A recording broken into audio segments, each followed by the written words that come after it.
Hello! Happy Friday! I believe this is working. Yes, I think this is actually working the way it's supposed to. So we are joining RPAD 33 to kick off live at 5, but now at 4, also called War at 4. Still not absolutely loving it, but I think it does help to differentiate the fact that we are now starting at a different time. So we'll roll with it for now, and I do need to change that freaking thumbnail. It's ridiculous. So on YouTube, you can't have a thumbnail over 2 megabytes. And so the original file, the original thumbnail was 2 megabytes, and it looked nice and crisp and clean.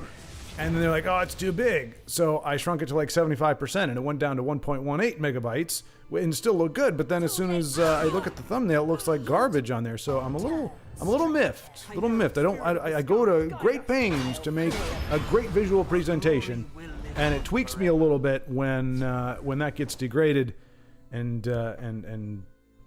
twitted by YouTube. I understand sometimes with the videos because, I mean, look, they're dealing with probably trillions of videos at this point. You know, they've got to squish it a little bit. But Io, hellos! I started finding myself, Io, after you. I mean, you've said it before, I think, but the last message you had, you were like, I was like, oh noes. I found myself saying, oh noes. Now I just think it's a funny way to say it. So hellos and oh noes. And Denise, hello, and good evening to ye. This being 8 p.m., I believe. 9 p.m. for you. How was the week, both of yous? Io, are you settling back into your place here? I am still giving thought to what we talked about regarding the partnering or the co-hosting for this. So I'm still giving that some thought. Arrakis. But yeah, right now it's just trying to get. We just got back from the trip. Wasn't exactly what I thought it was going to be. It was a good trip. Glad we went on it, but it is still travel. It's crazy. I don't know what the magic age is, but there's an age where travel just itself becomes an exhausting endeavor. Used to be, I could get in the car, drive for 12 hours, get to a destination, and only then would I start to feel a little bit of it, and I'd get up the next day and be fine. Now it's like just the act of traveling. Like I need a travel day, and even if it's not a full day, I'm still like kind of fatigued at the end of it, and it's embarrassing, and I don't know why I said it, because I could have hidden that part of me, and y'all would have thought much higher of me, but I didn't. So let's see what chat is saying. Baldric, hello! Good to see you. Nice and early. It seems you got the memo this time. You do, in fact, know that we started early, and so happy to have you here. Tiago as well. Hello, Tiago. Fantastic to see you. I'm guessing, are you going to be departing early for more of the real life interaction, or are we going to have you tonight? And hopefully the game's not going to do you dirty like it did last week. My goodness gracious, that was obnoxious. But as Denise can verify, and anybody who's been watching her videos, mind what she has a channel, Becoming Brave Carryout, if you want to check out some unique decks and deck building and deck approaches, in fact, and commentary, no less. You can check her out. But she was saying, and if you saw her videos, same thing. It's almost like anybody who's part of the Remnant gets blasted at the same time. Like anybody who's a friend is getting completely screwed at the exact same time, whether they're in the stream or not. So Denise was getting screwed.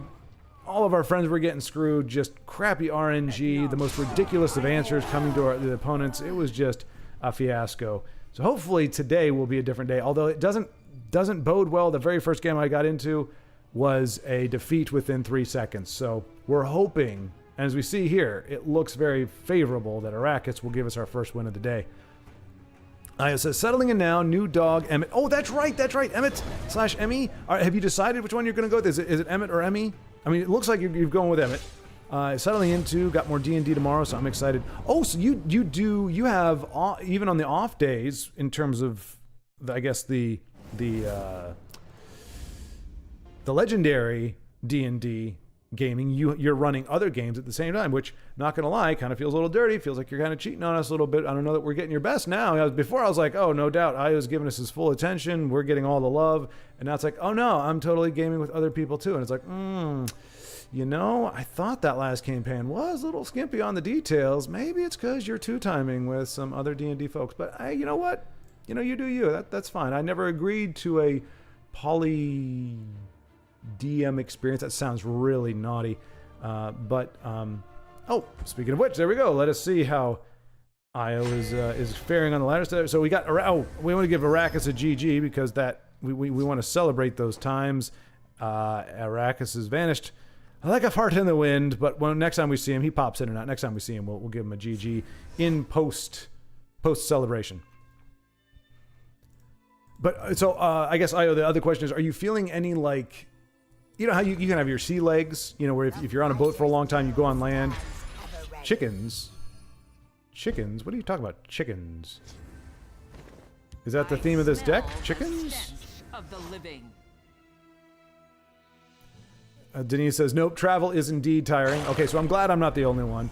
Now, again, Denise, to be fair, and not to call anything out, we are, you, me, Baldric, in fact, are you know, in that area where we're past that point. So, I don't know, just as a warning for anybody maybe in their mid to early 30s, the year is swiftly approaching.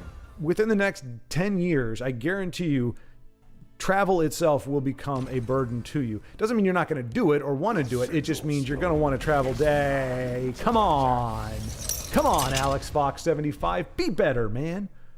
Oh, I need to get that soundbite. I don't actually have the series because I'm not going to buy it on DVD. But that from it's like one of those Marvel things where he's like, you need to do better, Senator. It's a Disney Marvel thing or whatever. I need to get that thing anytime this pops up. What I need to do is start scouring my collection and find bits and sound bites that actually are apropos. I do have a ton of them. The problem is I don't know any other way to do it in OBS other than just list them out as entries or whatever. So I would have like a list of like 75 things, and I have to scroll through each one of them to find the appropriate sound bite. So I don't know how feasible that is. But anyway, you need to do better. Oh, so it is chickens. Yes, it is chickens. So that was not Tourette's from Io, that him just randomly saying chickens. This is actually a chickens deck, as we can see here from the giant. No, that's a prize chicken.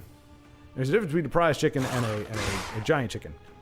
But I was going to ask Io if you're having, as I was saying, like you come back from a trip and sometimes there's that euphoria from that trip and you come back and it's like, this is the real world. So you're not cushioned by the fact that it's a vacation and you're not really having to work or worry about anything other than just kind of exploring and experiencing the new place. So it kind of gives it enhances the trip with a little bit of mystique and magic and wonder because it's so removed from your everyday life. And then if you're experiencing, like from the photos you sent me, it's gorgeous and it's amazing.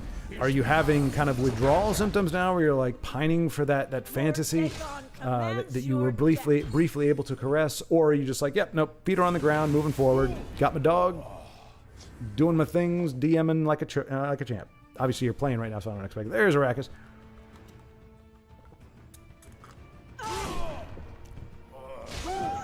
So Denise confirmed it is 9 p.m. and worked long hours. No surprise there.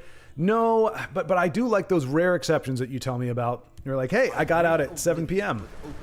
I'm like, woo, only a 14-hour day and a 70-hour work week for Denise. That's progress. What are you going to do with all that pent-up energy? You know, that's the kind of thing that I'm hoping for. But I want the truth. There's no point in lying about it, so I'm glad you were honest. Long hours, no surprise. So it is the way of things.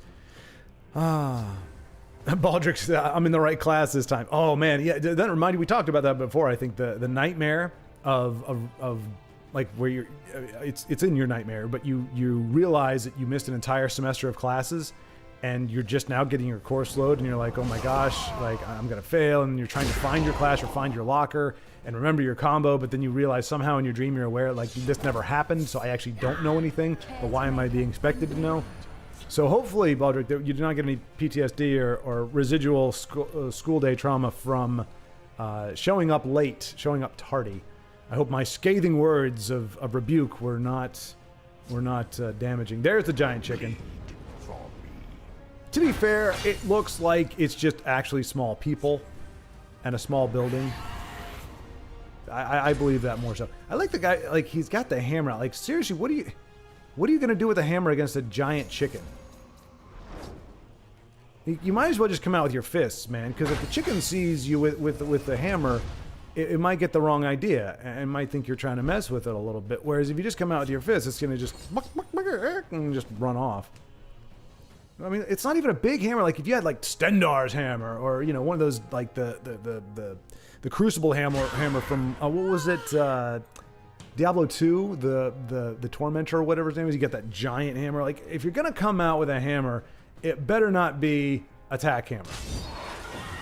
Although I do that line from Mystery Men. He's like, why am I holding this hammer? He says, when you can, what is it? Oh no! He's like, why am I balancing this hammer on my head? It says, when you can balance attack hammer on your head, you will head off your foes with a balanced attack. It's just classic lines. Anyway, it's Ben Stiller too, which makes it even funnier. And the guy that played the bad guy in Last of the Mohicans, which is just, I trip out every time I see him playing that goofy role in Mystery Men, because the only time I saw him was Magua from Last of the Mohicans. And so to see him in this kind of goofy comedic role is kind of funny. Anyway, I am not going to fall behind today with my own tangents. No, indeed, here I come. Let's see. I says this time I'm a player. Okay, gotcha. So my entire tirade about trying to guilt you into being DMing multiple games just kind of falls flat on its face. Probably should always have all the facts and all the context before making scathing accusations as I did. So learn from my mistakes, folks. Wait for all the information to come out before you become embittered. That's right, Io. You get rid of that Grummite. Why you brought up? Is this the Grummite chicken deck? Io, what is the theme here? We've got poultry and we've got deformed Homer Simpsons all over the place. What is going on here with their little loincloths that leave nothing to the imagination, but there is nothing there to imagine anyway. And of course, Alex Fox 75 had the invade removal card. Denise, yes, over the 40 club. Indeed. What is it we start saying at some point? It's the 10th anniversary of my 25th birthday. I guess for me it would be my 14th anniversary of my 30th birthday. So there's definitely shenanigan ways to. Oh my gosh! Wow. Okay. Props for putting that guy down there. He's like, I see your Grummites. Behold my magnificent giant belt and actual loincloth, you ridiculous little critters. Okay, and so Tiago, apparently Alex is a known entity, just as, who was it? I believe it was, oh gosh, Arrakis. I think it was Arrakis. In the comments for one of our previous videos meant that Terra, it's not Terraforma, but Terra something. There was a player who was playing Dominion. Apparently, always plays Dominion, and I was like, I remember the name, but I don't remember what the context is. And it was like, yeah, great player. Sometimes plays, depending, always plays Dominion, and sometimes I win, sometimes I lose. Just depends on what the dig is. But it's always a fun game. So it's kind of nice when you get people that are known entities or known quantities in Tessel. Not so great when the reputation is playing Invade all the time, but you can't really do too much about that. Unless we can get Alex into the fold, that's the thing. We need to reach out to people. And it's hard because people are very skeptical about receiving messages, but just say, hey man, love you to join the Remnant. You just got to drop the Invade. I mean, it doesn't have to be that up front. Just join the Remnant, and once you're in the mix, you will not find a single person that has a nice thing to say about it. And you can choose to abandon all these awesome people, or you can forsake the diabolicalness that is that, and be welcomed by a loving family. Tiago says trash. Yeah, I guess we might develop our own lingo. I'm trying to think. I think if we want to say something is garbage, we'll use garbage as a general term. But if we say trash, it means specifically invade. So we don't have to say invade/trash. We just say all they do is play trash. That is another word for invade. It's a synonym now for invade. So if you want to say, oh, that deck is garbage, but it's not invade, then you just say garbage. But if you want to say it's invade, just call it trash. We will rename this mechanic to be a little more streamlined. Io says jet lag doesn't really affect me. No, Io. Well, I mean that's good. But wow.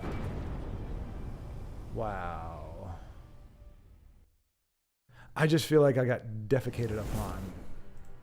By extension, obviously Io got the brunt of it, but Arrakis, GG from 5 minutes ago. All right. Ametista Dorata. Just kidding. Arrakis. We can go ahead and check that out. Battling in an event. Yeah, no, I 100%. And honestly, I don't think I've experienced too much jet lag. What I was referring to is literally just the act of traveling. So just driving 12 hours straight down, or even flying. We flew out to, so we had to drive. My stepdad actually took me, my mom, and my sister to the airport. It was an hour away. I thought it was only like 25, 30 minutes. It's an hour away. So you have the car drive out there. I wasn't driving, but I was just riding along. Hour to get there. You make your way through the airport. Houston Airport's pretty doggone big. I think recently I think I found out that Houston is now the third largest city, I think, by population. I think it's by population. I don't know about the world, but in the country. Like, it just surpassed Chicago, I think. But anyway, Houston Airport's freaking monstrous, so you got to go through all that nonsense. Then you get on the plane. It's a 3.5-hour flight, and then it's another 2.5-hour drive from the airport to where my dad lived.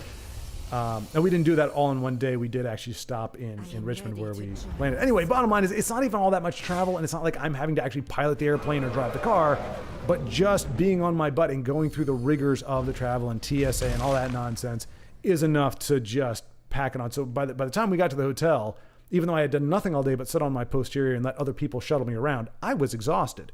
And I'm at some point, you're a young buck, you're young and virile, and so right now you don't have that worry. But mark my words, my friend, in a decade or so, you will know and you'll be like, oh yeah, no, you were right. Like maybe jet lag will never affect you, which would be awesome. But just the rigors of travel will be enough to kick you in the butt. and if I had read one line down, I say as I hit enter by accident. That's all right. At this point, it shouldn't be jet lag even if it was there. So far, this event isn't going well. Uh-oh. Well, you got to win there, Arrakis, so that's good. So far, the event isn't going too well. 4-3 and 3 my first two runs. Eep. Those are my kind of numbers. Looking okay this time, though. Adventure in casual. All right, let's see. IO. Right. Okay. Yeah. Okay. Oh, and IO knew. So Io and Tiago both know about Alex. So we'll remember Alex as that guy. Edmorn, the one who brought us, was it Edmorn and guitars on bass, I believe, that were the envy or the darlings of the ball last weekend. Everybody wanted to know, everybody wanted to be their friend, and everybody wanted to figure out what decks they were running and get that deck list. So hopefully we'll see some more from Edmorn tonight that will inspire and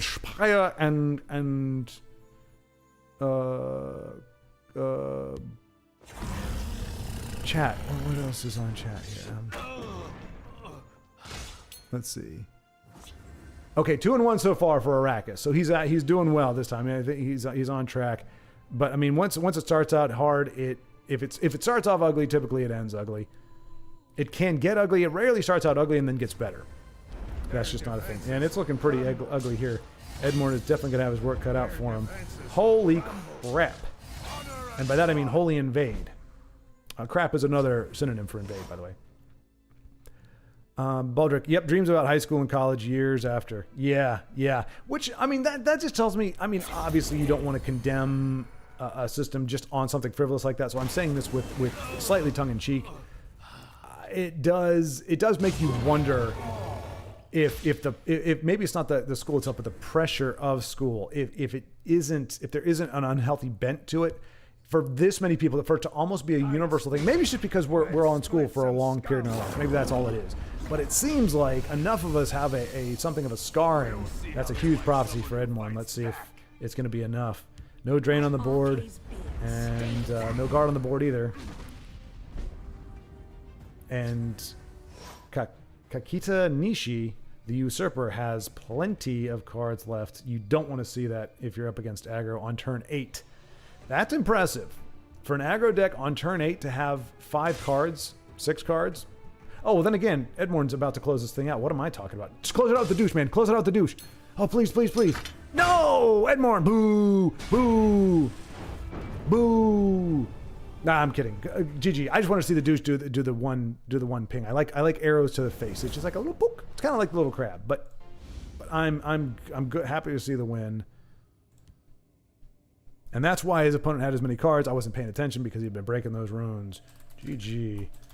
Nice race against pure, unadulterated. Now, I know I need to get back to chat because I saw that Honey Badger popped in, which means there's going to be... Arrakis says, but my opponents get all the luck this event so far, and my skill, or whatever it's called, usually isn't enough to balance it out. I lost to really unbelievable things. Usually a player of your caliber can overcome standard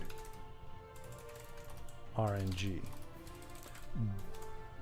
But BS RNG is a beast none can withstand. Damn, I am waxing poetic today. Somebody chronicle my words of wisdom, for I am spitting truths. All right, Raxon. We can see Raxon. Haven't got to see Raxon. All right, here we go. Let's see how bad off I am already. Oh, let me shout out to Ugnip for telling me about the timestamps. Oops, I just turned off timestamps. Okay, let's see. Hail, friends. Hey, hello, Honey Badger. Welcome. Happy to see you again. I'm sure prepping for another fabulous evening in the ER, as it were. I realized I can do Nyx Ox with Wisp Mother, Red Mountain, and double up on cards like Lumbering Ogrim. Oh, wow. And that's that. Okay. So that's the deck you referred to last week. Because Edmore did mention that, but I realized he wasn't playing it, or he was playing a different variation of it. And this looks... You wanna check out the 4 bears. Not 1 bear, not 2 bear, not 3 bear, the 4 bears. Stendar is garbage. Azura, she will not give you strength. Oh no, wait, did she? I remember saying that, but I don't remember if that was during my fantastic, mind-blowing Unite game or not. But I'm pretty sure it wasn't. I'm pretty sure she let me down. How's the stream thus far? It is spectacular, if I must say so myself, but don't take my word for it. I'm sure Chad has already chimed in, so we'll see what they have to say in a minute. Okay, and I'll address that in a minute. Baldric Schward was complaining about the thumbnail, stupid nails of thumb. Yes, and Vendor, the mediocre. Tiago says, I faced Alex a few times among the legendaries. He's rubbish at playing Invade. Luckily, I won them all. Oh, nice. Hey, well, the best Invade player is a crappy Invade player. I think that's a truism, something that wisdom that has been handed down from the ages. The best Invade player is a sucky Invade player.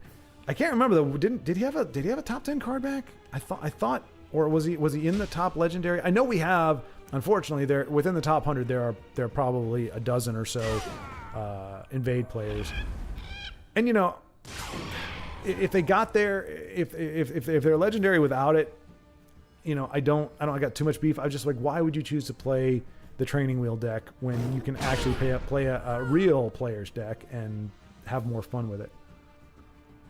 Do not ignore Khajiit's warning. But yes, the thumbnail resolution is garbage, and it's all YouTube's fault. I can post these on Rumble. I do post these on Rumble. And your thumbnail can be as big as you want, and it looks really nice and pretty.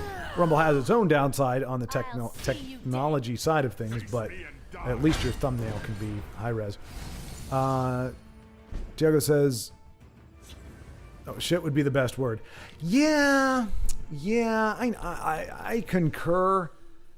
But I mean, that's why I default to like turd muffin, because even if I'm genuinely angry, if I say turd muffin, it just doesn't. It takes the bite off.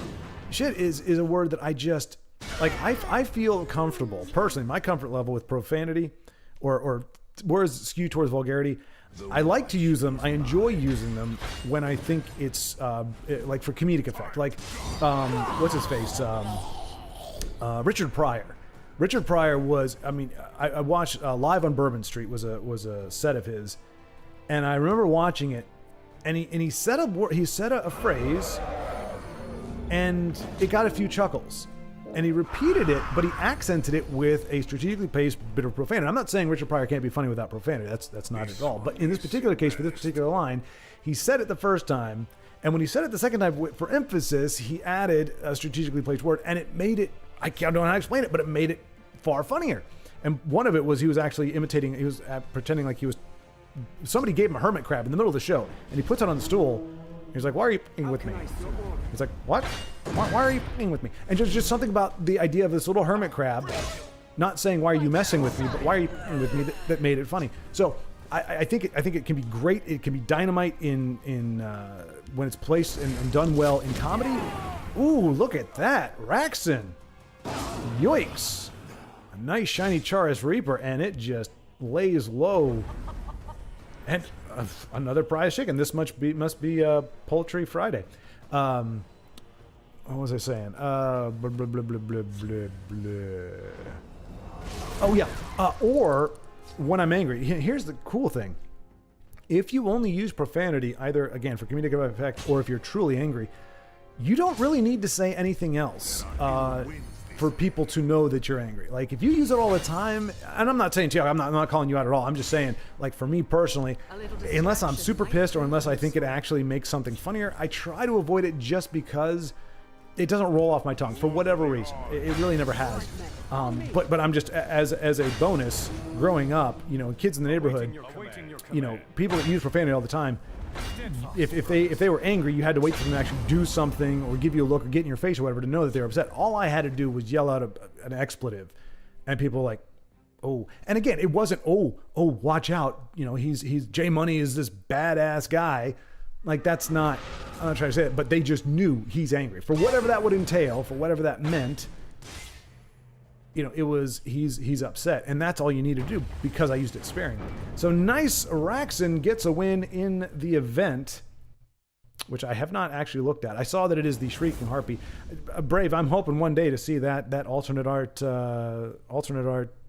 spooter for you. It kind of starting to break my heart now that that's excluded. There's another one too. There's that one and there's one other one. I can't remember what it is that we just never see as a prize. But let's give Raxon the GG. Oops. The GG. For he deserved it. Nice race. And that's what we're seeing a lot of today is a lot of racing. A lot of people are playing aggro or some from Hail the Mighty Chicken. Power to the poultry. All right. Let's see. Do we got? I want to see if Ed Morn is running it. He is online but not playing right now. So we'll go back to Io.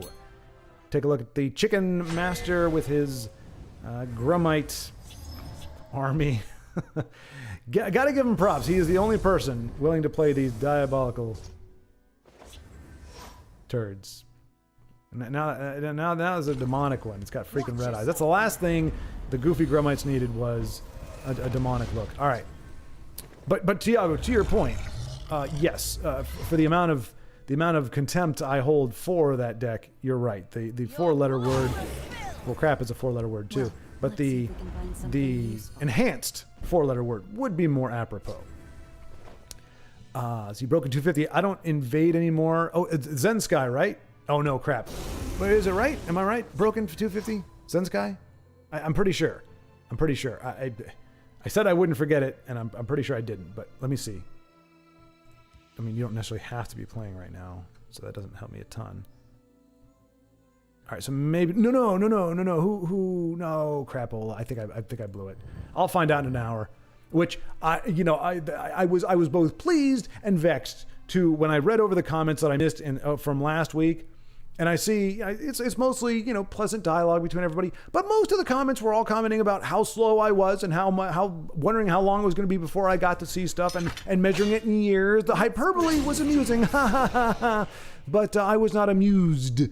So no, I was happy that I didn't really miss anything, that you guys were carrying on a great conversation without me. But then I was like, it looks like 60% of this at least is just bemoaning my slow speed. So I am determined to fix that today. But I think I'm already failed. This is like when you queue into a game and your opponent has 3 Mournhold Traders in a row and the ring, That's what it feels like when I open up chat, especially if Honey Badger gets in there early. My chickens. I think that was a reference earlier. His mighty chicken army was wiped out. I mean, to be fair, that is the fate of chickens. Let's see. Broken 250. I don't do invade more outside of quest, but it was what got me into the game in the first place. And Broken, I mean, that's what I was saying. Like, I think a lot of people don't know, and what I do appreciate, whoever did it, I don't know if it was CVH or who, but somebody did it so that only certain events give you more Oblivion packs. It used to be that every event, that's all you got. Like the first three, the first rewards and everything were just more packs of Oblivion. So anybody jumping into the game and starting to build their collection based off of the rewards from events or arena stuff was just getting nothing but invade stuff. And it is very tantalizing to play because it just, like I said, all the stuff that you can do with it. But I think they changed that. There's only a few events now that will give you Oblivion packs. A lot of them are giving you core sets, Heroes of Skyrim, and that one other one with the hand of the Brotherhood or something. Hey, I gave that to her for a reason, jerk face. Gosh darn it. Sorry, Reclaimer. I tried to give you a award, but that jerk face took it. I took it for the Emperor, as I said. But yeah, so I think there needs to be that grace just to go, okay, this may be a new player, but you want to let them know as soon as possible, hey, I'm not excusing it, but perhaps some of the reason you're getting some nasty emotes or whatever is a lot of folks have wounds and scars from the invasion, and it's not your fault, but you've kind of walked into an ugly legacy, and it would behoove you to just scrap all those cards and build something else. So yeah, I mean, there's plenty of folks like Broken that are there, and so I guess in a small way we do owe Invade well, no, to be fair, the only reason why Invade was the one that got him into the game is because that was the last set that was out before everything went everything died. So if we could have ended with Brotherhood or Clockwork or whatever, I'm guessing that would be the set that everybody would be building off of. So I don't know that we owe Invade anything. Let's see. Crapola. Let's put these to use. Antoine, good evening. Good evening to you, sir. How are things? Well, actually, that's a good question. Antoine, so I'm fairly certain, because you moved around a lot, you've done a lot of stuff. I don't remember, honestly, if we talked about where you landed. Are you still in Italy? I mean, I know that's the home place. My assumption is that you're still there, but I don't know if you're currently, because like I said, you were bouncing around, so you may not be there. So I was going to ask you how are things looking in the great land of Italy, but I realized you actually might not be there. But that Antoine, who is also, as we saw, the Amethyst Dorata. Oh, not there right now. Braxton, thanks, buddy. Excellent. Excellent. Ooh, Corner Club. That is a well, yeah, I mean, that's don't hit my face. He's got lethal. Let's put these to use. He's got the Steel Sword. It's done. Io. Don't. Okay, there you go. Oh, Arpad. Oh, well, there we go. So it was. Once again I missed the opportunity to dual spectate. So we mourn Io's defeat, but at the same time we can celebrate Arpad's. Wait a minute. Where's Arpad? What's going on here? There he is. So we will give him a GG.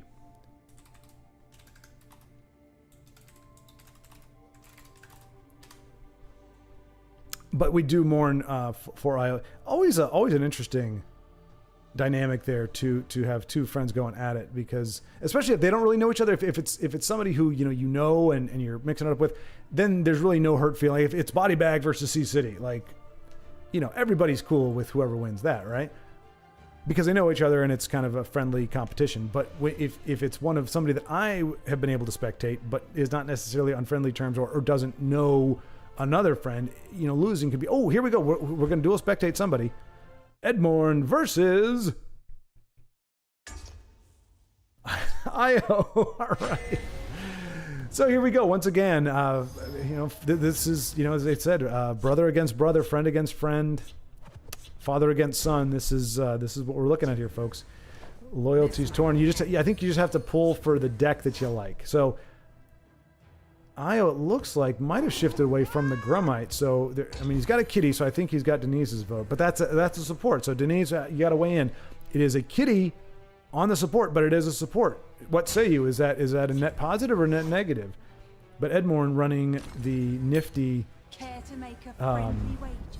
Nifty. We're looking to see Nyx Ox, Red Mountain Lumbering Augurum play here. So looking to see some shenanigans there, and but also seeing if Io can pull off a win to purge the last victory, the last defeat from his palate.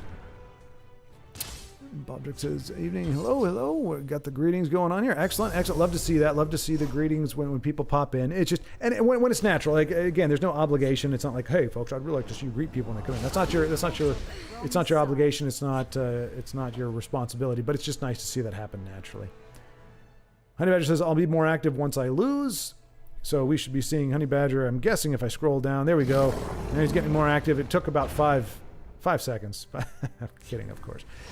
Denise, yep, I got punished at school for being left-handed. Ouch. Body bag is left-handed. I think C City might be left-handed too. There's somebody else. Io says, I exist. Team existence.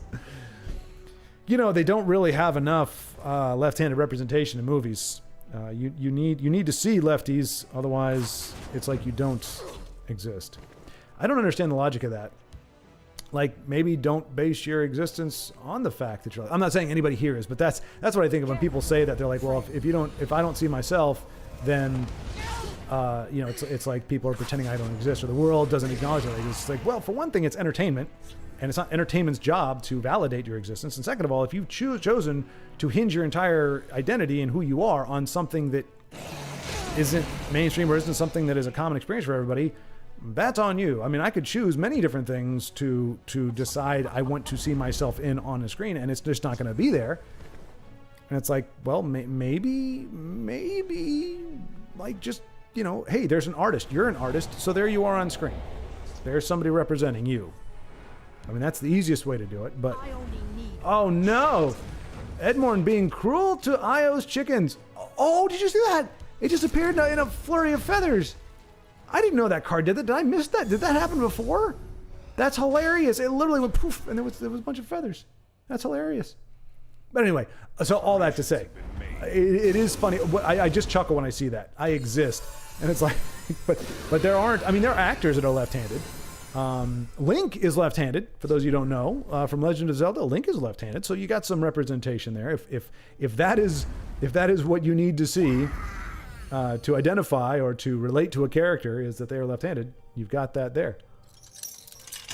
The idea of being punished for being left-handed. I mean, how far back in history do we have to go before people that's just one way of, you know what I mean? Like, there are some things where you go, okay, I can't think of anything off the top of my head, but some things I think of in history, like, okay, I can kind of maybe see why there would have been some kind of superstition about that, or people would have thought a certain way about it. I mean, or if you use your imagination, you can get there. But I'm like, seriously, why is the fact? I mean, now I understand, like, writing, like, because of the way, like, I think the paper is, or like, because we write right to left, by default, you're dragging your hand across the whatever you've just written, because that's you're writing ahead of yourself. And I remember my friend Adrian back in elementary school was like the only lefty that I knew, and he had this very weird way of holding the pencil and everything. But I mean this is back in 86, 87, and even going back that far, nobody was getting on him for that. So it's just weird. It's like, when did people realize that you can use your left hand too? Like, it doesn't make any sense not to. But Io is just I mean, both these guys are just destroying each other's fun stuff. So we do see well, I'm not going to say it. I don't want to, just in case people are watching, I don't want to, or listening, I don't want to spoil anything by this, but definitely Edmorn has been able to retain the offensive, and it all started with plucking that first chicken. There goes the giant chicken and the Grummite. And there's the might of the Empire. And we'll see, does Edmorn have a way to, I mean, he's got 7, Can't finish it off this turn. It looks like. Oh, well, let me not. Okay. But that is crazy, Denise, that you got punished for that, is what I'm saying. But I'm happy to see there are plenty of other lefties, probably a disproportionate amount from what I'm seeing, because left is pretty rare. But I'm glad. And honestly, I'm not categorically saying this, but the lefties that I knew were always at the top of the class. Kelly Smith was a gal. Oh, probably shouldn't say it. That's off right. Who cares? I had a crush on her all through elementary school. We went to separate schools, went back in high school, was there. She was straight A student, top of the class. And she was a lefty. Adrian, the guy that I mentioned, top of our class, like always straight A's, had his homework done before anybody else, fastest writer. So that's not compensating. I'm just saying most of the lefties that I know are very, very smart people. And I don't know that I would point out an exception amongst those who've claimed that as well. Team lefty, team existence. I think we're already starting out on invade. Invade hate. Yeah. Well, I mean, of course, it's not exactly hate, Honey Badger, because I'm not a hypocrite. It is disdain or distaste. I hold no animus, no focused animus towards invade, but I certainly we just try to cope with its existence. That's all. In our own way, we just try to work out a way to get through evil. And it looks like Io and his mighty Grummite chicken army is on the precipice of perishing. 5th Legion and Mute's not gonna... Well, I mean, he can trade with pretty much everything, it looks like. Right? Goes a villager. Snarling... wearing a loincloth for no reason, Grummite. Alright, I mean, he's on the back foot, but I mean, Edmorn, I'm guessing has got... we already saw Incano, but I'm guessing he's got lightning bolts and things, so... it's not one of those decks that you can really feel comfortable hunkering down against. So unless Io's got some drain he can play, or draw, he's going to be... Especially when that kind of thing happens. Now, it doesn't have to worry about the rune break, so she's not going to get any bigger. But... He's just got to go for it. He's got a clash for the ages. And there's the there it is. So GG Edmorn Io coming up luckless so far in these last things. Now granted, Io is not playing from what I can tell. Now Io, maybe you can correct me that this deck has actually been gangbusters, but from what I can tell, it's a little bit memey and not necessarily expected to be a dominant force in the matchups, but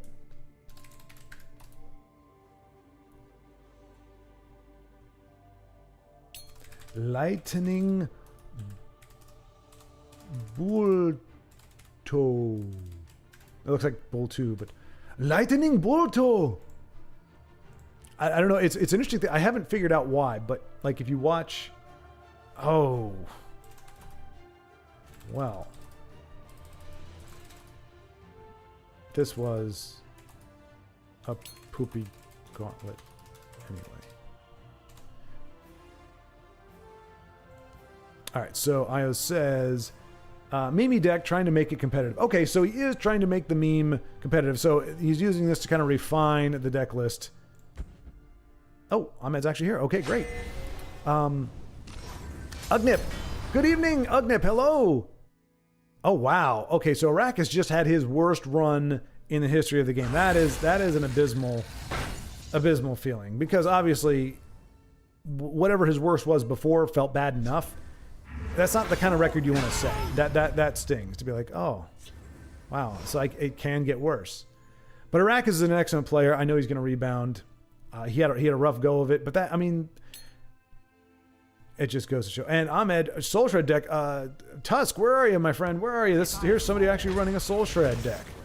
Tusk was the only one I knew that really had a love for that, and but Ahmed is playing it, and hopefully we will see it triumph. That's a card you don't see very often, but kudos to Gautor 10 for playing that card and being able to trigger it that easy, but not enough to get rid of the cruel Fire Bloom. Feel the power within. But hello, Ugnip. Good to see you. We have not yet Ben Ugnipped, yep. So we'll see if we can get one of those in for posterity. So Buddybag says Team Lefty plus Team Existence equals Team Chicken. I'm not sure if the math works out on it. I'm not great with math. You're the lefty here. I default to you, but I don't know that the math works out. I'm garbage with algebra though, and to me that just looks like an algebra equation. Mono-neutral unite the house equals real player deck. Exactly, Broken 250. I mean, I'm not biased. Wait a minute. Mono-neutral unite. Okay, never mind. I was thinking Singleton unite, which is in fact the real player's deck. But I Broken, I will say mono-neutral unite the house is also among them. Denise Sank. I was like, wait, Sankpet SOB, like son of a what? But no, Sankpet Sob. So yes, grieving for the absence of the Sankpet alternate art. Oh my gosh! So Gautor 10 is playing all kinds of cards that have never seen the light of day. And to be fair, Ahmed is too. Soul Shred is not a card. Look at that though. At least 2 of them. Wow. So he's going to burn through Gotoro's deck. But the problem is, for him, he needs to be able to... Okay, that's going to help. He needs to punch face in order to get the value of it, right? Because these are Empower. So yeah, he's got to be able to tap face, which seems to be the only thing really missing for him right now. Zen Sky, awesome. I remembered. Okay, good. I am the bestest. I'm so good. Baldrick said, yeah, it's hard to make Grummites work. Yeah, Baldrick, I think you mentioned that you were going to try to do that, or you had thought about doing that. There was some offbeat tribal deck that you were looking to do, and you just... I think it just died on the vine, really. Which is understandable. Yeah, Grummites, they just don't have... What they need is that... Like, remember, so Dwemer... For the longest time, if you didn't have Halls of the Dwemer, you were screwed. They had that one card, that the construct or whatever it is, where it gives any neutral card guard and like +3/+3 or something like that. That almost single-handedly made Dwemer or neutral decks more viable. Like that one card, and especially the fact that it has synergy with all kinds of resurrection stuff. I think that's what Grummites need. They need one leader. I mean, the Magus, as Arrakis told me, means mage. I still think it means super ugly, but I'll go with that and just agree that it means oof.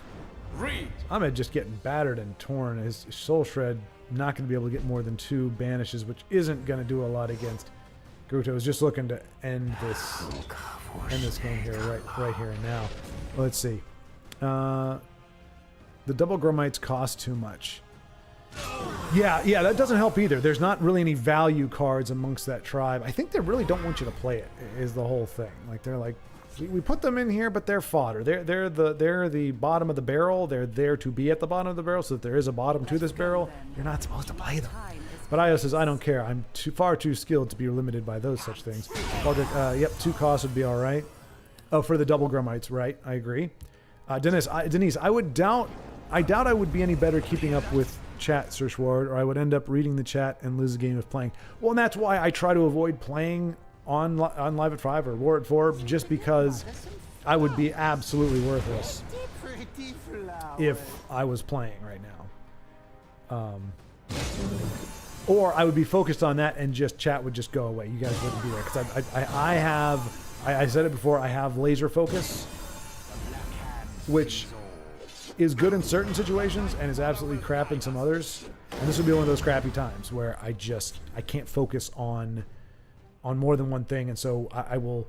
And the crappier thing is, I'm not good enough at Tessel to dominate, even if I do ignore chat. So I would ignore chat, which would be crap, and then I would probably still lose, which would also be crap. So I just avoid that. So I only feel like crap when I get behind on chat. Jugga says, I'm going to the gym. Return soon. The last of the Brazilians playing Tessel.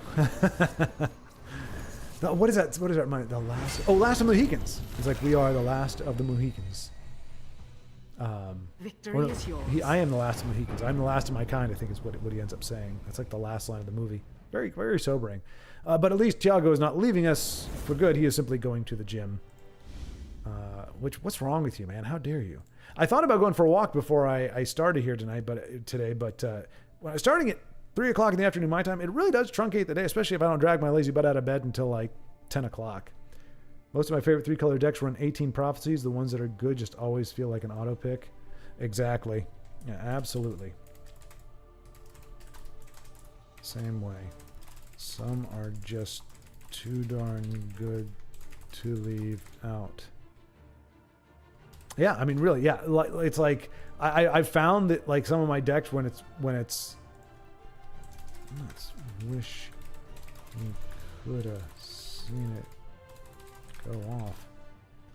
Empire with an aggro approach. Who knew? All right.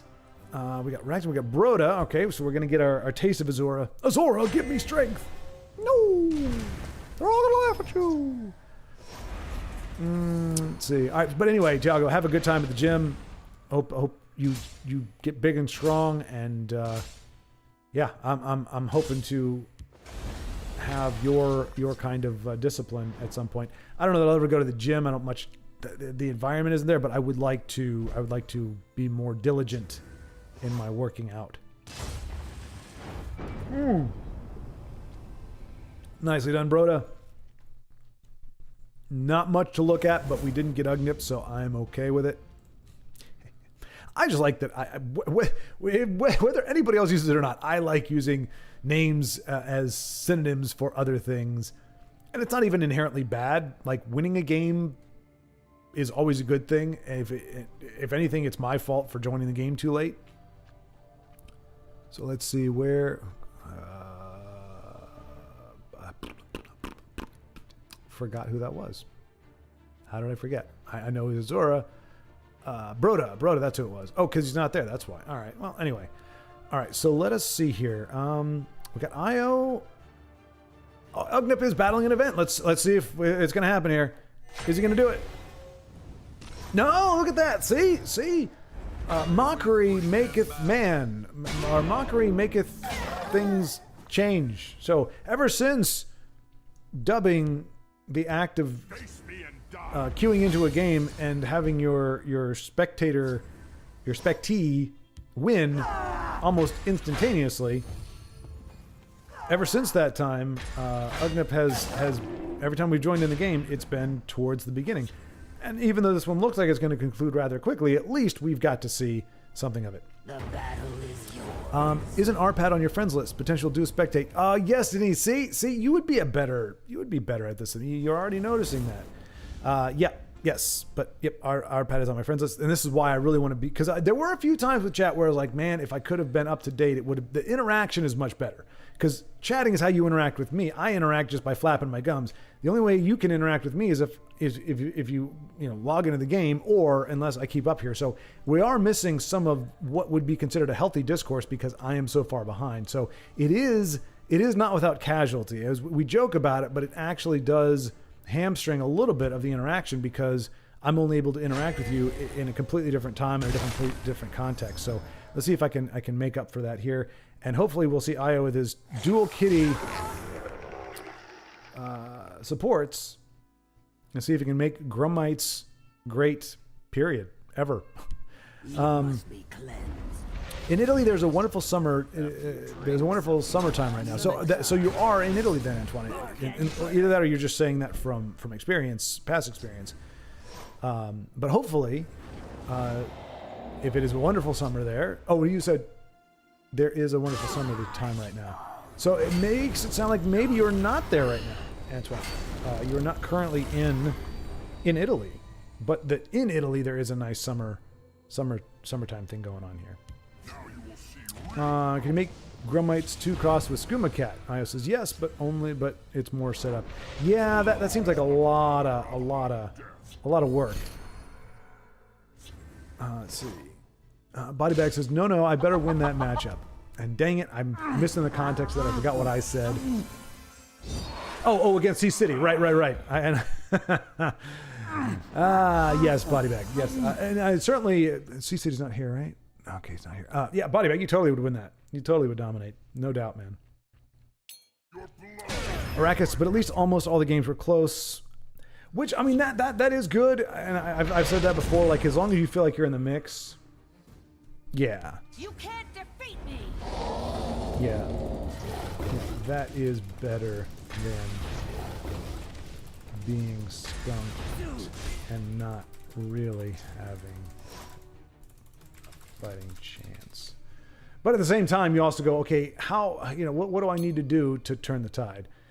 So Io says, bleh. This is kind of what we've seen, like around this turn. I think Io, like you've been on, like you need more draw, it seems.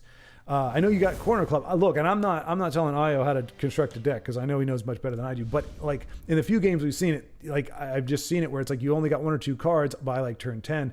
I think. Well, first of all, what is this deck supposed to be? Is it supposed to be mid range?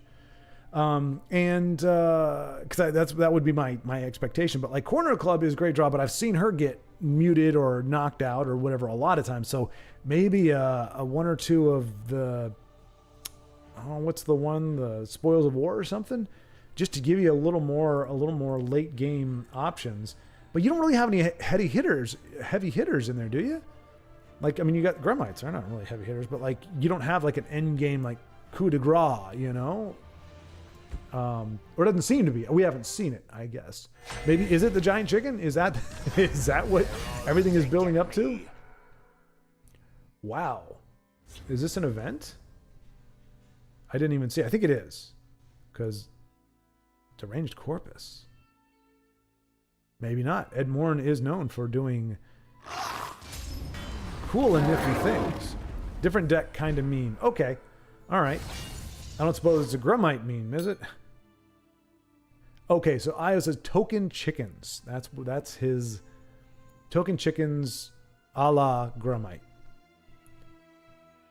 Let's see. Denise says the supports I tolerate are Thieves' Den, Black Soul Gem, and Training Grounds.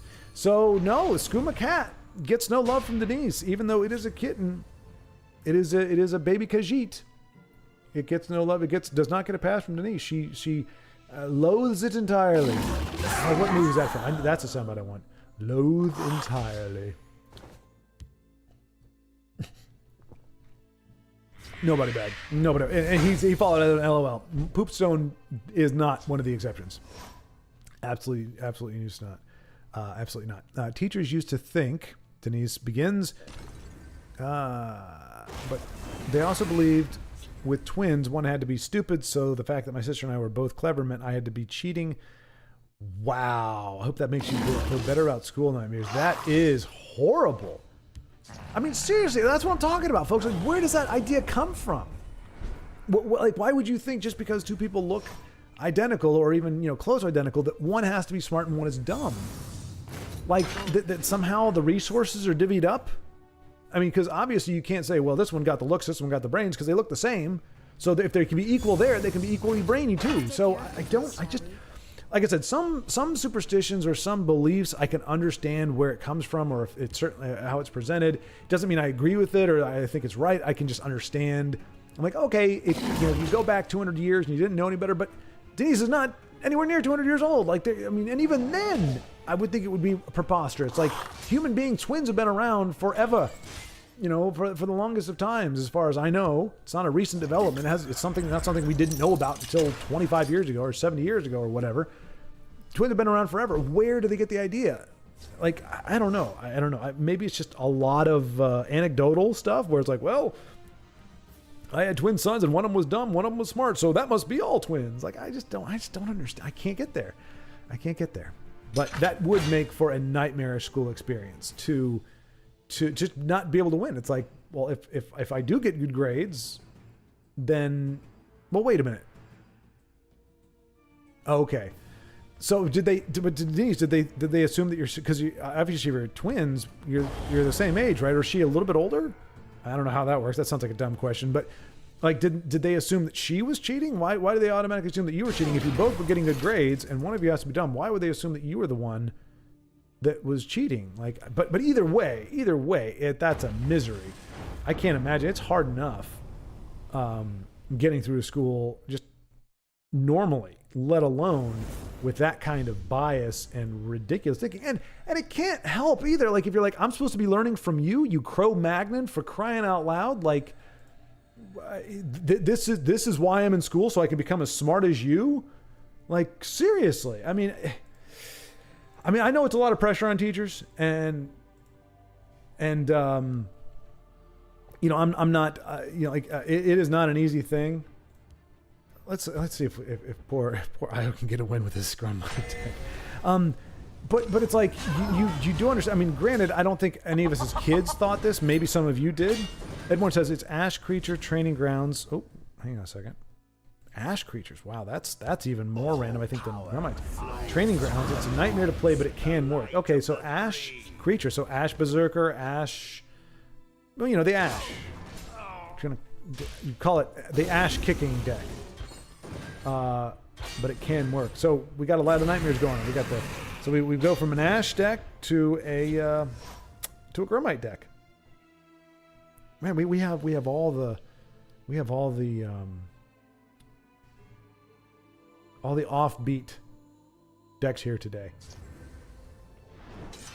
But I will say this. I'm glad I'm not the only one that when I play something that I think is just a cool concept and I get my butt kicked, that I'm not the only one. Like, even really good deck builders can struggle to put together.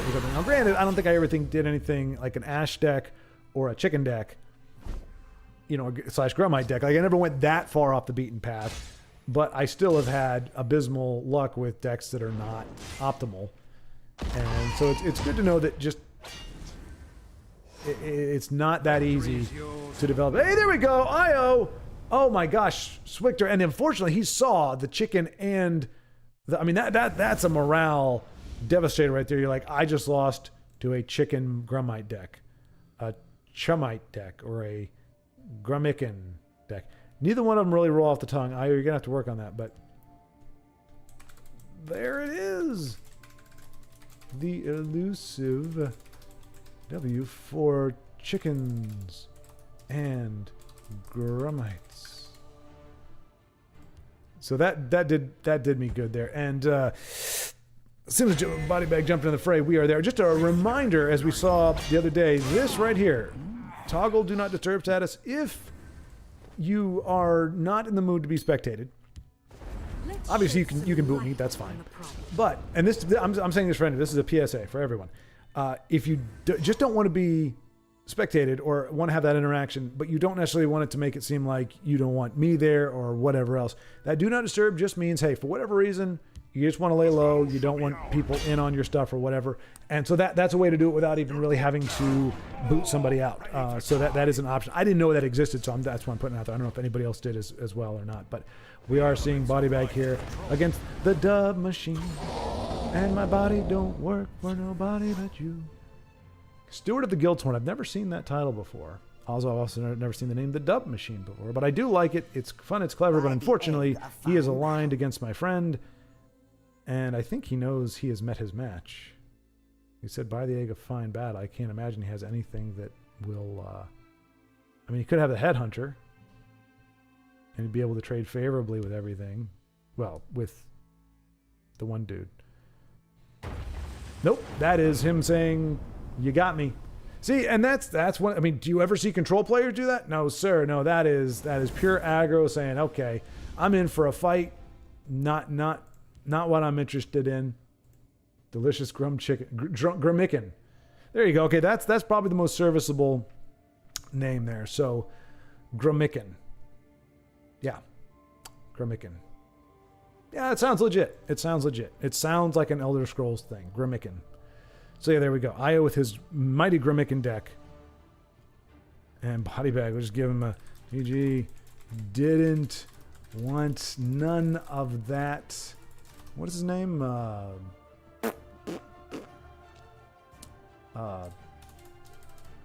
Conjurer. Breton Conjurer. I don't know why I put ... there. Let me tell you that I couldn't think of the word. Bam. It says... Got it now. Okay, so we'll check out Ahmed, who has it now. I'm not sure what he has now, but he's got something now. Baldric says, I like the Night Mother. She rarely goes off, but I like to try. Yeah, Baldric, yeah, exactly. I mean, she is creepy. Not going to lie. She creeps me the heck out. But I do like playing her as well.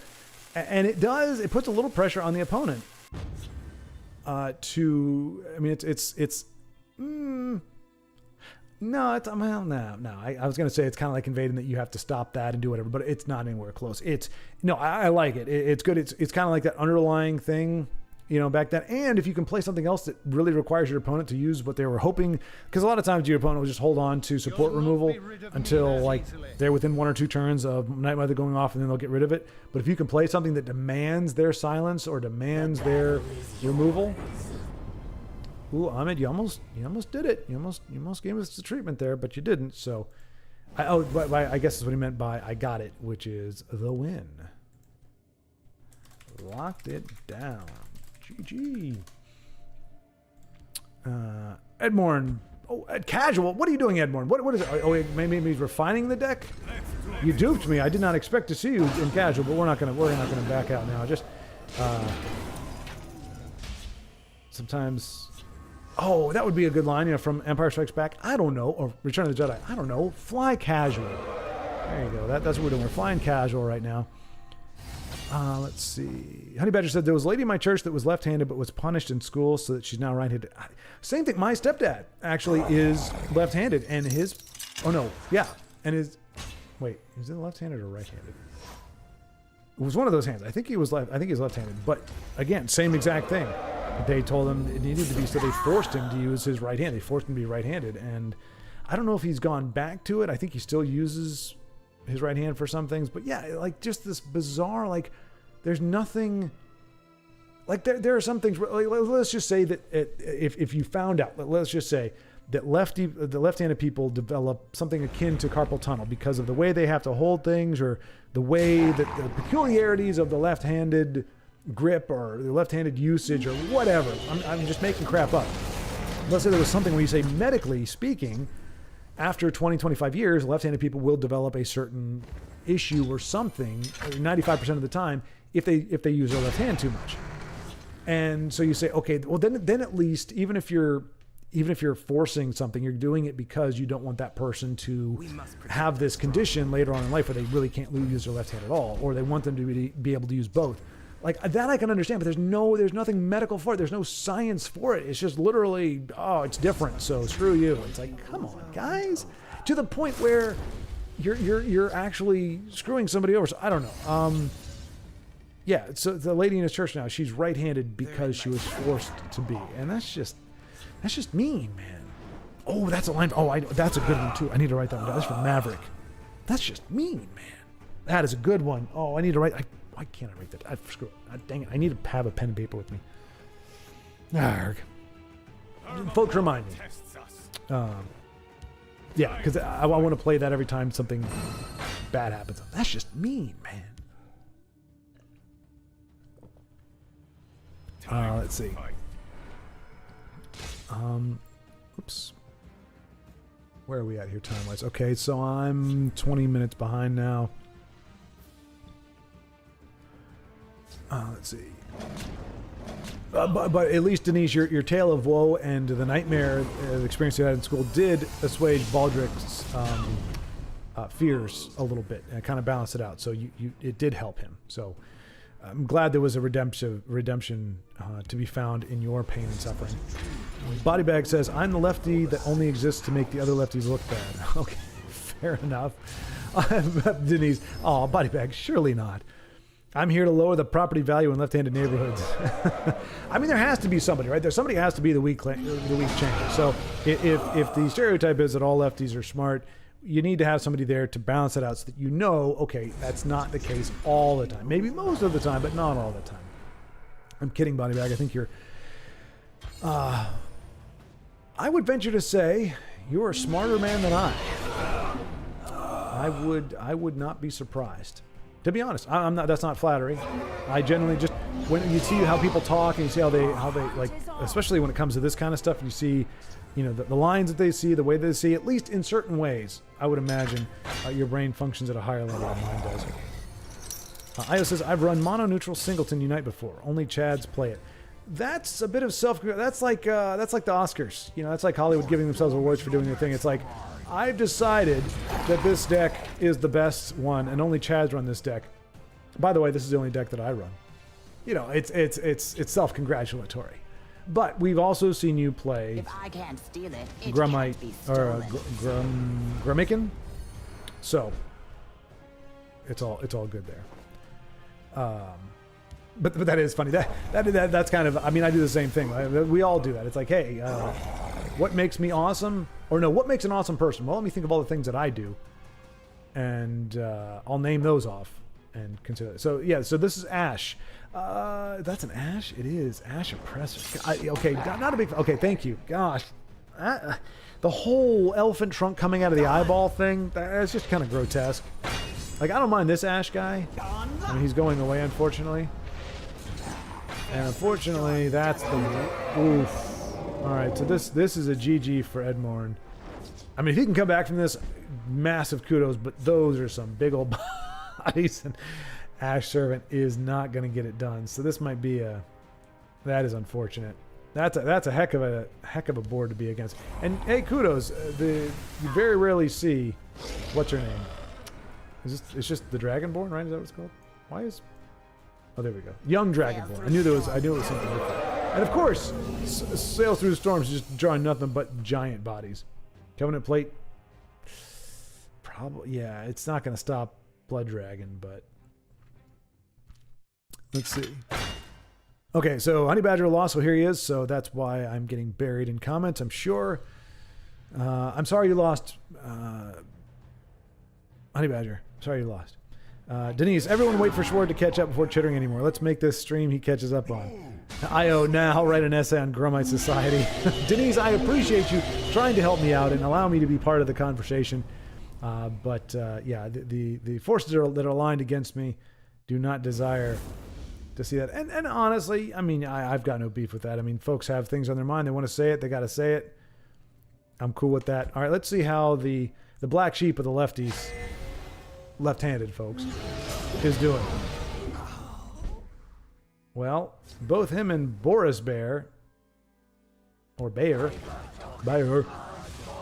Ooh, there you go. There's an ace up his sleeve. So this is a support mage, I say. I guess Captain Obvious reporting for duty. Denise, I was assumed dumb and a cheat for being left-handed because left-handed people were of the devil. My sister was right-handed, so clearly had God's favor. Oh, I didn't realize your sister was righty. Okay, that's the difference. Anyway, the punishment was I had to sit on the same table as all the boys, which was no punishment really. I just told them why I was there, and they believed me, so they were nice. That is so okay. To be fair, folks. I mean, you know, somebody could say something that is so off the wall. Edmund says it's never going to be ladder worthy, which is fine. It's totally fine. It doesn't have to be ladder worthy. It just has to be spectator worthy, really. Never about ladder worthy. Ash creatures cost too much for what they do. Yeah, that's true. Yeah, the 4 cost 2/2. If it was 2 cost 3/2, maybe. But yeah, the main Ash. The only time that card is good, I think, is when you can combine them with like the vampire guy, Doomcrag vampire, or something like that, where you can it turns that bolt from a 2 damage bolt into a lethal bolt. I think that's pretty cool. But I've tried that before, and it's so hard to get there. Wow, and those are just duds and a half. But crushing blow is going to suffice to take out the lion. Boom! Lion got beat by a bottle of wine. I'll let nothing get by.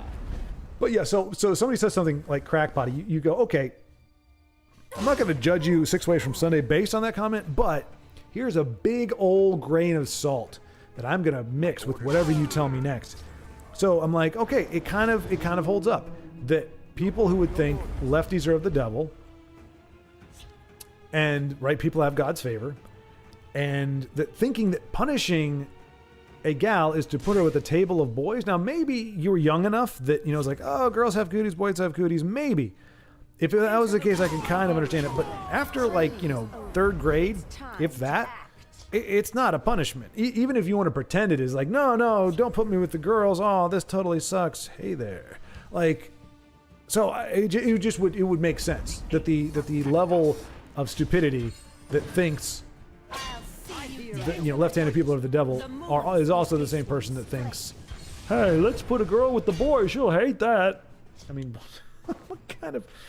and again, these are the teachers. That was kind of what I was saying before. Oh, look at that timely ice storm by Bodybag. Saves his Tookus. And now he can slowly wear his opponent down. Spirit of the sky, guide us. Okay, that could be... Oh, there you go. That's what he needed.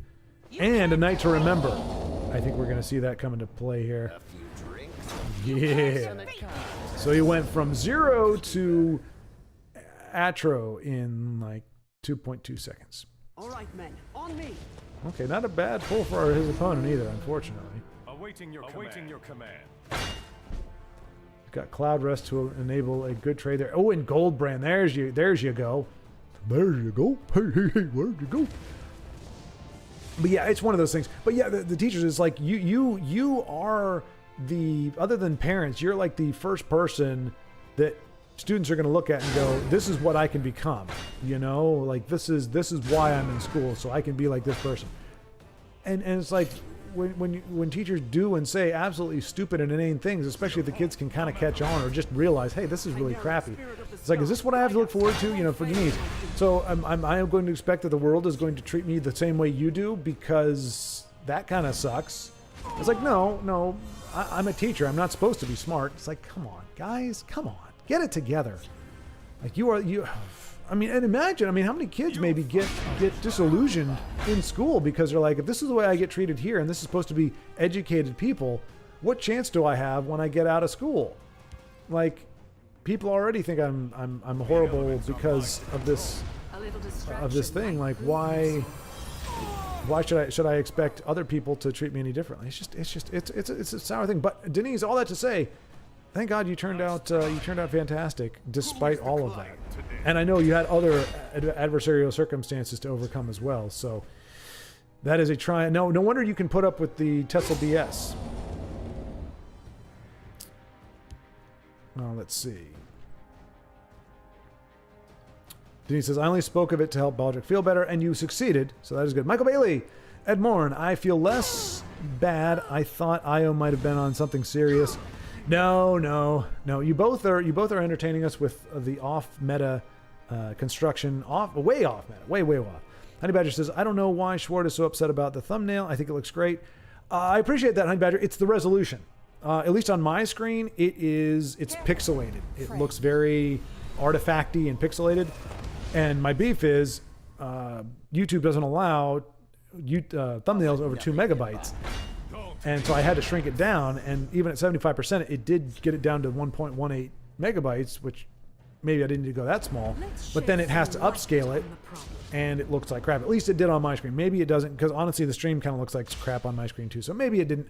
But the composition was okay. I think the imagery and everything turned out okay. Although I would have liked to have done some color correction, but I wasn't going to spend all that time with that. I'll workshop it a little bit to try to make everything kind of look like it belongs there. But yeah, it's just the resolution. But thank you, Honey Badger. I appreciate that. Okay, so you did, and you were able to look at it closer. It does. My thumbnails are super basic. Okay, so but thank you, Honey Badger, for there you go, Body Bag. There you go. Nicely done, boy. He seized on that opportunity. Glad he pulled that gal, the one who summons the Atros.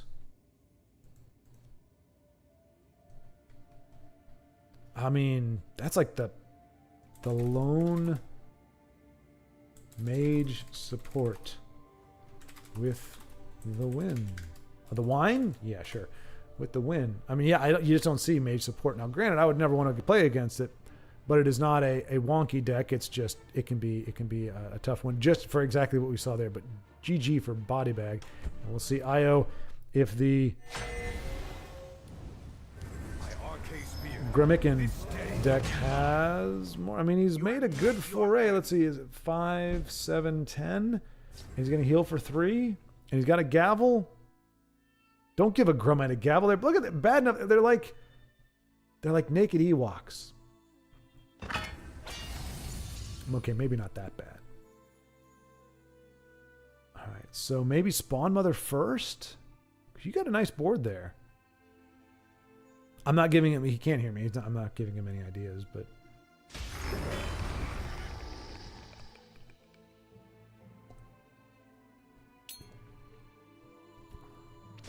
That's my Braves fave deck. Wait, who? What now? Body bag? That's my Braves faves deck. Braves faves deck. My Brave. Oh, Brave, like Brave Carrion? Support. Oh, okay. It took me a second. I was trying to frame it correctly in my head. Okay, so that was a little jest at Denise there. Because she loves supports so much. None of those supports that he was playing were on her list of acceptable supports. So that was his this is for you, Brave. I can hear you. I'm everywhere. Oh gosh. Okay, so I won't give any more advice since he can hear me. I'm in your head. I'm always in your head. You can't get me out of your head unless you mute me, in which case I'm totally not in your head at all. Okay, so I was saying his thumbnails are super basic. I mean, you can work up to them. They really, I mean, I thought there were different times where I put like just a really basic one up there just to kind of get a thumbnail out there that isn't just a screenshot. But honestly, I mean, they say that kind of stuff can help your videos get traction. But I've seen some really bad looking or basic looking, not necessarily synonymous. There's the chicken feathers again. That's so funny. That get plenty of views.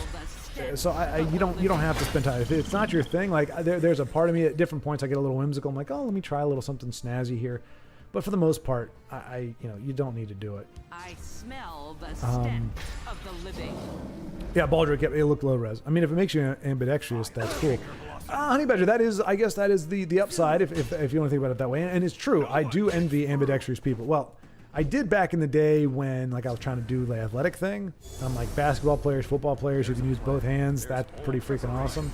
It really gives you an advantage in a lot of ways. But nowadays, I don't know. I don't really have that many times where I'm like, oh, I wish I could have done that with my right hand. Other than like if I'm playing horse or something with a friend, and he's like, okay, left-handed. I'm like, oh, I wish I could shoot left-handed. But usually I'm good enough to make the occasional shot. I don't have to be a lefty to do that. But man, Io might pull this one out. Oh, he's gonna squish. He's gonna try to. Oh, no, he can't. I thought he was gonna try to squish the. All right, so Io does not have it. He's one short. Can he get it? No, crapola. I mean, he can heal. He can heal. But that's not enough. Oh wait. Oh, no, he can't. Look at him go. Look at him go. Look at all the heals. Look at all the heals. Is that enough? It's 8, 12, 16. Oh, he's going to be down 2. So he's going to only have 8. So he's alive on board. If he makes, yeah, I mean, unfortunately though, these guys, they're kind of scrawny. I mean, they're full of fervor and froth, but they are kind of scrawny. So Excellent just needs 4 to find 4 damage next turn.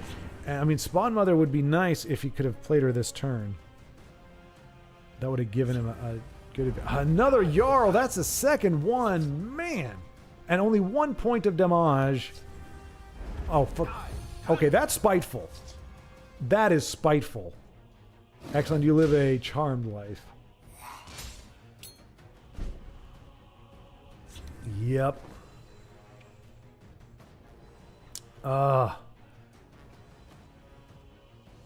That'll do it. Good try, Io. Good try. I mean, and again, I mean, you can't... Once you deploy your great chicken or big chicken or whatever... It sounds... Deploy your big chicken, flump. Sorry, that was uncalled for. Okay, hopefully I just... Nobody, like, you're all scratching your heads going, what the heck was he laughing at? So hopefully that's the thing. But once you do, your opponent at least knows, okay, I didn't beat this guy because I'm awesome. I beat him because he's playing a freaking Grimmican deck. Evening Wolf. Evening Wolf. Oh, casual. Oh, well. All right. We'll get there. Catching up on chat here. It says, let's see. My magnificent monster. Baldrick says, my mother is ambidextrous and so is her brother. That's impressive. I don't... Oh, no, wait. Honey Badger, my brother's a lefty, and the only handicap he has is that his penmanship is bad. Readable, but not that good looking. Yeah, that was kind of the same thing with Adrian, the guy who had in elementary school had was lefty. It wasn't chicken scratch, but it definitely was not... It had, a really heavy slant to it, and it was very skinny. Back then we had to write in cursive, like we had to learn how to write in cursive, and so his cursive was legible, but it was definitely, it was readable, and the letters were there. It's just by virtue of how he was, holding the pen, it was very slanted and very, very narrow, but it still works. And now, nobody writes anything anymore. I'm sure he's just as fast on the keyboard as anybody else. But yeah, I wonder if being ambidextrous is a hereditary thing, or if it just is, if just random. But it's weird for your mother and your uncle to be ambidextrous, Baldrick. I'm not guessing you are. Is that did it skip the generation? But that is interesting. I'd be curious to see what the gene, obviously it's not a chromosome thing, but like what in the DNA determines what hand you are. That would be kind of a nice thing to make standard. That sounds horrible to say because we're not cars. It's like, well, if you want to have a kid, this year's model, ambidextrousness comes. Is that it? Is that the word, ambidextrousness? But being ambidextrous, it comes standard on our model, along with a little built-in Wi-Fi and strong moral compass. I don't know, as defined by ChatGPT. The rightful ruler of let's see. Tamriel has arrived. Honey Badger says, I think it would be cool to be able to do anything with either hand. I've tried practicing, like throwing a ball, but it's embarrassing. yeah, Honey Badger, it is. It really is. Like, even when you try to mimic, you're like, if you're like, okay, I do this, and then I do this, and you're like, okay, so I do this, and then I do this. There's something about it where you're like, even if it, oh gosh, no. Oh, of course. Well, not the worst.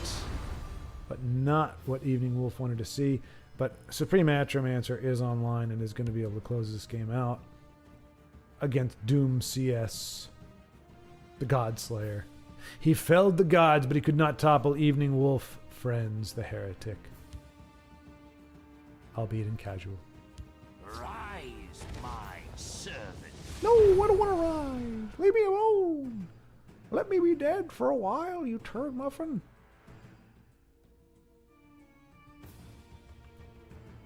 What's he going to bring up? It's going to be the charger, the 1-1 charger with drain. That would be enough, actually, because Supreme Atromancer only does 4. Nope. So he's got the right thought, but he is not going to be able to outlast Evening Wolf. Evening Wolf.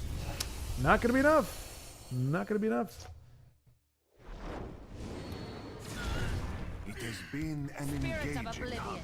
All Doom managed to do is clear the board for Supreme Atromancer and her Atro knock things. Nicely done, Evening Wolf. Good to see your first spectating, first win. Good old Evening Wolf. But we don't really get to see that much these days. Used to be one of those regulars. Give him the Grinny. And let's see. Grummican, or kind of a mixed bag. Let's go with mixed bag here. Because we've seen Io actually win now a couple times with Grummican. Well, he didn't win the last one, but... I want to be an assassin, like Naryu.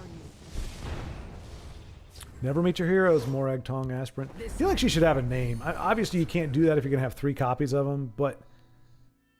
I don't know, she just seems so determined. I kind of would like to know her story, you know?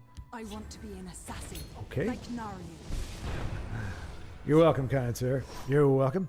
Let's see. Baldrick says, I tried to wait for Sword to catch up, but my finger got numb on the congrats button. Denise, yes, thank you for trying. I appreciate it. Honey Badger says, if Sword catches up on stream, then we know he's been kidnapped and replaced with a doppelganger. Well, I'm glad that I'm falling behind again, because I almost caught up. I was almost there. I noticed it. I was like, uh-oh, everything's petering out here. But Paul, Paul, that's a great comment. That's brilliant.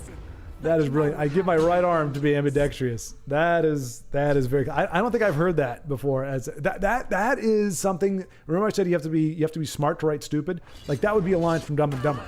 Like, oh man, Lloyd, I totally give my right arm to be ambidextrous. It's like one of those things where you have to think about for a second. Like, okay, that was good. That's a good one. I like that. I would give my right arm to be ambidextrous. That's good. It's good. Props to Paul. And hello, sir. Even though he's 20 feet that way. It's always nice to have support from loved ones. I will have my vengeance. You know, go out there and get a job. I'm only 44. Come on, what do you want me to do? I'm just starting my life. This is my career. And I'm not in the basement. I am living with my mother technically, but I'm not in the basement. And actually, I'm going to be living with my mother for a long time, for a while. So, but look, there is no basement, so I can't be that guy. And I don't like the full beard, so I'll never be, I guess, a neck beard. I am a virgin though, so that's an insult that does apply to me. What's the other one? Incel, I guess. I don't know if I qualify as one of those either. But I think that word just gets thrown around willy-nilly like so many other disparaging comments. So I don't know how much value it has as an insult, but. I'm checking off a lot of boxes, is my point. Let's see if we can find something. But I don't care. Let's see here. Baldric says, that's the quest name, A Night to Remember. The one that pissed me off so much I stopped playing Skyrim, the cult kidnap you one. Yikes. Yeah, Baldric, I remember you talking about that. I remember like doing it kind of like a double take, being like, wait a minute, that's an actual thing in Skyrim? Like, that seems kind of creepy. Really creepy. I mean, to be fair, I mean, we're talking Daedric princes and nonsense and sacrifices. What's the one where it's like there's a sword and it's like, if you want me, you have to kill 3,000. Oh yeah, it's the freaking where it's like you got to go in this basement or something and you find the sword and it's like, and you're in a cage and then he's like, feed me. You must kill like 3,000 people or kill this guy and this person and then we're all good. It's like Grimmicken strikes again. Oh no! Oh, we're missing Grimmicken. I forgot that we were watching Edmorn. That's all right. So it's good to know Grimmicken just got a W, so hopefully Edmorn will be able to follow suit. Despite him lacking the Grummite portion of it. And the chicken portion of it. The chicken portion. I've only got one portion of chicken. This might be handy.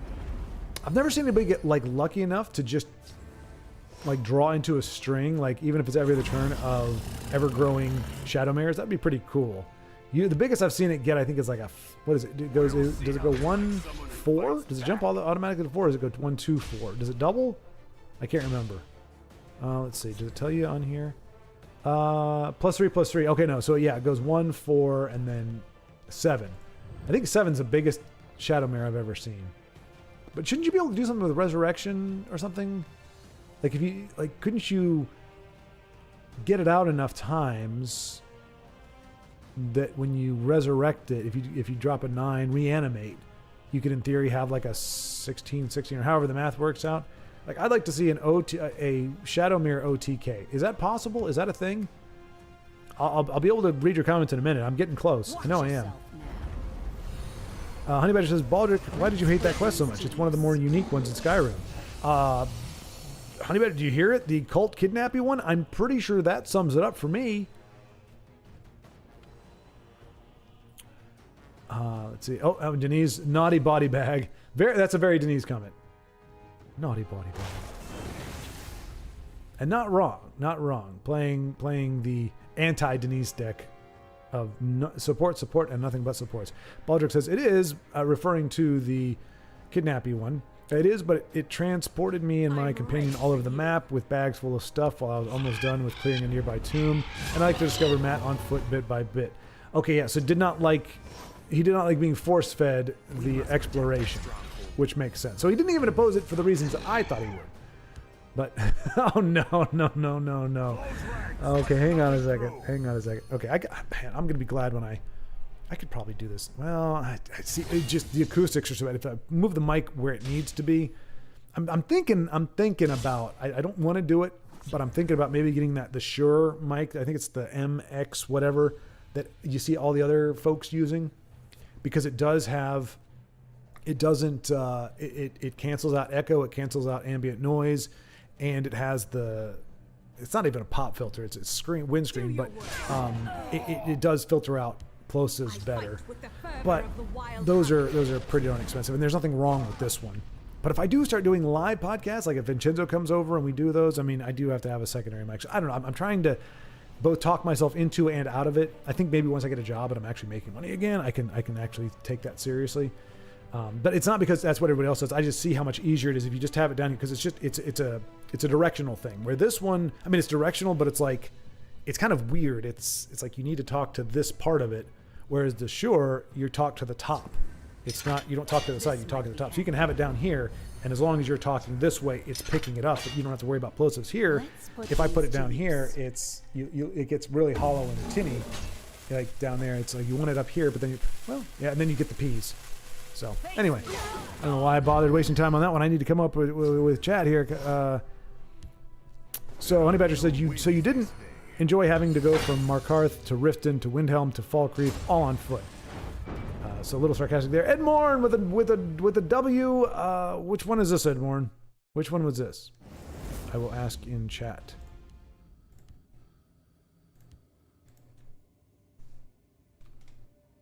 That wasn't Ash, was it?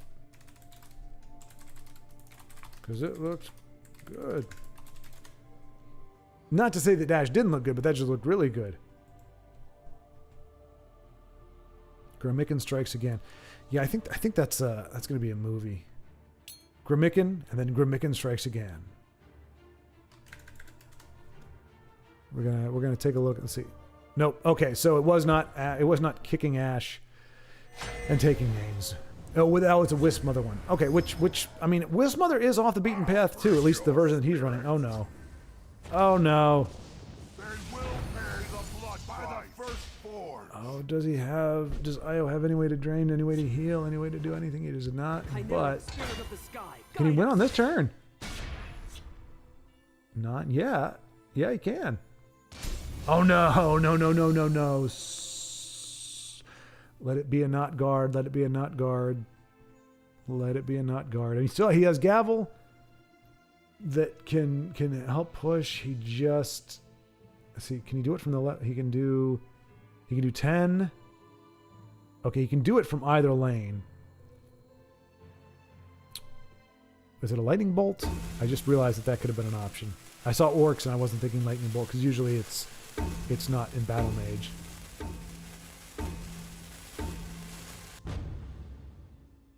Oh no. Wait. Okay, so it looks like stream is still going, but I'm showing my game crapped out. Are we still online? I think we're still online. Let me try on an online thing. Okay, I'm still online, but Legends is not doing the thing. You guys see that down? Oh, you can't see it. I'm in the way. Yoink. See? Down there, right there. Boop.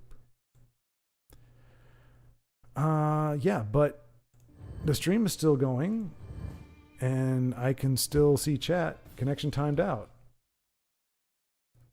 So I don't know what's going on. But it gives me an excuse to catch up on chat. Haha. But I love the casual flex there by Honey Badger, where he's just able to list off all the places that one particular quest sends you. It's like, oh, so you didn't like going from here to here to here to here to here to here, and it's like, oh my gosh, how many times have you played that quest, man? All right, so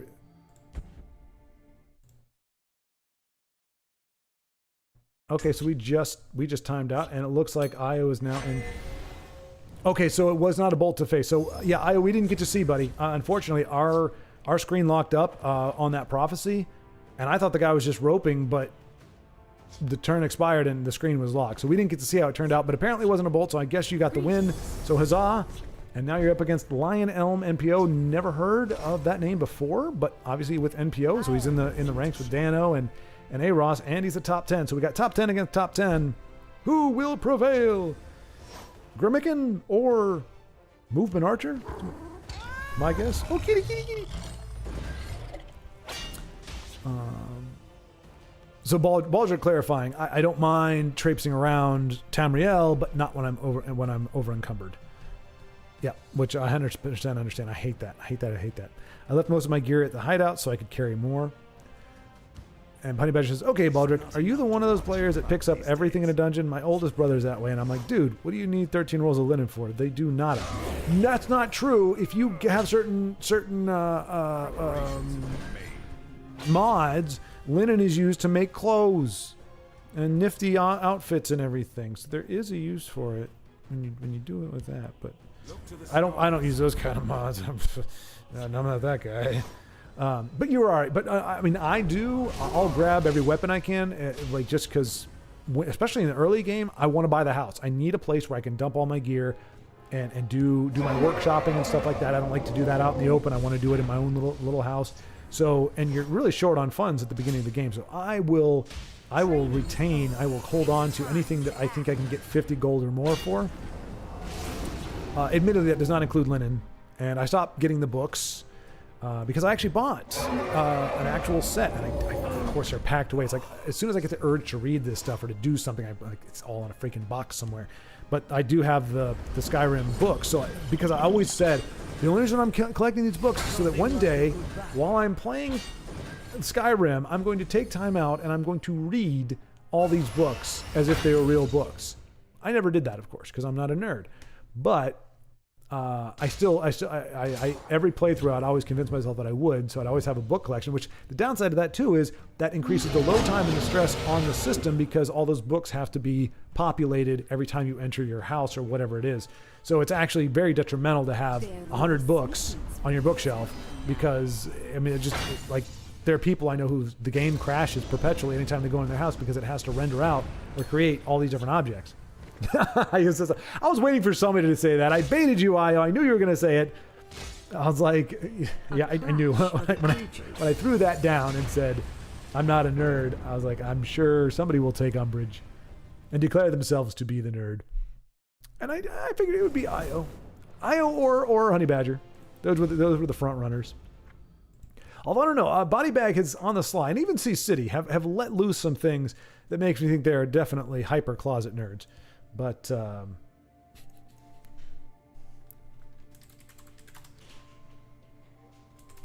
you are Thendor, the mundane. You are no nerd. Let's see here. Boethia. You know, the whole time I was like, oh, why do I keep skipping over Boethia? Let me take a gander at Boethia. Oh, that's why I skipped over, because it doesn't... Rick Deckard. Casual? Okay, Mr. Punk 90? Let's see what Mr. Punk 90... If I remember... Oh, we're gonna get ugnipped. No, we're not. No, we're not. Yes, we are. Well, okay, this doesn't count. I mean, it does. It should count, because if it was Mr. Punk's turn... Yeah, we got delayed ugnipped on that one. That's all right. Let's see. Oh, jeez. Okay, all right. Hang on a second. Hang on. Okay, I do want to give Mr. Punk GG. Looking good for the one turn I saw. Anyway.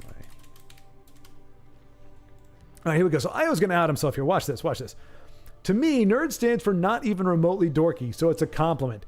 So in creating an acronym for nerd, that in theory is saying he is not remotely dorky, which, I mean, that's clever. Let's not lose the lead there. That is a clever way to, it's actually a statement, a coherent statement out of the word nerd. It's a good acronym. However, in creating that acronym, he has revealed himself to be incredibly dorky. By definition, creating acronyms for the word nerd is dorky. So it's kind of a catch-22, or not a catch-22. It's a dichotomy there. It's the cleverness to create a nice acronym for the word nerd, but even though the acronym is decrying his dorky status, the fact that he did it is in fact dorky. Simpsons reference, Professor Frink. Oh, well now boy howdy. Well, so hey, Flavin. Okay, that was horrible. Well, the thing and the thing and the nerd, Flavin, which stands for, okay, that's bad. It's not getting any better. I don't know why I thought it would. Boethia's still not there. Nope, Boethia's not there. All right, Io, give it your best shot again, my friend. So I have to rephrase what I said by quoting a Simpsons episode. Yes, I can't bounce back from that. He was just quoting. So Io, therefore, is not a dork. Dorks don't watch The Simpsons. Nerds watch The Simpsons. Let's see. Baldric, I was almost naked carrying nothing but trash. It's a funny visual. I mean, not literally visualizing that, but just the idea of just like I'm wearing nothing. Just nothing but trash. Nude Schward merch. Deploy your big chicken. Coming soon to shirts and hoodies ever. I knew. I don't know why I thought that would slip under the radar. Heyo, but yeah. I always deploy my big chicken. Oh gosh, yeah, yeah. I mean, I allow myself some lowbrow humor now and then because it does make me chuckle. There are times too much of it, and it gets old very quick. But on occasion, I was about to say, never mind. I'm not gonna say what because then I would just be saying that anyway. So I do appreciate. Yeah, I don't know that Tesla would much care for a Tesla branded shirt with that card on there. It says "Deploy the big chicken." I don't know if that would encourage them or not. I obviously. Oh gosh, what a play there from Forfeit UESP. That's a potent bit of stuff there. So unfortunately, Gramican falling to some snazzy play there. And just like that, here we are on a Friday at 5 o'clock my time, almost 5 o'clock, and it is crickets out here. We got Io holding on the fort. Everybody else, and Boethia taunting us with a non-existent game. Oh, there we go, Mr. Punk. Thank you, bro. It's an arena. It is arena. I'm trying to get legendary rank. Nice. Okay. And hey, good luck to you, sir. That is, as I understand from K Fluffy, one of the hardest things to do. In versus matches, I'm around 50th place. So so I won't play versus this month no more. You should play more instead of watching others play. Just joking. Love your content and keep it up. Thank you, Mr. Punk 90. I appreciate that. I did. So I did. Okay. So now we got both Edmorn and Io. So we'll jump in with Edmorn here. I tried playing to see if that would be preferable for folks, and it seemed like it was kind of 6 of one, half dozen of another. And then after seeing the kind of games that our other higher level players were putting out there, it seemed like a no-brainer to give you more of that content. Because if you're just watching for the good games and maybe some of the flapping of my gums, you can get that more from watching other people play than myself. But I certainly if I can appreciate the feedback and even whether it's a jest or not to say, hey, you should probably play a little bit more. Considering I sign off every video with keep playing, I get it. I just, like I said, if it goes either way, if it can be just as good either way for folks, for both my sanity and I think the quality of the games you can see, I'd rather spectate. But and especially, if there comes a day where I'm going to make a top 10 run, if I want this nice shiny card back like Brave and so many of you have, the top 100 card back, I might. I just don't know if I've got enough gas in the tank to do that. I felt like I limp into top 1,000 legendary. So I just don't know if I've got the fortitude. But like Punk was saying, you get to rank 50, you don't want to play anymore. And 11 days... That's kind of skirting it. I don't think you may lose like 5 ranks a day or something, maybe. So he would have to lose. But even then, 5 ranks a day for 11 days, that's 55. So yeah, he's fine. He'd still be in the top 100 if that's the case. So it's a good strategy. That's what a lot of people do. They don't, once you break the top 100 or the top 1,000, you just let it go and you don't go on the ladder anymore because you're going to lose more ranks by losing games than you will just by not playing. So it's like a slow atrophy versus getting booted. But so I get it. Chin up, you've got the fartitude, as I heard it, right? I don't know. I don't know. But the thing is, I should. It's a game. It's a game. It's supposed to be there for fun. I should have the fartitude. I should have it. There's no excuse not to have it. So maybe I just need to gird up my loins, suck it up, and just take one season and go from rank 12 and try to get to top 100. But I do need the time for that. And I have it now, and I'm thinking I'm going to give myself about a month in the new space as I move everything in, migrate, get things decorated, get things set up. Might give myself a month in the new space before I actively go looking for a job. And if I do that, that might be when I make the push, because I need to be able to be playing at least, for me, from my skill level, probably an hour a day, pretty much every single day. And you know, which is no big deal because I kind of do that. Deploy my big chicken. Well, that's a problem. When it comes to Tesla, I don't have a big chicken. I have a villager. I have the village people.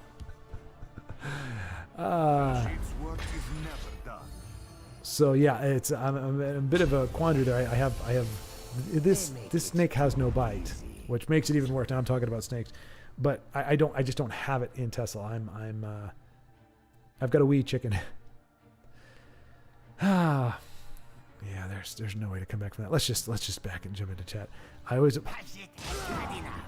deploy my big chicken. Baldric, it just works, says Todd Howard. Exactly. Yeah, that's the battle cry of Skyrim. I mean, the modders are responsible, I think, for Skyrim's, I don't know about initial success, but definitely its sustained success. The fact that they can release 25 versions of it and people own at least half of those is a credit to the modders. Get the trademark ice cream for my. Oh, before I forget, to put it to chat, and I'm gonna see it. I'm gonna see it no matter what. If I don't see it in this life, I will see it in the next life. So, what do you guys think? Like, give me some feedback here. And I'm not saying you have to. If you're in chat, you don't have to respond to this. But I'm curious, and it would help me to know. What is it that you like most about the Live at 5? I'm gonna call it Live at 5 because that's the spirit of it, but obviously it's Live at 5 at 4, War at 4, what have you. And I'm not fishing for compliments. The reason is because, you know, it's been mentioned a few times. Hey, would you like a co-host for the live stream? And I'm still thinking about it. I'm still trying to work it out in my head how it can best be done. But usually when I see more than one caster, first of all, they're usually in the same space. It's like a podcast setup. So, and when you're in person, you have body language, you have on point facial cues and everything when you're looking at that person that can kind of help guide the conversation. Like even with when I'm just with one-on-one with people, when we're doing like the spotlights, we end up talking over each other a little bit. Like we kind of say, and that's not the end of the world, but if you're doing this for 5 or 6 hours, you don't want to just have it be nothing but like, and then go ahead. So usually it's two people like in a space, and they're usually focused on something, whether it's they're watching a video together and they're making comments on it, or they're making commentary about something in general. It's a conversation more or less between them, or it's a commentary on the game. But as you all know, very rarely does this ever shift to actual commentary. Sometimes it happens when the chat runs out, but my focus is primarily interacting with you all in the chat and then mixing it up, accenting it with what's going on in the actual game. So it's a different setup to what a lot of folks do and what a lot of channels do. And if you have a co-host, in theory, you're kind of carrying on a conversation between the two of you.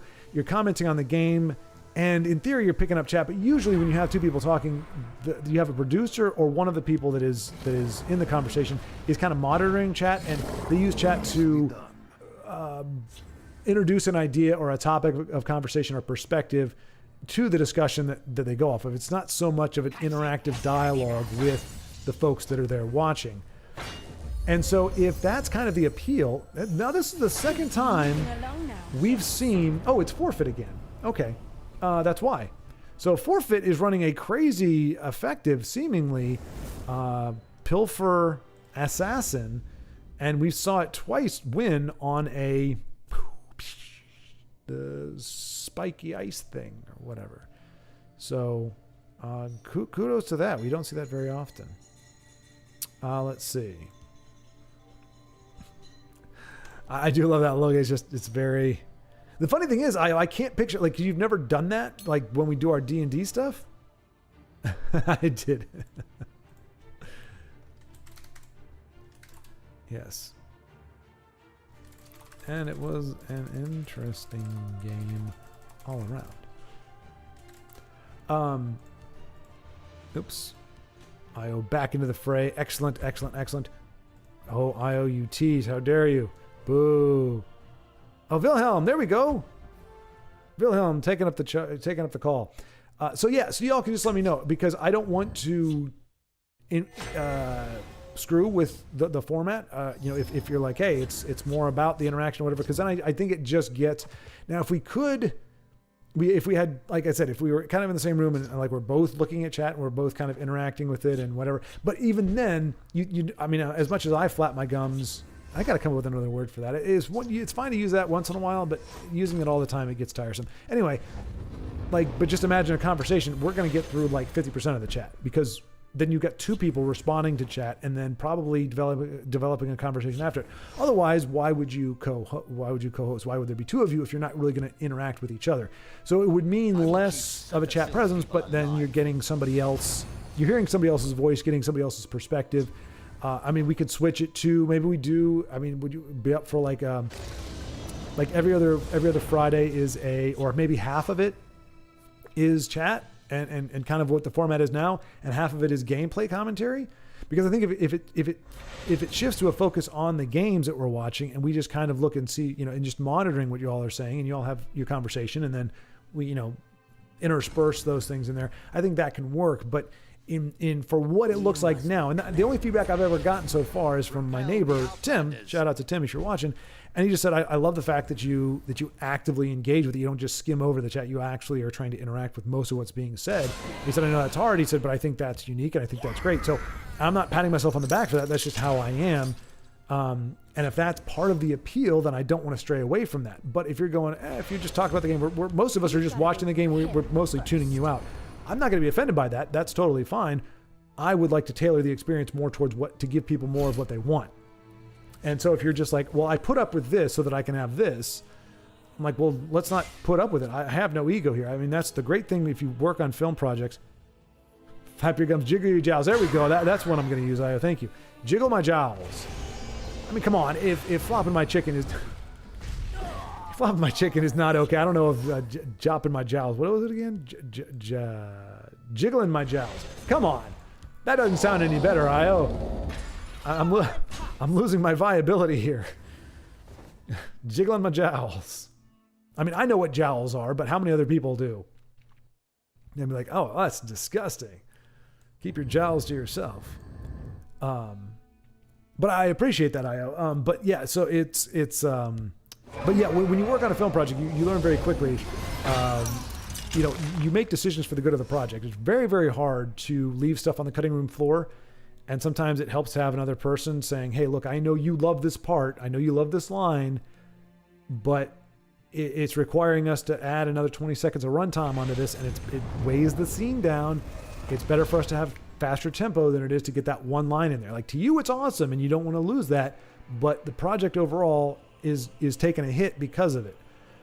And so you're like, okay, so you learn to do things for the good of the project, for the good of the audience. Flopping my chicken.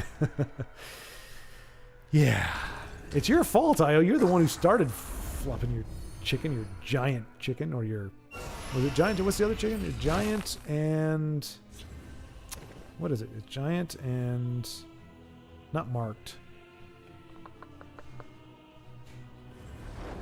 I'm trying not to lean into it. I was thinking of a bunch of other adjectives that would work. That would be kind of funny, but I feel like I'm straying far from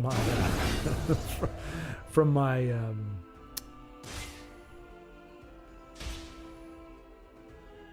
my verbal chastity, as it were. But I can't remember. Giant chicken, there's another kind of chicken. Wild chicken, mad chicken, angry chicken, whatever. Anyway, you started it is my point. But yeah, so you just learn, okay, give the audience what they want. And so you go, okay, let me give you more of what you want versus trying to give you what I think you want and end up finding out that that's not actually what you wanted at all. So any chime in with that is greatly appreciated. And just know, folks, you don't have to say anything, but if two people say something and it doesn't happen to be what you agree with, just know I only have that to go off of, so that's what I'm going to base my decisions off of. So if you have an opinion, especially if it's contrary to something somebody else has said, goodness knows we do not shy away from controversy here. be sure to voice that so that I know, okay, well, some people like it this way, some people like it this way, so it may be worth it to mix it up. Maybe I should just keep it the same way. But anyway, and I will say I do need to get with Brother Ridge. He had mentioned, wanting to do a what do you call that? Spotlight. And I want to get back into that. So, I mean, there is a way to do it where there is more conversation between other Tesla players that may not be a live at 5 format necessarily. And look at that. Oreo Cookie Gal with Wilhelm gets the win against JV66.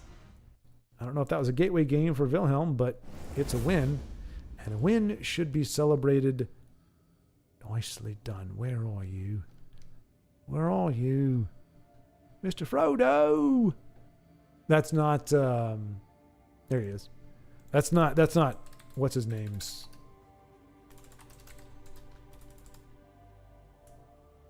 Strong finish with Oreo.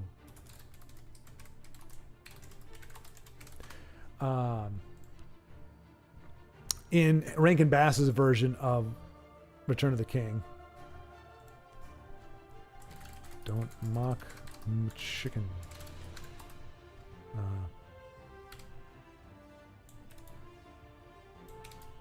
Oops. There we go. I give you the wide-eyed stare. All right, Edmorn, let's take a gander here. Oh, let's see here. Yep. That. Wait. Never mock, only balk. All right, so oh gosh. I thought he was using an actual word. I was like, well, balk is B-A-L-K, and that means to like balk, like he balked. He was going to do something, and he balked. So I thought that's what you were doing, Io, but no, you are making a chicken pun.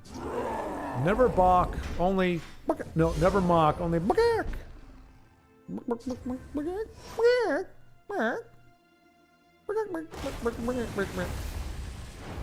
Ooh, Edmorn, that close to ugnipping me, but you didn't.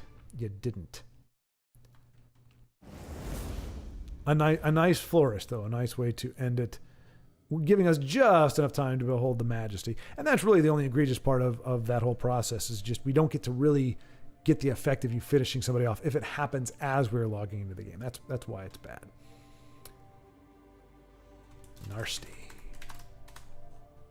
Not really, but it looks cool. Like when you log in, you just see somebody bolt somebody to the face. It just looks powerful. All right, so Io, let us see here. Let's see. Honey Badger says, it drives me nuts watching my brother take everything. I mean, leave something for the ancestors. I don't know. I mean, whose ancestors want to, I don't know. But you're right. As far as, because of the lore, the ancestor, in theory, there's some stuff. But do the ancestors really want linen? I mean, to be fair, linen is pretty comfy. I actually got a few linen shirts from my birthday, and they're actually quite comfy.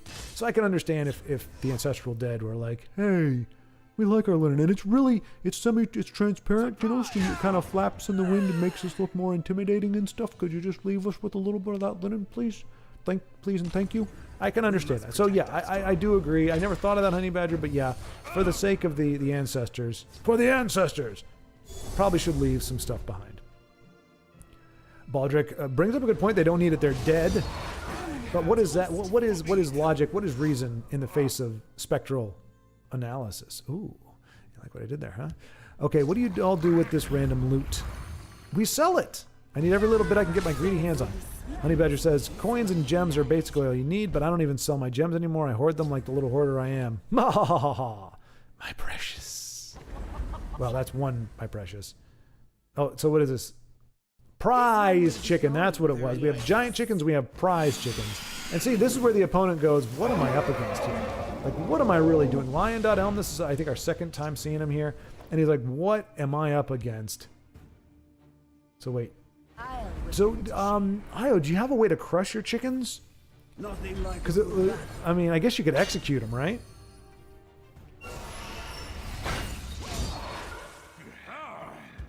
Okay, so there you go. You got. I mean, it's a nice combo, but at the same time, it's like, oh, that's so cute. He's come out as two horns, like, rawr! We're the weakest village people. YMCA. It's fun to stay at the YMCA. I mean, frothing at the mouth. Like, you can be angry and not insane angry. I don't know why they had to go to that. I mean, seriously, it's just a chicken. Like, if your village people get this worked up over a dead chicken, ouch. Well, Golden Initiate comes on just in time. Let's see. Honey Badger says, if you take the linen, then the ancestors are naked in Sovngarde. Have you been to Sovngarde? Not a summer's paradise. It's chilly. Wait, is that a thing? Oh, wait a minute. Is that canon? Do you ever?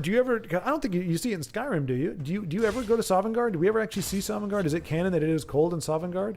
I mean, I guess so. If the Nords are used to it being cold, you would think that heaven would just kind of mimic. But I mean, for us, again, it's hypothetical, right? If heaven exists, like what would the temperature be in heaven? Because you got people from all over the world.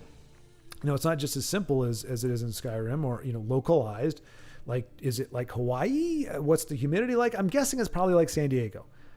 Constant temperature, nice weather all around.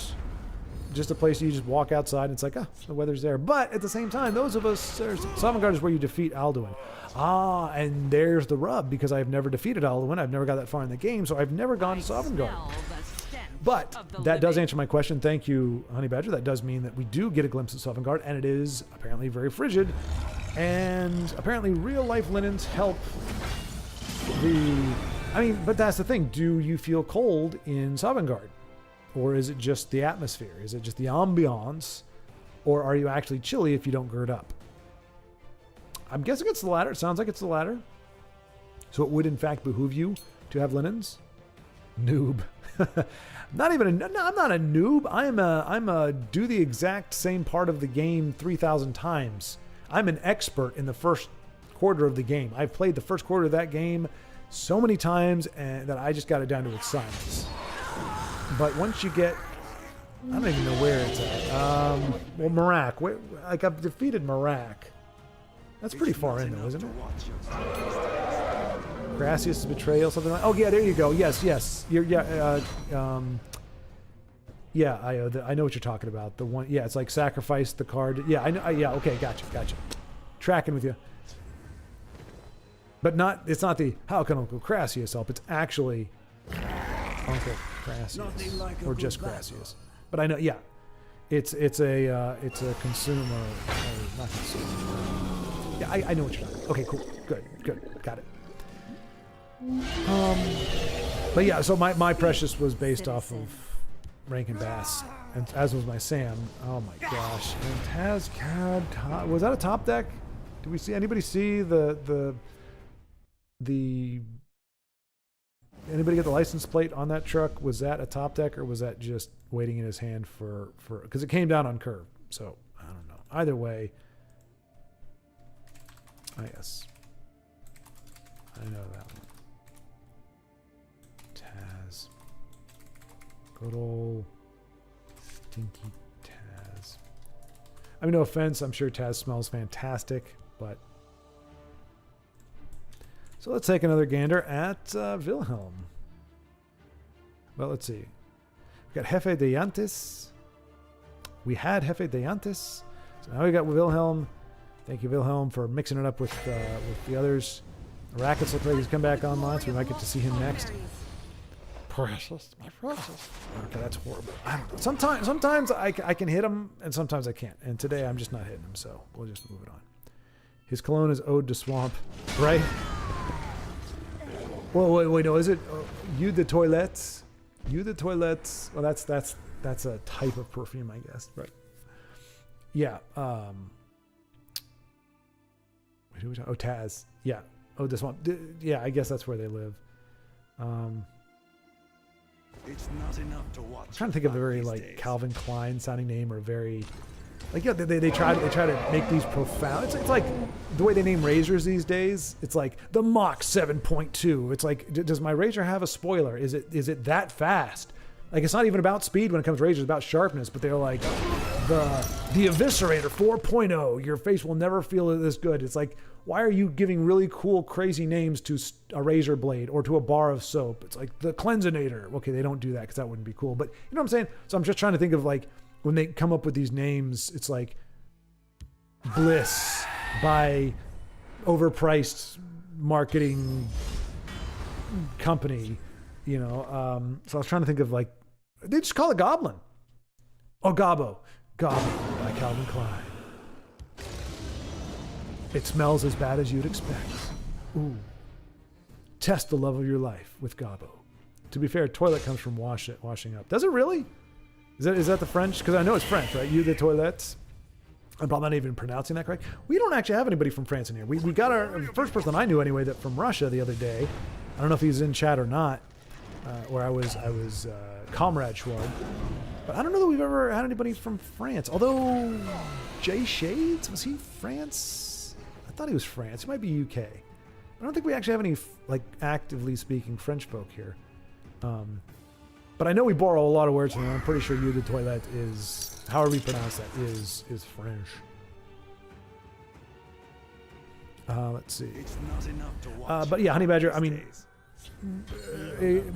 selling a bunch of weapons is a way to get coins.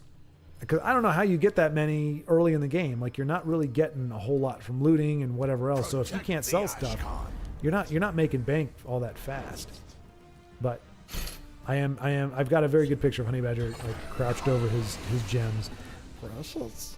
I like my gems, precious. I don't know. My Bobby's World? Is that what this is? Hey, Uncle Ted.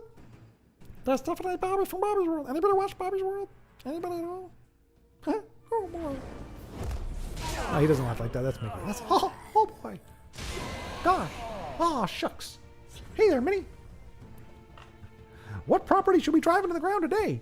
We've already destroyed Star Wars, Marvel. Huh? We can destroy all kinds of things. Oh, you bad boy. The hunter. Bad boy.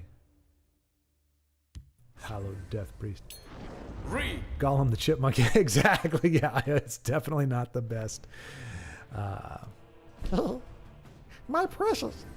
I do love it. But I still say they made him too like, I don't know. He's fine. He's fine. But, as I said, Brother Theodore is much more terrifying. I think Gollum should be terrifying. Sell them. Exactly, there you go, Baldric. Sell them so I can fill a room with a sea of gold like Scrooge McDuck. No, Baldric, you just sell them so you can have a room.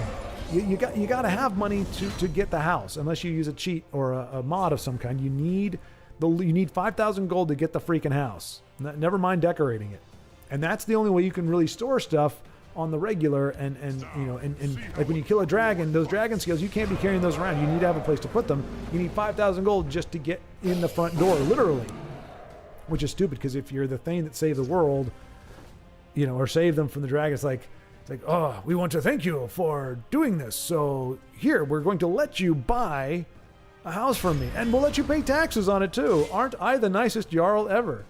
That's not how he sounds. It sounds like this. I am the Jarl of Whiterun.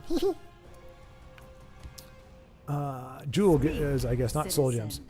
But yeah, soul gems are good too. I keep those because you can soul gem things and put them in there, and that's how you power the awesome swords and stuff. Come on, noob. Honey Badger says, I used to do that until I was always over encumbered, and then I thought, what do I need this for? Yeah, mostly health potions. Yeah, no, that is another thing too. Like, you need to be able to buy health potions. It's a big deal. Oh my gosh, I'm actually at the bottom. I'm almost there. Wait. A true fan. Oh gosh. Nope, I'm not. Oh my gosh. I thought it was at the end. I mean, I didn't really believe it. I don't know why I thought I was. Oh my gosh. It wasn't even clear. Willpower making an appearance. I got to scroll back up here, but oh my goodness gracious. Thank you. Seriously, guys, you should have seen it. Made it look like I was three lines away from catching up. And now I'm almost halfway back up. I am, 45 minutes. It seems to be that's my cap. I don't know why. No cap. Khajiit will find a way in. Let's see. That's me. Ooh, another. Oh my gosh, Nord 33 is brutal with his death priest. Denise, I'm sure, is giggling wickedly at this. Ooh, not a bad call. Probably want to take Kitty out. You don't want her draining.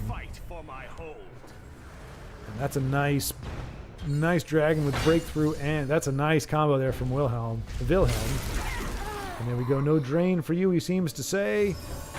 Unfortunately, he's going to take 15 damage, but he's got 38 health, so unless Nord 33 has some... I don't even know why I bother. Oh, darn you, sails through storms, swims at night. Poops in shadows. This is a problem for Wilhelm. Okay, now there we go. Now here, do you nuke sails to avoid the stuff, or you do get iron scale? He does. Okay, I would have done that myself. We'll see how well it pays out, but man, he is definitely in some trouble. He needs something for this guy. If he can get a prophecy or something. Otherwise, I think Nord might be able to pull this one off. Granted, he is playing veteran. Ooh, there you go. Shackle that puppy. You want him to hit your face one more time. You need another card. No, Wilhelm, no. I've been killing since I was 16. You want this shackled. You don't want this to be able to attack next turn. Poops in shadows. New Skyrim character confirmed. Actually, that was I believe that was Inu, if I'm not mistaken. Inu, actually, we actually have a custom card. I think it was Inu. Somebody made a Poops in Shadows. I might have said it. I can't remember who actually came up with the name. It probably was Inu, though. It depends. If you think it's crass and crude, then he definitely came up with it. If you think it's brilliant, then I probably came up with it. But I really can't remember, but I do know that there was a card made for Poops in Shadows. And I'm sure there actually is, in canon, in Tessel lore, there is a Poops in Shadows. There has to be, right? You must be cleansed. No, he doesn't have to be cleansed. You could not cleanse him, and everybody would be a lot happier. Not enough to save him. Prophecies are nice, but that's just not enough. A hard-fought victory. And a nice congratulations from Wilhelm. Wilhelm's always a good sport. Always very, very, very nice and very gracious in defeat. It should be. Poops and Shadows really should be. I'm kind of surprised it's not, to be honest. Ooh, Arrakis back in the mix. Take a gander there. Io says, I keep all my potions thinking I'll save them for when I really need them. Yes, Io, that is the big, not lie, but the big problem that I have as well. I'm like, I know I get in all these situations where I need the potions, and so there are times where I let myself die because I'm like, I'm going to need this potion later on. And like, I'm eating apples, and I'm eating meat, and all this other kind of crap, and it's like, dude, just freaking drink the potion and make your life so much easier. But I'm like, no, I need it for the boss fight. And I never make it to the boss fight because I keep dying trying to survive without using the potions. But I hear you. That is my problem as well. Oh, and okay, that's what Honey Badger was responding to. I'm sure it's easy. Aspirant's story is that she grew up looking... Okay, because I said that Aspirant should be her own character, or it would be nice, but it's hard because she's a 3 of, not a 1 of. She's not a unique legendary. But Honey Badger has a backstory for her. Sure, it's easy. Aspirant's story is that she grew up looking up to Naryu, and she wants to be like her hero. That's it. The end. No more story. So Honey Badger just wasted my time. Wasted my time, wasted your time, wasted everybody's time. You know, Honey Badger, you could write with George Lucas. I think you guys could come up with some really good stories. I think you'd have a lot of great Star Wars stories to tell. Because that's kind of how his narratives go, too. It's like, sorry, I opened that can. I apologize. Shots fired. I apologize. I'm not trying to go down that trail again. So mea culpa. I retract that. I'm not trying to. I just shouldn't have done that. That was my bad. That was my bad. I did not need to lean in that. It's a good story, Honey Badger. It's a very good story. You did warn me that it was going to be easy. I was expecting a little lore-heavy exploration based on the conversations we were having. Was that a win? That was a win, wasn't it? Dag nabbit, I need something. I need to pay attention. That's what I need. I don't have enough. I can't afford to pay attention. You see what I did there? You see how clever I am? All right, Io. Here we go again. I think Io won, but I'm so used to seeing him win. Not necessarily with this deck, but in general. Ooh. Nom nom nom nom nom.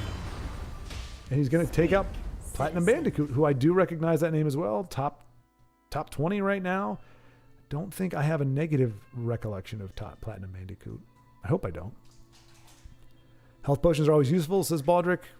That is a pro tip for free, folks. Health potions are always useful. I feel like that's the thing I should say. Hey, Inu, hello. Good to see you. I got to tell you, I I definitely got a good chuckle out of your post when you're like, you took everything from me. You made it look too easy. It's like, no, that's not it at all. Again, it's the deck. I mean, you saw, like, I was about as stupid as you could be with it, and I still won. Like, I drew crazy well, and the deck is well put together. So even somebody like me, like a noob, could win with that deck. And you did it with premium, and you did it first. And you gave us suspense because it took you like 6 games to win with it. So it's actually better. You built up the suspense. What a showman, I say. Inu, what a showman. I was lame. I was like, let me just do this real quick. So, so don't feel too bad. Don't feel too bad. Honey Badger says, yeah, but I can craft stronger potions with wheat and blisterwort. Is that how you do it? I've been looking for, I didn't want to cheat. I was trying to go in-game. I couldn't find the really good potion. I know wheat was one of the ingredients, but there was another one to get like a mini potion. But I wanted to get the big one, but I could never figure out what the recipe was for it. With wheat and blisterwort that I can find anywhere else, even better than ultimate healing. Got a greeting for Inu. Schwart, I don't think being called a virgin is an insult. If anything, it differentiates us from most of the population. We are a rare commodity. We are indeed, Honey Badger. We are indeed. But it is good to know I'm not alone. So Honey Badger also shares that as well. We always got to be careful. And again, he's got the cool song. It's a great comment. I take it at value and I leave it at that. I just add on because there's a lot of things if people, and obviously wouldn't be you or me, Honey Badger, but sometimes when people feel in any way insecure, they feel slighted, there's a tendency to try to take pride in something that they're mocked for. They try to turn it around, and that never really works out well either because you don't want to channel that into any kind of like a superiority complex. Because like I said, it's mostly comes down to being a choice. But that to say, I don't want to disregard or disparage a remark that was just a very kind remark and a very encouraging one.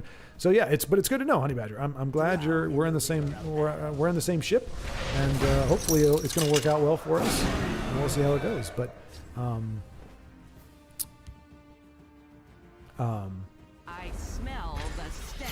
But yeah, of the but living. by virtue, it is a rare thing. Whether or not it's how valuable it is, how many people, because it's only valuable if people find it valuable. So you just got to find a gal who also values that, and then you're good to go.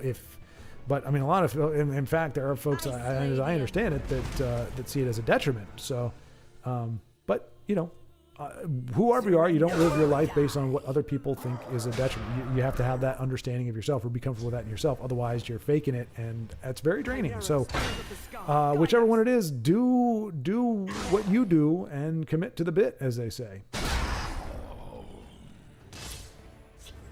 But good to know, Honey Badger. I didn't know that about you, but thank you for letting me know. And yeah, like I said, I didn't think of it as an insult. I couldn't figure out how it worked out to be an insult, but I have heard it used in that way, so that's why I referenced it.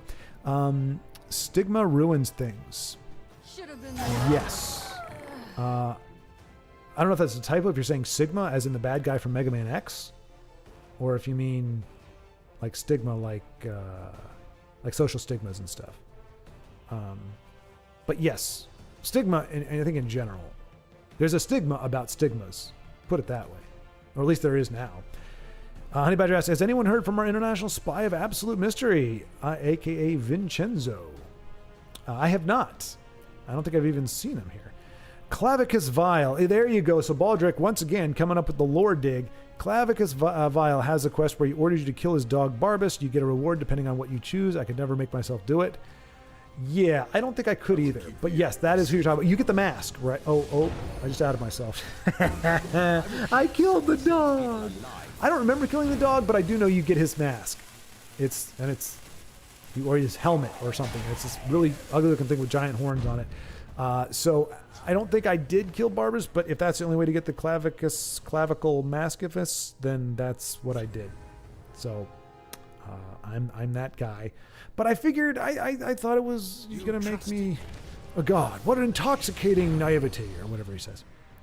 Pure Willpower. Hello, everyone. I have off work. So awesome, Pure Willpower. So welcome. So you still are gainfully employed and moving on up on the ladder, as it were.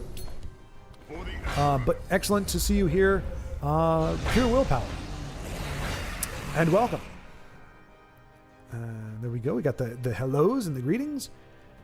Pure Willpower says, I think your audio quality is fine. Oh, thank you for Pure Willpower. Okay, so that was back when, goodness gracious me, that was when I was talking about the microphone. So I appreciate that, Pure Willpower. I mean, I do have a bunch of filters on it, you know, like de-noise, de-reverb, trying to take out some of the echo. So that does help a lot. I mean, OBS is great for that. I mean, honestly, OBS, for if I record audio, I record on OBS versus Audition. Because Audition, the last time I tried to use it, it screwed up the timing. The audio was longer or shorter than the video, and I had to go through this whole rigmarole just to try to sync it up again, where OBS doesn't have that problem. And the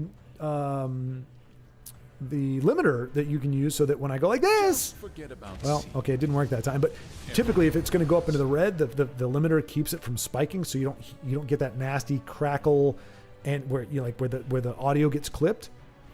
I can't get that to happen in live on Audition. If I'm recording into Audition and I apply the limiter, it doesn't actually stop it from peaking.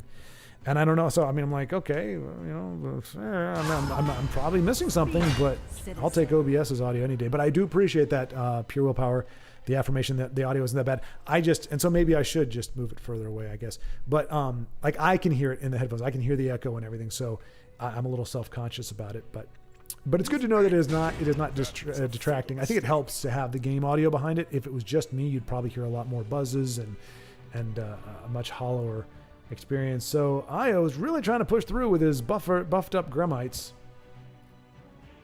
He's not going to be able to do it next turn as things stand now.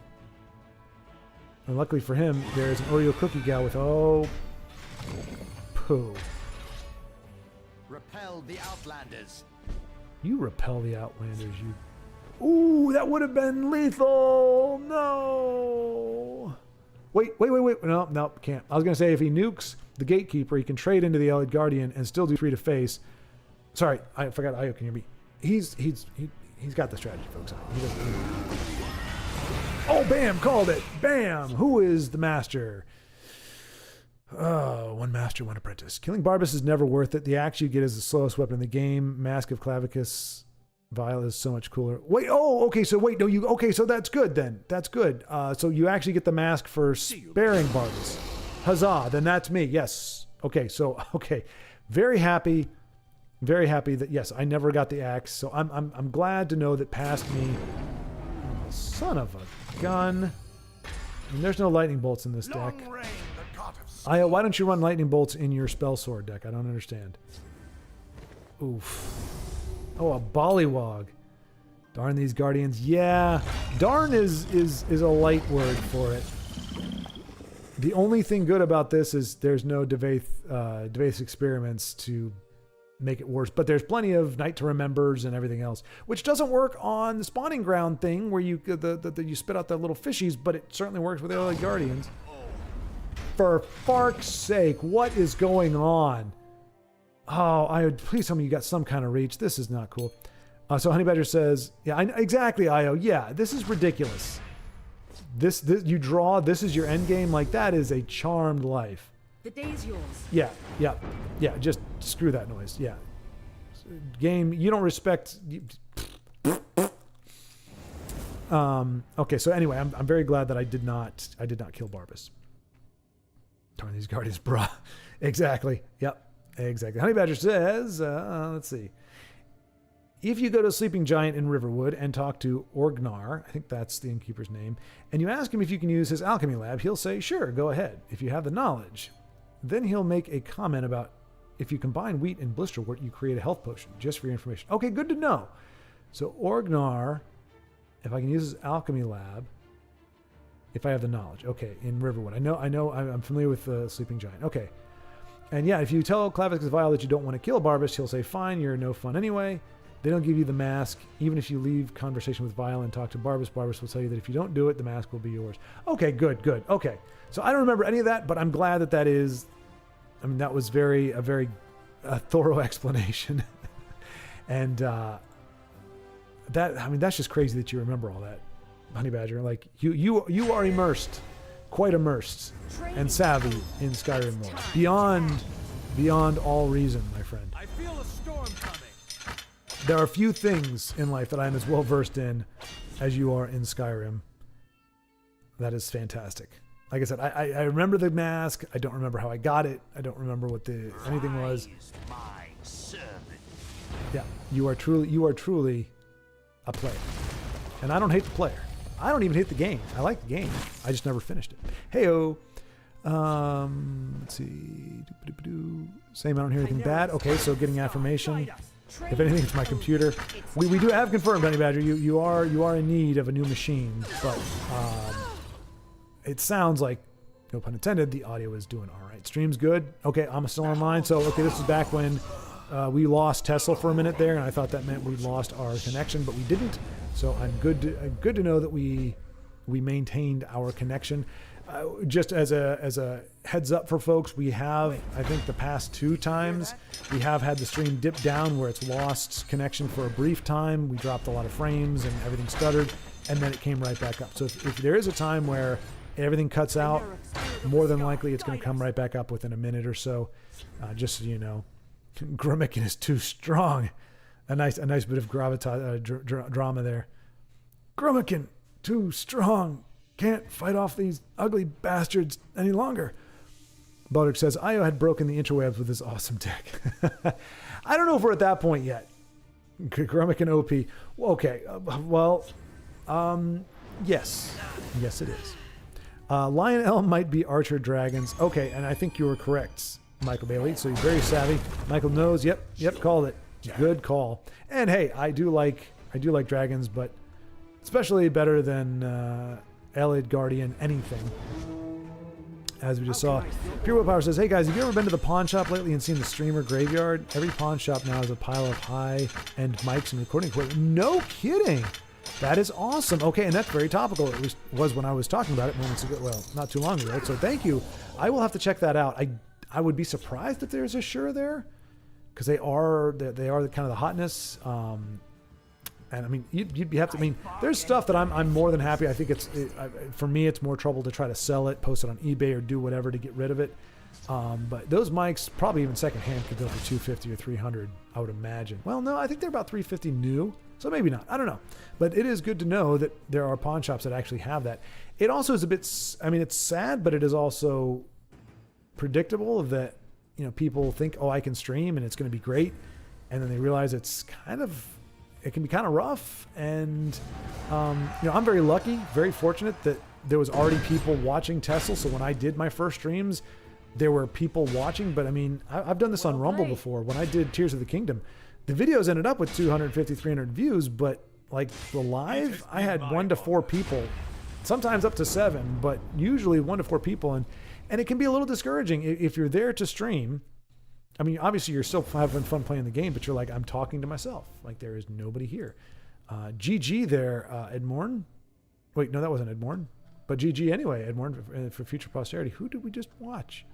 It was Arrakis, right? Was it Arrakis? I think it was Arrakis.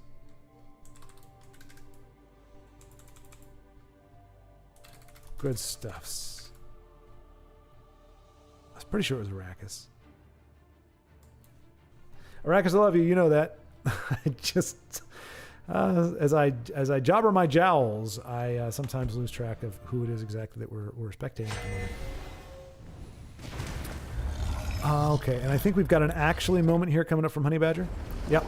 Well, actually, Schwart, you go to Markarth, to the Temple of Dibella, to Morvuskar, to the Misty Grove, to Rorikstead, to Whiterun, to the Witch Mist Grove.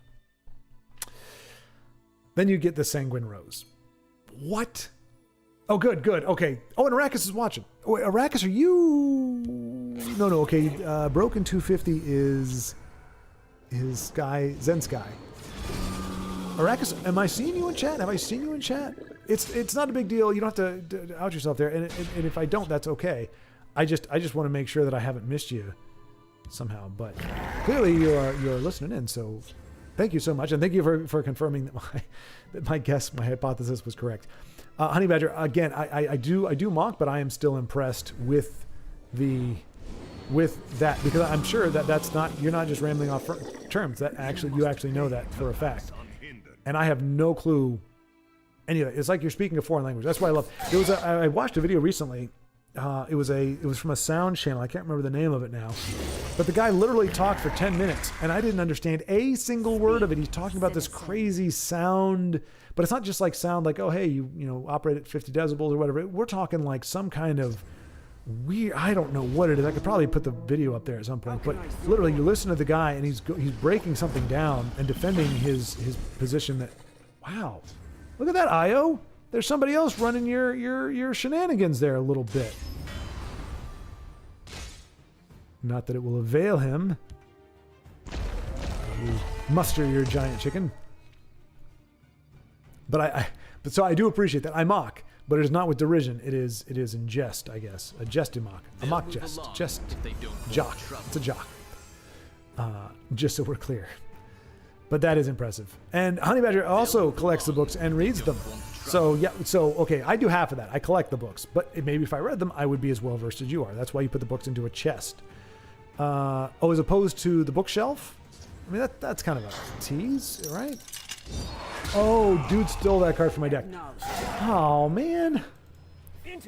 Whoever said ignorance is bliss was ignorant, blissfully ignorant, because the more you know, the better off you are. And what is this?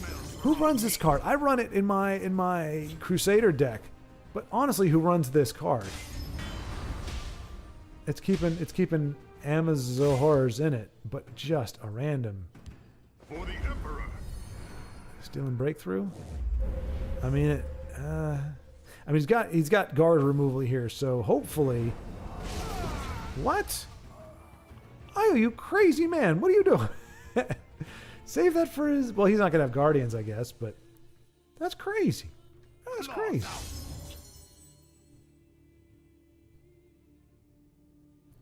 What were you avoiding? Lethal? Maybe that was it. It's all right. You don't have to explain yourself. So apparently there you go. There's a tip for you all. If you want to collect the books and don't want them having to be rendered out, stick them in a chest and not on the bookshelf. Good to know. I put them on my bookshelves. So okay, well, Io puts them on the bookshelves, but I think that's what causes it to have to load them. There's nothing wrong with being a nerd, buddy. Nope, there is not. There is not. And like I said, there's no use in fighting it if you are. You are what you are. It does not behoove you to try to be something other than what you're not. Lean into the skid, as I say. If you have a mind for that kind of thing, if you enjoy that kind of stuff, fighting it is only going to make you miserable. As long as it's not something that is a detriment to your life, that is actually hurting you. It's like, well, I enjoy it, yeah, but it's hurting. It's like smoking. Like smoking, probably something to avoid doing, just because it is. There is no question that it is a detriment. No matter how much you like it, no matter how much it seems to do something for you, you're killing yourself. I mean, I just got back from visiting my dad. COPD is ugly, folks, and there is no cure for it. You are not getting out of COPD. And most of the time, not all the time, but most of the time, it is linked to smoking or to, you can get it from inhaling, substances, dangerous substances like in war, different chemical warfare and things. But the big culprit is smoking. And I'll tell you right now, it'll wreck you.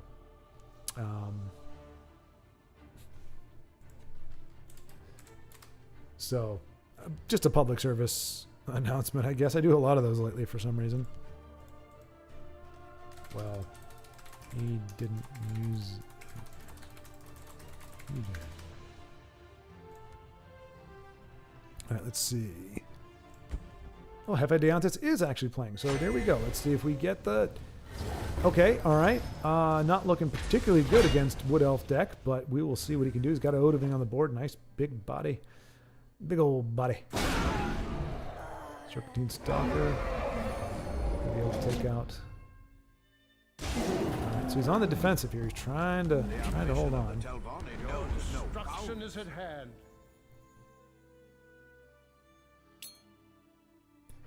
Facing Platinum Bandicoot again with his. Oh gosh. So is this? I mean, it looks like we don't want to count him out yet, but. Oh no! Okay, there we go. He's going to be able to heal. All right, so we're hoping to be able to join Io here in the next minute because he's matched up against Platinum Bandicoot and his nefarious guardians. We'll see if Jefe can stave off the attack. But even with the 4,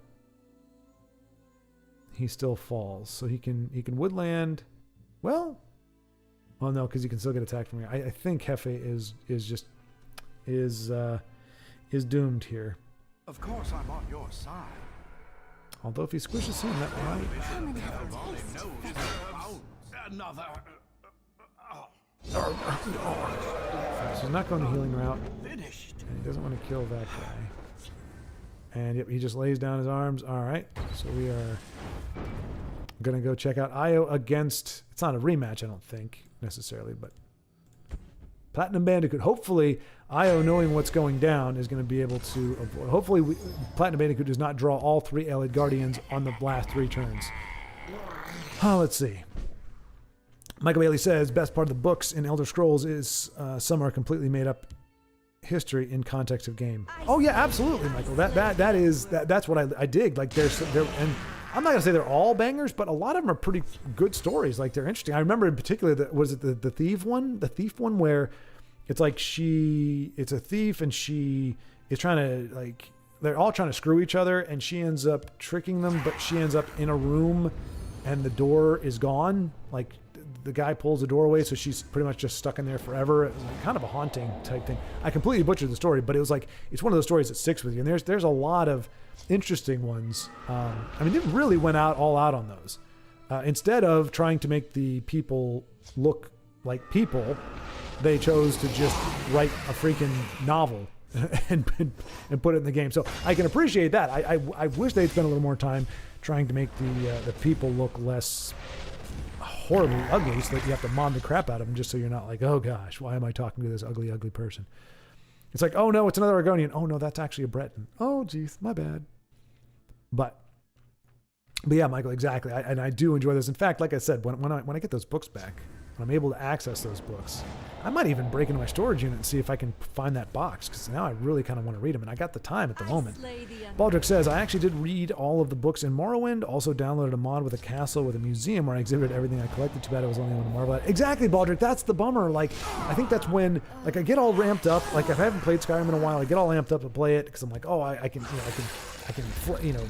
deck out my house and do all this kind of stuff, and I enjoy it, and then I'm like, but I can't, there's nowhere to go with it. It's not like you can make more use of it in a game. It's still just going to be a house, and it's only for you to see unless you stream it or play it. It's one of those, and then you're just like, you're like in this palace, you're in this gorgeous house with all this stuff and everything, and you turn off the game and you shuffle around in your little apartment, and you're like, so my reality where I have to spend 18 hours of my day is kind of anticlimactic compared to the fantasy world that I can only live in for that amount of time. And even though I've got all kinds of food on my kitchen table in there, I've got Cracker Jacks and Spam in my actual house, and that's a big bummer for me. So there's a point where it kind of sucks the enthusiasm out. So what I need to do is get to a place where I actually have a castle with Lord of the Rings NPCs, because that's what I do. I get followers. Like I'll find all the followers that you can. I'll get Aragorn, Gandalf. There's some kitty that has a nice side quest that you can get. Indigo, I think his name is. And yeah, there's like one or two, anime gals or whatever that just look fun, and they have like little side quests you can do. All I do is I just have them stay in my house. I tell them just hang out at the place. So when I come to my house, it's not empty. I'm not alone. So they're just kind of walking around, and you can just be like, hello, and they don't really say anything, but it's the illusion of friends. So I'll actually have a house with a bunch of friends in it, and then I'll play Skyrim so that when I'm not playing Skyrim, I'm like, it's still awesome. And I don't feel like there's such a disconnect between my reality and the game's reality. That's the only way it's going to work for me. All right, Honey Badger says, Kolb and the Dragon is a choose-your-own-adventure book. Oh, good to know. I remember those from back in the day. Those things it was like the first time that like they were like brutal deaths in the books that I would read. And I remember reading those in like elementary school. And it's like, there was one where it's like a submarine thing, and it's like, you try to blow the hatch, it backfires, and your submarine explodes, taking you down to the depths. I'm like, damn, that's dark. Freaking 6 years old. I don't need to read that nonsense. since all the races have own accounts of events. Yeah, Michael. Yeah, I mean, they really. I mean, Skyrim. I will give them that. Well, I mean, Skyrim should get a lot of props for a lot of things, but one of them is how rich and dense their lore is, and which makes it even more impressive when folks like you and Honey Badger can recite like quests and everything like that, and argue, make arguments for certain things and political, make political points or discussions based on the in-game lore and situation, where I'm like, I know we got Nords and we got Imperials and there's a Clavicus Maximus and the dragon with the shouty thing and something about the end of the world, but yeah, I should have said something like that. No, nothing at all, sir. Oh, well, I heard something about Alduin and the end of the world, but nothing else. Please don't turn me anything unnatural. Michael Bailey says, I always remember The Simpsons. I'm not a nerd. Nerds are smart. I'm a geek. And there we go. And I remember I tried to make a distinction a while back because I think it's very important, especially when you have a motley assortment of words to pick from. It's very important because you've got nerd, dork, geek, dweeb, and there's probably one other one. It's like they all should mean something different. They all should be, a lot of times they're used interchangeably. And I think when you have that many words to choose from, you should be very specific about what it is. Like for me, geek, I think, is that what it is? Yeah. Okay. Yeah. Geeks are like, you geek out over Star Wars. Like, so it's like I'm a geek. I don't have a lot of, I'm not brainy. I'm not like super intelligent. I don't like get into like ship specs and engines and all that kind of stuff. I just have a lot of useless knowledge about fantasy worlds or certain fantasy worlds. Whereas a nerd, I think, is like you're really smart person. It's the person that, yeah, they may play Legends or whatever, but then they go to their job as an aircraft engineer or something. Like they're really smart people that it just so happens their hobby is a fantasy version of what they do in real life, kind of thing. And there they are. There they are. How in the world, Platinum, how in the world do you have that charm kind of life? And hey, look, you think Al Velocity Assassin, great. I've got lethal. Oh, wait. I would say it's the bane of this Grummican deck, but it's the bane of pretty much any deck. Anybody who can draw freaking Elliot Guardians on curve or just about on curve, you're good luck. I know Brave, you can get around them because you got your ways, but a lot of folks struggle with them, and yeah, and Io is no exception. I hate the smiley face, the frowny face, because I want to do the kind of like the head down, kind of like, oh, I'm mourning, but that's as close as I can get. So I'm not frowning like, oh boo. There we go. Let's check out Arrakis again here. What is better, to be a nerd or a geek? Isn't that one of the questions in this game? It's like, it says, what is better, to be good at birth or to earn your goodness by doing good things or something? But what is better, to be a nerd or a geek? I think a nerd is more functional. Nerds can tend to thrive in an intellectual space in real life. And they may not nail the lore as well as a geek would, but a geek, the geekiness that they have doesn't really translate to real world stuff. It remains in this fantasy thing, whether it's sci-fi, whether it's like sword and sorcery or whatever. It doesn't go beyond that. If that is the definition we agree on. If we have different definitions, then it may change things. But in the way I define them, I would rather be a nerd than a geek. Unfortunately, I am kind of a geek. Baldrick says, I presume a geek, so already bucking my definitions, or at least bucking my decision, which is fine. Did Schwartz just say that visualizing Baldrick running around naked was a nice visual? Honey Badger, why do you fixate on things that I say? Why aren't you paying attention? Look, the game. Look, Arrakis doing things. Stop paying attention to what I say. I'm just flapping my jowls. No idea. I've been called both, says Michael Bailey, regarding a nerd and a geek, I'm guessing. So Arrakis just fell to a cliff racer, which ever since making that short where I get faced by cliff racer, those I just have decided they're the most annoying sounding cards in the actual entire world. Broda. Take another gander at Broda. Azura. Baldrick said, yep, I actually like that compliment. Okay, so I'm not going to take it back then. But at the same time, I can't actually say that's you Talos hating pleb. You know, I resemble that remark. I don't know. Do I hate Talos? Did I say that? Is that a thing that I expressed? What was it? What makes me a Talos hater? Did I say something? I'm trying to think what I said that would have infuriated a Talos person. I mean, I definitely choose the Imperials over the Nords for the most part. And I think the Imperials are anti-Talos. Which I just don't understand. That's one thing I don't get. And I'm sure you all can clarify. But like, understandably, in our reality, there is this ambiguity when it comes to God. You either experience it or you don't, or you believe or you don't, whatever. But in like that lore, these gods do exist. They're not hypothetical. They're not in question. There isn't a whatever. It's like, this dude is real. Like, yeah, we made a statue of him, but that's because that's what he looks like, and he actively intervenes in these ways. And these are the Daedric princes, and they do their thing. Like, there's no question. Why would you try to piss off a deity that you know exists? It befuddles the mind. It's like, are you trying to? But maybe they're not quite as powerful as, what we think of as a deity. I don't know. But like, I wouldn't, if I was in Skyrim, I wouldn't be like, oh, Talos is a dork. I'd be like, I am a nerd, not a geek or a dork. Dork, though, as I understand it, also is another name for whale genitals. So I don't know how that got to be parlayed into a synonym for nerd, but I use that one with more reluctance. But dweeb is another one, but I think that's somebody who does not have the smarts in fantasy or reality, just socially awkward. Dweebs really have the raw end of the deal. I don't call you affectionate names for no reason. Wait a minute. What? Talos lover is an affectionate name? Hang on a second. Let me get the context here. What was that all about? What do we got here? Talos hating pleb. Read my comment above these. Oh, wait a minute. Okay, hey. Let's see. Which is better, to be born good or to overcome your evil nature through great effort? Yeah. Okay, so that is the actual... Is that from the actual game, or is that just for Tessel? Because if it's just for Tessel, how do you memorize that? Like, it pops up every 50 quotes while the game's loading.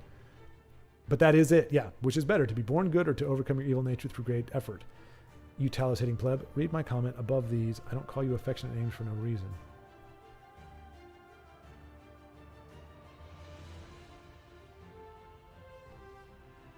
Noob, you called me a noob. I'm missing something. Here.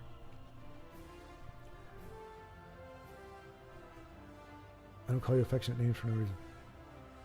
But I get it. I think.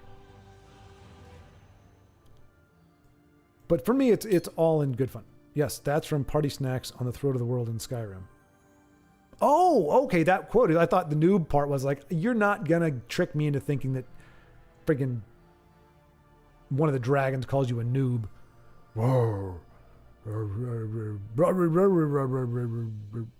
was trying to work up to a line, but I couldn't do it. I was correcting you to be born good comment.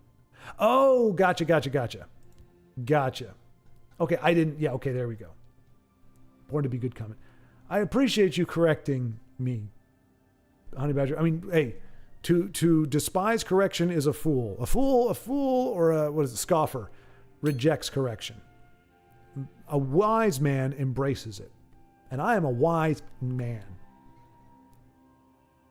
All right, what else was saying here? Okay. Parth calls the dragonborn a noob.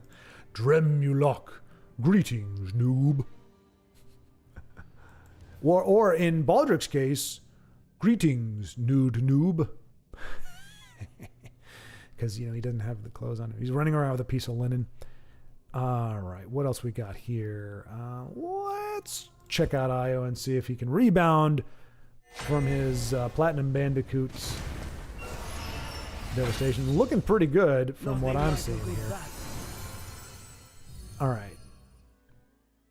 So Honey Badger says, I think geeks are nerds, but nerds aren't always geeks.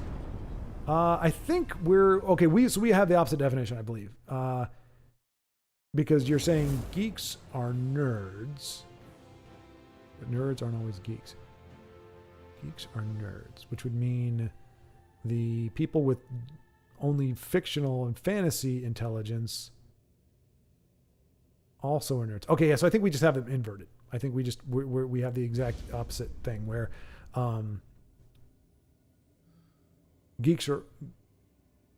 nerds are always geeks.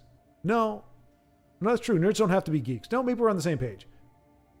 Yeah, geeks are nerds. Right. Well, but no. Okay, so no, that's where the fallacy, or not the fallacy, but that's where the discrepancy is. I don't think there's. I don't want them. I'm trying to make them so they're not interchangeable in any way, shape, or form. But I think you're right though. Like a nerd can be a geek. Yeah, nerds aren't always geeks. Yeah, nerd can be a geek. If the nerd is a spaceman scientist guy, he can, and if he also geeks out over nerdy stuff or Star Wars and that kind of stuff, he can be both. But it's complicated, folks. You have to be kind of a nerd and a geek to understand what's going on, which I'm too cool for both of them, so I don't know what's going on. My ignorance is my strength. Honey Badger clarifying a stance here. For me, geeks are computer wizards like Bill Gates.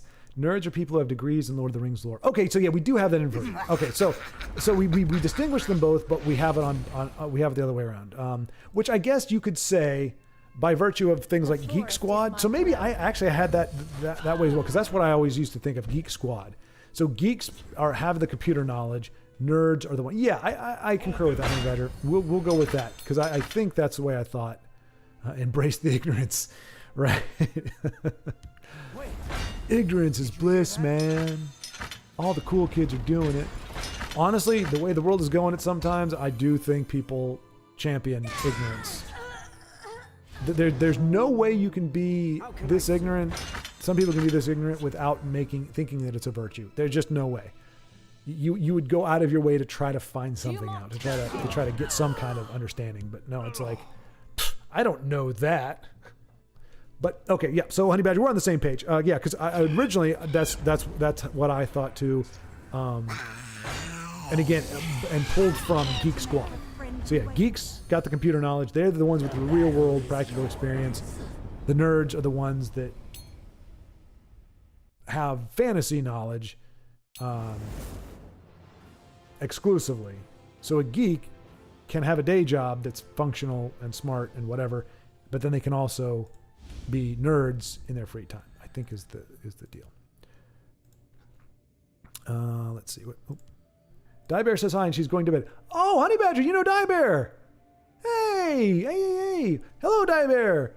And good night. Good night? What? How is she going to bed? She's like in my time zone. It's like 7 o'clock. What are you doing, Die Bear? No, but that's cool. Honey Badger, I did not know you knew Die Bear. Do you get on Rumble on occasion too? Well, I guess no, she does Destiny on YouTube, doesn't she? Let's see. Edmore, it's casual match, but maybe we'll see his deck in progress. He's been developing quite a few. There we go. Yep, we're seeing. So I believe this is Edmore and Michael Bailey is refining and fine tweaking his Nyx Ox Red Mountain Wisp Mother deck. Look at those Dagoth Oathman. He got 2 of us. That's the power of the Red Mountain. Oh, I thought it gave him guard too. She's in chat. She asked me to tell you. Oh, crapola. Oh, I'm sorry. Hey, Die Bear. Sorry. Yeah, I'm at marker 448, and it is now. I'm an hour and 15 minutes behind. It's even worse than it was last week. Your time has come. I do hope that troublesome night isn't around. But hello, Die Bear, and thank you for coming by. And I hope you have a good night's rest. We were supposed to game last weekend, weren't we? Or was it this weekend? Oh yeah, or is it this weekend? We're supposed to play the first-person shooter that we both downloaded and that almost muffed up our stream. Yeah, I'll reach out to you on Discord then, Die Bear, because I thought we were gonna play. I can't remember the name of it now, but there was a free-to-play game first-person shooter we were gonna play, and I totally whiffed out of my brain. You've messed with the wrong man. Let's see. Baldrick says, though my Skyrim character was way more buff than I am. Okay, so that's referring to my comment that when taken out of context made it sound like I was visualizing Baldrick streaking through Tamriel. But yeah, so honestly, I try to make my characters. I mean, obviously, Argyle, the average Argonian archer, did not look like me at all. But I try to model. I at least I make my characters kind of tall and lean, just because I like the sleeper aspect of it. When you see somebody who's really skinny, I mean, like Bruce Lee. If you see the guy with the shirt on, you don't think the guy's got anything, because he's just ripped. Same thing like male ballerinas. I mean, maybe not really females, because I mean they just you don't put on muscle mass the way you do. But I guess you could have female ballerinas with a six-pack. But guys, because they do those lifts and everything, you see them without their leotards or whatever. Like you just see and they've got like Bruce Lee type of muscles. They just got all this kind of stuff because they're throwing. And then, granted, the gals aren't 200 pounds, but they got some weight to them, and they're just throwing them around and twirling them around and doing whatever with one hand. It's pretty darn impressive. And Edmorn, unfortunately, no match for Poopstone and the onslaught that was following thereof. We did get to see some Oathman triggers, and we got to see the deck do its thing. It just was in a bad position to start with, but it looked pretty good initially there. All right, let's jump. We'll go back with Broda here. Honey Badger likes to think of himself as a nerd, but not a geek. Okay, so likes to think of himself as a nerd, and I would be the same way. And Honey Badger, I have to say that nerd title fits you very, very well. Your amount of knowledge, at least within Skyrim, is enough to qualify you for sure. And like you, I am not a geek. I don't consider myself to be very brilliant. Oh, Arrakis, that's right. Okay, so Arrakis would like to see me play more games. Okay, so I am taking that into consideration then. If that is a preference, like I said, nobody really, chimed in when sometimes I would ask in the videos, and I didn't really hear anything from anybody. That's not a guilt trip. That's just me going, okay, well, nobody seems to. If nobody has strong feelings one way or the other, I'll just do it this way. So Arrakis would like to see more gameplay, so I will make an effort to at least make one of the videos, Monday or Wednesday, a gameplay day, if it's all the same to everybody else. But Arrakis, thank you very much for letting me know, and obviously I am your chat name and your in-game name are similar enough that I know exactly who you are, so that makes sense. I totally forgot that that's your actual in-game name too. Honey Badger, as Beldrick, aren't all our characters more buff than we are in real life? Now when you got these, okay, there we go. That works. You can't see it, but my muscle is freaking huge. I mean, it won't even fit in the thing. Like I'm trying to squeeze it in, but it's so freaking big. When you're as jacked as I am, my character would be muscle bound, unable to move at all if he was stronger than I am. So I am the exception. Inu says, Schwartz talks like he didn't first try Singleton Unite in his last vid. I mean, maybe I did. I'm just trying to stay humble, Inu. It's very hard. It's very difficult to stay humble when you're as freaking awesome as I am. I'm just doing my best to make it look, to try not to make it look like I am just a dominant factor and that I've been kind of self-nerfing and putting on a false pretense of sucking at this game. So I guess cat's out of the bag. I am a dominant force, and I would easily be top 10 if I so desired. But unfortunately, I do not so desire, so therefore I am not at the top. But there's not a single Chandler Bing. Not enough to save you, Brian. I got nothing against Brian, just I don't like Chandler Bing. Well done. And that was Broda, correct? It was Broda. All right. Bodybag is battling in an event. Let us see what Bodybag is doing here. The lefty from the something that rhymes with lefty. I can't think of. In your face 74. Well, hopefully he's in my face with some nice words of comfort and joy. Looks like Bodybag's had a nice play there. I'm not going to say anything because he doesn't need my help, but I do see a nice upcoming play. Never mind. In your face with the not happy things. That's okay. Well, it's kind of okay, I guess. Not really. Not the ideal, but this is the mage. So he needs to hold off his opponent for another 3 or 4 turns, and he should be all right. That's a nice play. Oh, Nice high roll there. Wow, body bag. Yeah, and in your face sarcastically, I'm feeling lucky because not really. It sucks. You want to give it to this, but like this little turd muffin here is going to pretty much negate it. But you got to do what you got to do. Let's see. Yep. Baldric says, yep, they are, except in terms of buff characters, except when I can choose them not to be. I had a really chunky one in one of the RPGs. Forgot the name. You play as a herald of an evil dictator. Okay. All right. And apparently heralds are chunky. Baldric says, Baldur's Gate, like top-down, turn-based combat-y game. Arrakis says, I mean, I would like to see you play the game more short. I got you, Arrakis. I'm picking up what you're putting down, and I am taking that into consideration for future games. I will say it is easier for me to spectate, but I mean, not the worst. Actually, he turned out really well. I think Body Bag is gonna pull this thing off. Superb work. It's okay now. Okay, did something happen? Could you? So. I'm feeling lucky. You just said it's okay now. I don't know. Okay, well, I'm sure I'll catch up here. Io says the conversations and games are the best part of Live at 5. Okay, conversations and games. Okay, so the games could stay there, and the conversations. Okay, all right. Which I guess with chat and.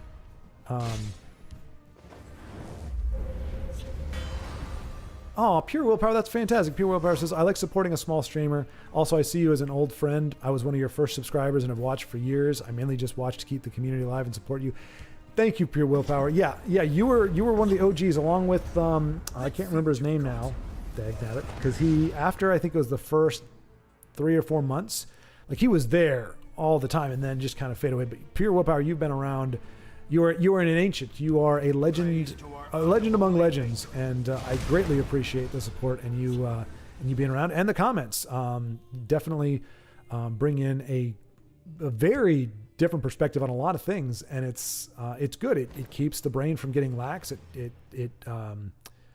keeps things from just. I mean, because obviously you like when people agree with you, but if there can be a disagreement or a different way of looking at things, it's always helpful to at least.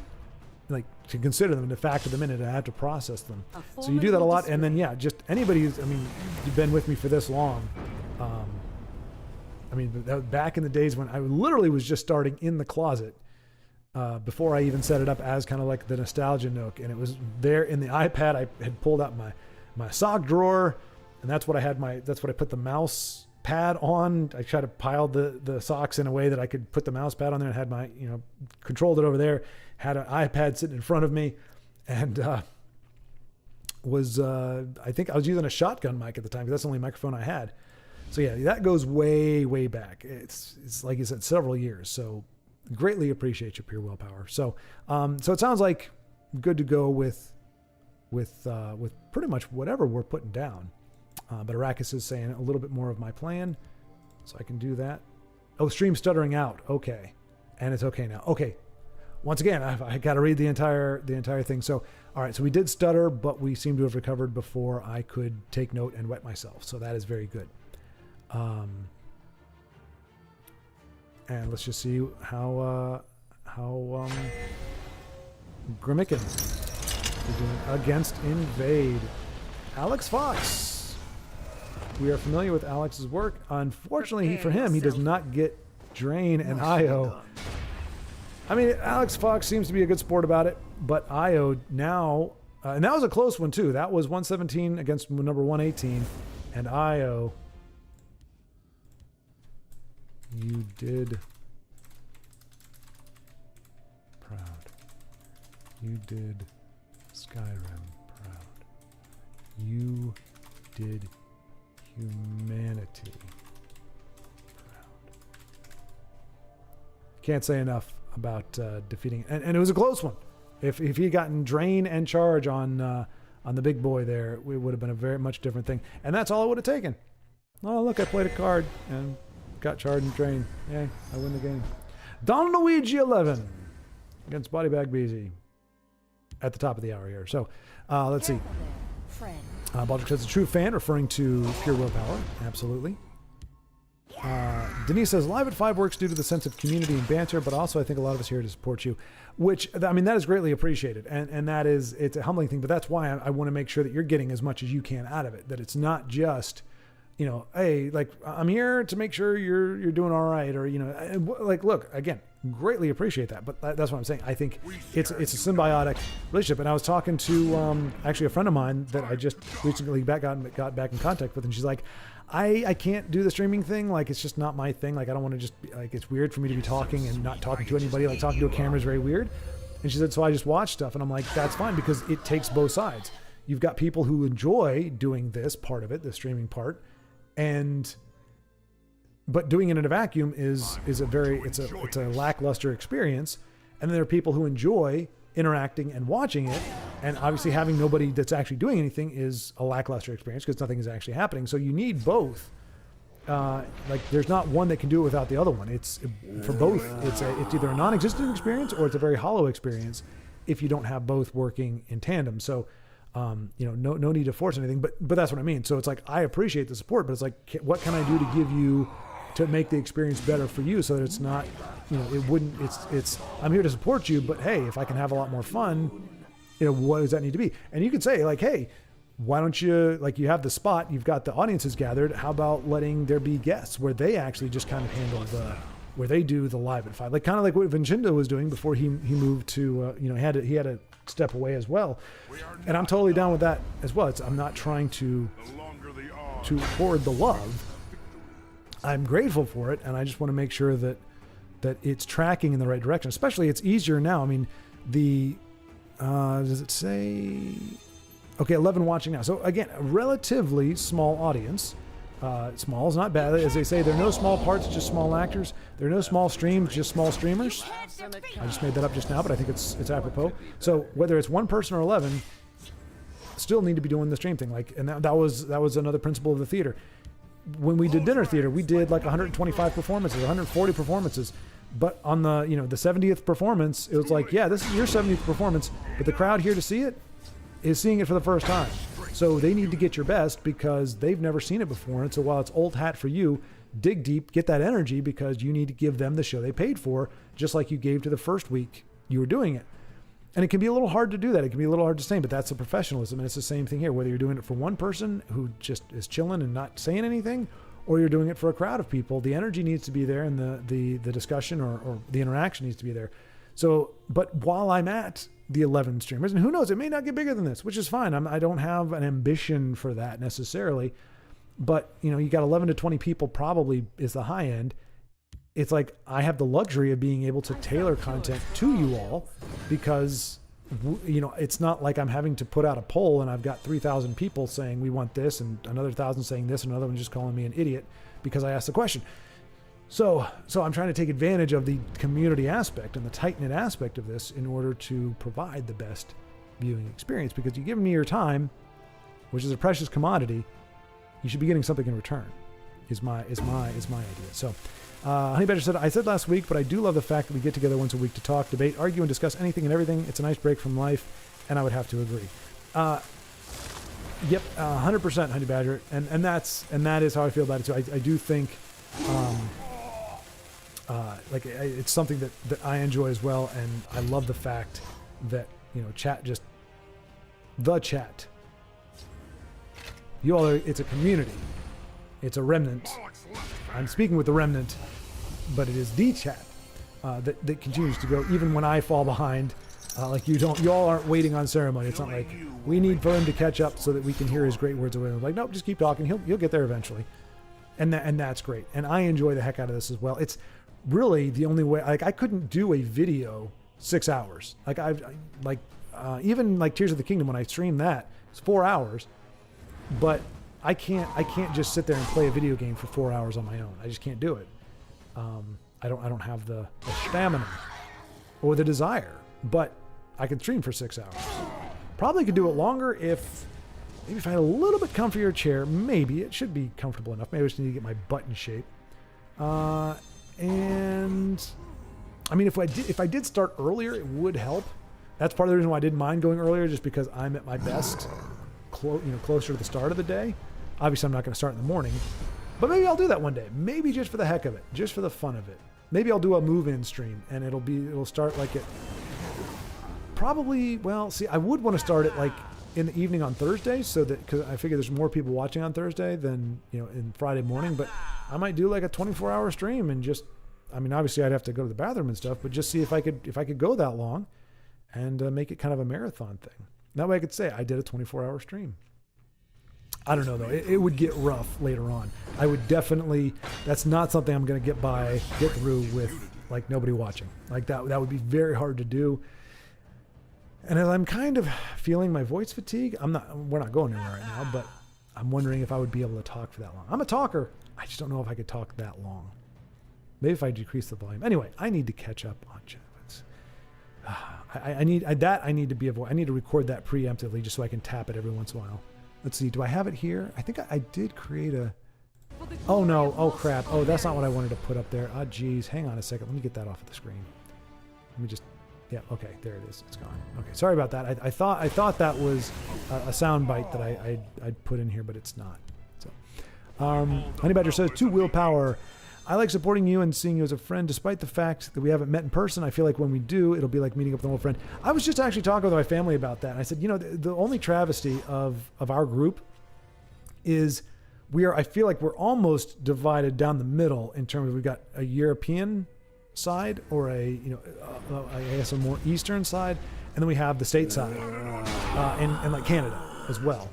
I feel like pretty much is even there. So it's like, it would be really hard to try to get like, we could do a North America meetup and we'd have a good chunk of folks, but we'd be missing a lot of the folks that are here. Hio says something. So what does he say? Soundbit my $$. Interesting. I don't know if that's geek speak for something, but I'm not following you. I'm not entirely sure what you're saying there, what you're trying to say. But I'm guessing it sounds like affirmation. So, just anytime you want to affirm, just $$. I think it's like saying instead of J money, it's like A money. Maybe that's what you're trying to say. I'm not really sure, but I think I'm picking up what you're putting down. But yeah, that would be awesome. But yeah, I am totally down. I've met. There's a guy named Silver who I met in person. Came to visit.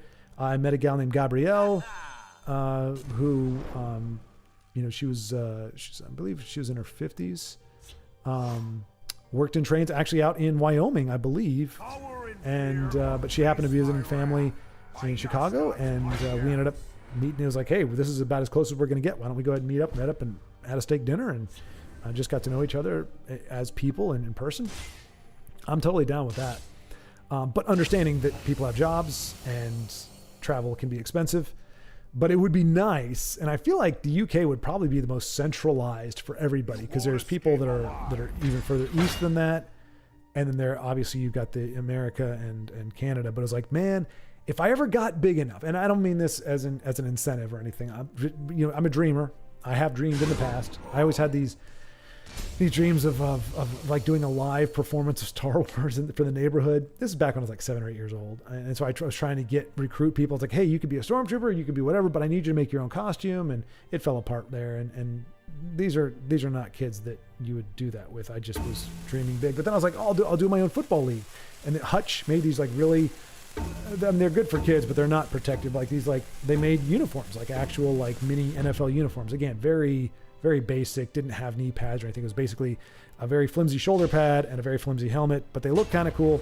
And so I was like, hey, we're going to start our own league with the kids around the neighborhood. Not really considering that there are probably only 12 of us total in the neighborhood that would be willing to do that kind of thing. So it's like 4 teams of 3, but I wanted to do the entire NFL. I wanted to have like 12 teams.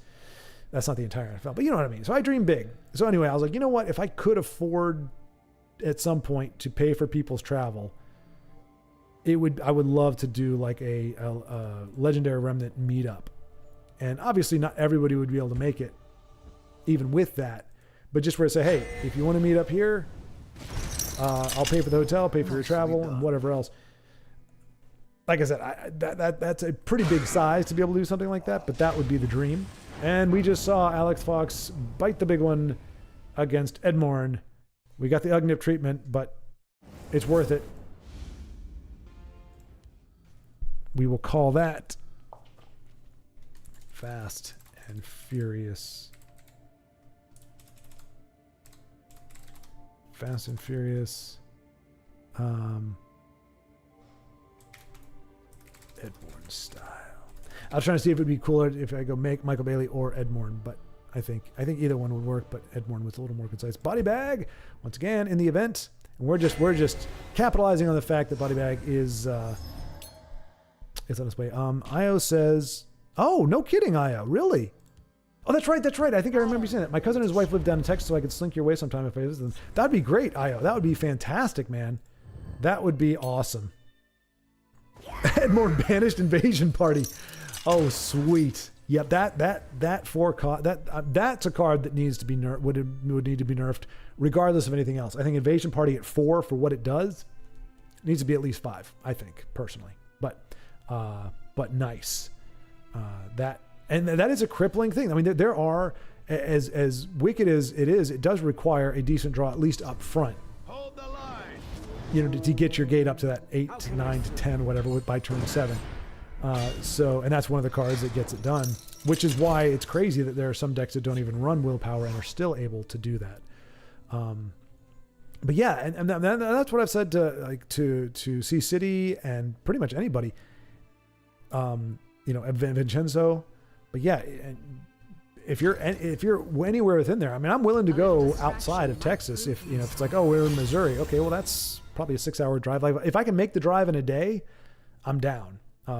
It's even better if I can do it, in half a day. I could even ride the motorcycle for it. But yeah, because like I said, that there is a different dynamic that's introduced, and it does, it's a fun thing. It's fun to do. So if anybody has any excuse to get down this way, I understand it's far away, especially for you. I mean, from where you're coming from, but yeah, we can certainly look into a centralized thing, but I've spent way too much time planning something that, if it happens, it is probably far afield. But speaking of friends in the further reaches of the world, Inu says, "What I like most about the stream helps me fall asleep." I do appreciate your sense of humor, Inu. I do. Just for me, it's the fact that the interactions are live. Okay, there you go. So thank you, and appreciating all of you giving that feedback. Like I said, wasn't fishing for compliments, not trying to, oh, you're awesome and whatever, but just to know what resonates with folks and what you enjoy. So for Inu, it is the live interactions. So that would work even with a co-host, because the interactions may not be as frequent, but also a co-host may be like, hey, you've been talking too much, you've been jockling your jowls about meeting up for the past 10 minutes. Maybe look back at chat and see what folks are actually talking about right now. So none of that I've seen so far has negated a co-host. Like, nobody's saying we love the fact that you barely keep up with chat, or that you are always, way behind chat. Nobody has said that yet. So, Honey Badger says, "You're giant chicken." I owe the compliment. Village chicken. No, it's not village chicken. It was some other kind of chicken. It was remarkable chicken or something. I was going to make a peck joke because chicken and beaks, but thought better of it. Well, peck joke is fine. Pecker joke would be the off-color one. Timing is everything, folks. Inu says, as someone who already did a spotlight with you and even enjoying the commentary live a couple times, even in a group with 3 with Denise at one point, I can say there were very fun experiences. Okay, so yeah, and like I said, I am actually getting excited because I like having a bigger dynamic, more of a dynamic. So all of this is sounding very good. So we may have a sign up because I know Io, and I know Vincenzo would like to, where we could co-host. And I know Denise and Vincenzo did it as well. We definitely start with just 2, I think, initially, to see how that goes and to see about the timing. But again, anybody who visits, especially if you could do it on Friday, that'd be great, because then we could do a live dual cast, and I think that would be killer. I'd have to rearrange my room, but that would be killer. Inu says, though, although it's true what you said about the difficulties of not talking over each other and focusing on chat and on gameplay, might need some coordination or predetermined roles to tackle the issue. Yeah, a little bit of strategic planning would be beneficial, and there's no harm in that. Maybe a trial is needed. Yeah, we could do something like, hey, we'll do it for, we'll do. Because I mean, six and a half hours is a pretty long time, so we could take 2 of those hours or an hour and a half and say, hey, we'll do a dual cast for an hour and a half, and then go back, and then go back, or it's like, hey, if it's doing really well, we'll just keep going with it. And then, I mean, again, people come in and out, so maybe somebody's like, hey, I can only do it for an hour initially, and then somebody else jumps in and says, hey, I can hop in. I think the one thing that I did need to avoid, and it sucks because I like the idea of it, but like Tusk would invite me to do Discord chat while I'm doing something like this. The problem though is I can't, like, Discord chat is talking about other things, and I can't be like, hey guys, shut up, I'm here now, we need to talk about what I want to talk about. But because it's like I'm talking with them and we're not necessarily talking about the game that's being played, it's like I'm kind of either having to not say anything because I can't really contribute to that conversation, or you're hearing a conversation that really has no relevance to what's being played. So it's a nice thought, but I think that's the one that's really not conducive to what's going on. Whereas something like this, obviously I'm getting some great feedback here, and I think we can make it happen. Denise, yes, even if it was possible to co-cast with cameras, there can be a time lag, so hard not to talk over each other. Exactly, yeah.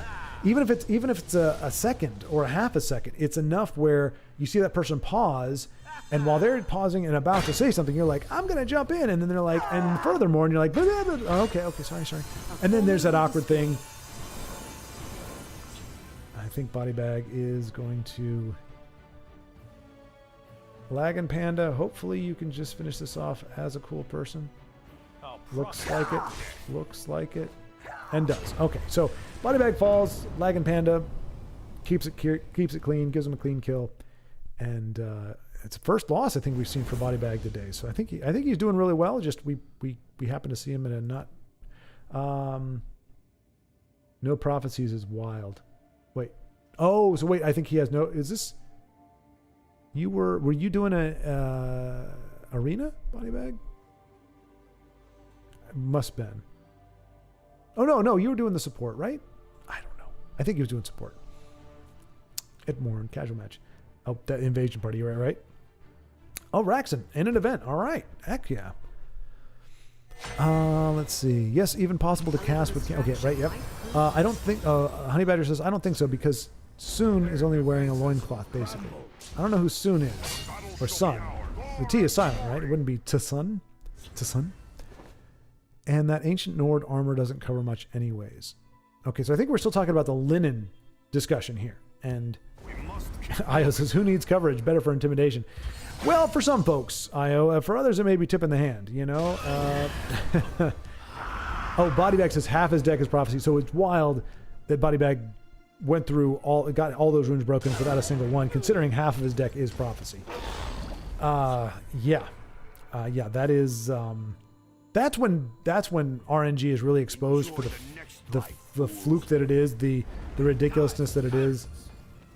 Because I mean, technically, yes, you can have a 50% chance of a prophecy on every hit, and obviously that changes depending on how many prophecies you've drawn, etc. But it's like, oh, it's RNG. Well, RNG should, like, you're playing the odds. There should be such a thing as odds, but it's like those are ridiculous odds. Let's see. Honey Badger says, did this dude just skim over my hard-sought research on where night to remember takes you? I didn't skim. I read it in great detail. Do you know how long that took me to find Schward? Like one Google search. I mean, I used the Mach 3 to shave my head. But does it make it faster, Honey Badger? That's the question.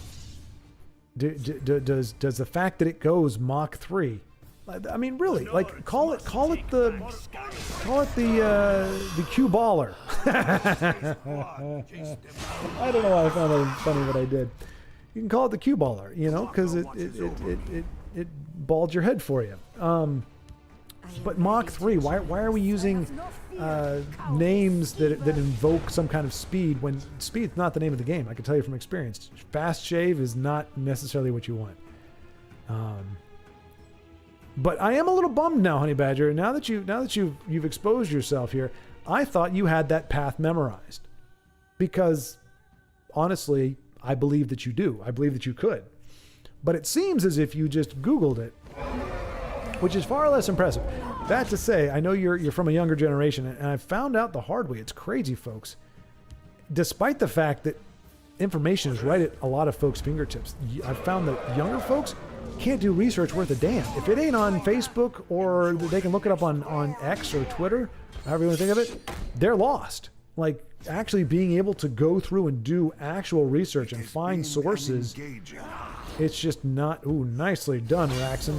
Purses, so little time. Nicely done.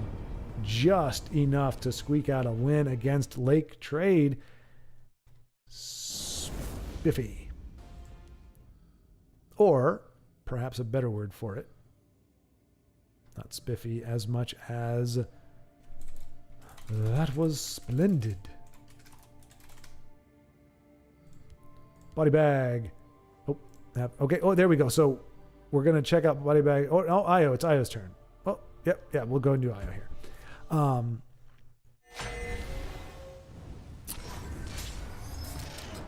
Let's see. Honey Badger says to Io, a bunch of scantily clad heroes of Sovngarde is a terrifying sight. Raxton said, help my... What is it? What does Raxton say? Hope my friend Schwarzy is entertained. Schwarzy is indeed entertained. Come on, then. Entertained. Anybody remember, I think it was Dead Broke Nerd? Or Drop Dead? No, it was, yeah, Dead Broke Nerd, I think his name. Always wore a hat. Really nice guy. Some pretty cool deck ideas. But he had a thing where if you didn't have to become a member, because I was never able to pay for it, but for subscribers he did, because he was on Twitch, and you could choose a voice line that you could hit a button or whatever and it would trigger that voice line. So I always did the orc, come on then, entertain me. So every time I'd show up, I'm like, come on then, entertain me. It was kind of funny. I thought it was funny. He thought it was clever. He thought I was the best just dude in the world because of that. But I'm sorry, Honey Badger, that I did not give your Google searched pathway to the Night to Remember journey. The slow rollout that it deserved. But yeah, scantily clad heroes of Sovngarde, like I said, it just really depends. It just depends on what the good Lord gave him. And he could be going tee, or he could be like, whoa, just okay, that's like a pendulum. And it could also be detrimental, depending on how blessed they are. It could actually, we could trip over stuff, I mean, there is a possibility of that. But Honey Badger says, no, the Jarl of White One sounds like all the other Jarls of Nord. Yeah, exactly. Well, what are you doing here? Oh, you say you're the Dragonborn, eh? Well, we'll just see about that. Well, I'm going Irish now. Dog nabbit. Here, you can buy a house. No. Thank you so much for saving my life and the life of my Jarldom. I am greatly appreciative of you. I owe you my life. You can buy a house from me now. It's like, you sucker. Come on, man.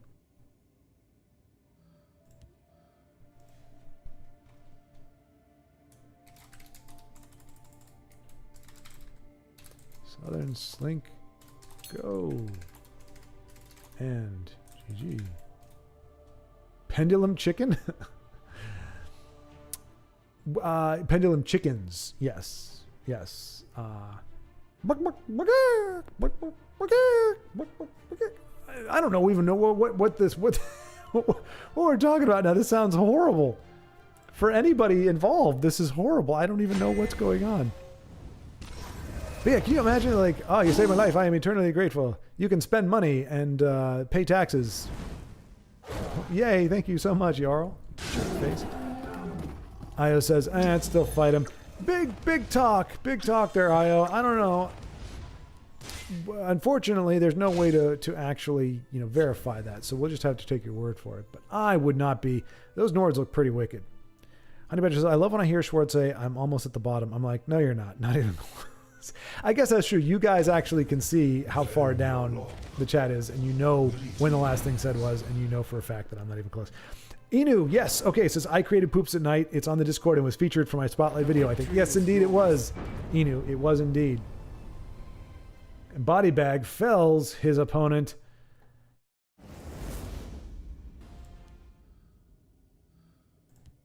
Feel the power. All right, let's see. Oh, for a second, I thought J-Dub said it was G-Ube. I was like, well, there's a Wicked Nerds, not Nords. Well, there's probably a slight discrepancy there. Wicked Nerds. Yeah, wicked awesome. We nerds were wicked awesome. Watch yourself. You'll be nerdified.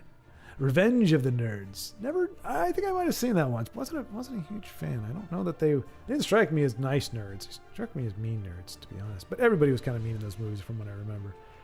All right, so Body Bag got his game face on. I'm pretty sure. All right, let's. We'll jump back to Raxon, I suppose. Oh no, you know what? Edmorn. He's tweaking the deck. He's putting it through its paces. We can see the. Oh, just kidding. Oh no. Oh my goodness. Oh, what are we seeing here? Edmorn was like, haha, they're not watching me. I'm in casual. I can play whatever I want. So I'm going to play Workshop and call Dragon. You diabolical fiend. How dare you, sir? How dare you? Thought you'd catch us on the sly, eh? What is this? What are we seeing? I mean, kudos for Voice of Balance, but what is this? Revenge of the Schwartz. Indeed. Indeed, that does need to be a video or a game of some kind. Too late to run. Oh. It's too late to run. Well. Forgive me. Oh no, Edmore's like, forgiveness denied.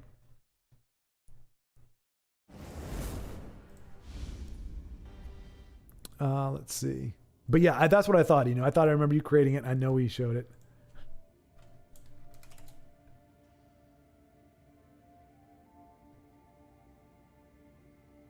What was I thinking? I was thinking of a pun to do with Schwartz, but I can't think of one. All I'm thinking about is pendulum chickens. So, not very helpful. Let's see, Io again. Baldric asks, "What did Poops and I do?" Inu. Io says, "Hold it in all day," by the sound of it. I don't know that was his special power. That might have been the flavor text. That would have been a great flavor text, but I don't know. I don't think that's what he did. Actually, that would be another one. No. Poops at Night has a brother or a cousin named Hold It In All Day. And yeah, they're two sides of the same coin, obviously known and named for completely different things. Broken 250 says, I thought I was watching War at 4 when I was actually watching 6 and Big Chicken.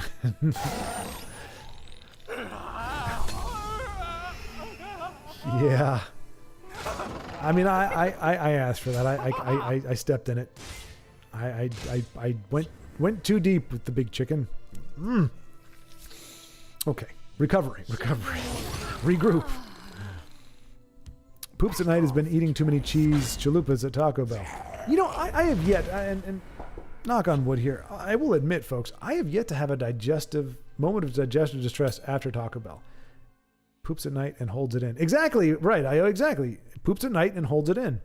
Maybe one of them is a superhero, and his alter ego. And they're like, there's no way Poops at Night keeps it in, because keeps it in, and Poops at Night does not. And it's like, whoa. But yeah, maybe he's like the Gray Fox. He's a masked marauder at night named Poops at Night, but his daytime, the name that he goes by in the day is Keeps It In. And they're like, whoa, do you mean Poops at Night is actually truly keeps it in? Honestly, as horrible and depressing as this is to say, much better premise than much of modern media. I'm not trying to say that to be edgy. I legitimately believe that would be a far more compelling story than many of the narratives we've seen in the past 5 or 6 years. But yeah, it's really weird. I've never had a bad digestive experience with Taco Bell. Sometimes they haven't put enough meat in the burrito. It's like it's supposed to be a meat burrito and it's only got like beans and air. But other than that, it hasn't been the worst. I mean, I kind of grew up with Taco Bell. It used to be better back in the day. You could get a giant, like Chipotle-sized all beef and cheese burrito for like 69 cents. And then they stopped making just the pure beef burrito. And then I was like, oh, get the beef burrito supreme. So less meat, more veggies, and we're going to really just go skinsy on the beef. That's what a beef burrito supreme is. Now, it wasn't always that way. For a while, when they first transitioned from the beef burrito to the beef burrito supreme, a beef burrito supreme was what you thought. It was delicious. It was all the beef with cream cheese and all this good kind of stuff. And then over time, they've just gradually, man, now I want Taco Bell. I really want Taco Bell right now. I mean, luckily I'm not fasting, so I don't have to starve, but I don't have Taco Bell right here. I could order it. I could order Taco Bell. Oh, but I don't want to do that. That's not good. That's not a good spending resource. I have food here. This may not be a fight I can win, folks. Who brought up Taco Bell? Honey Badger. Of course it was Honey Badger. You know, not helpful. Not helpful. I know a lot of people disparage Taco Bell, but honestly, I actually enjoy Taco Bell. And I've kind of been low-key craving it for a while now. Big burrito. All right. Inu says, responding to Baldric, it was like a 2-cost 2-3 with Pilfer gain cover. Preparations have been made. I think to make it viable, it should have said Pilfer +1/+1, but it was a meme card anyway. I love that. Inu actually getting serious. Like, if I really wanted to make it viable, I would have had to give it +1/+1. Yeah, it was. I mean, but to be fair, that's the kind of quality we have. That is the remnant quality. Even when we're making ridiculous meme joke cards, the thought still goes to how can I make this a viable inclusion. Not something that can necessarily be said for all the cards the developer gave us, unfortunately. DBC. Oh, and then wait, I think I got. Body Bag says, "Do it, do it, do it."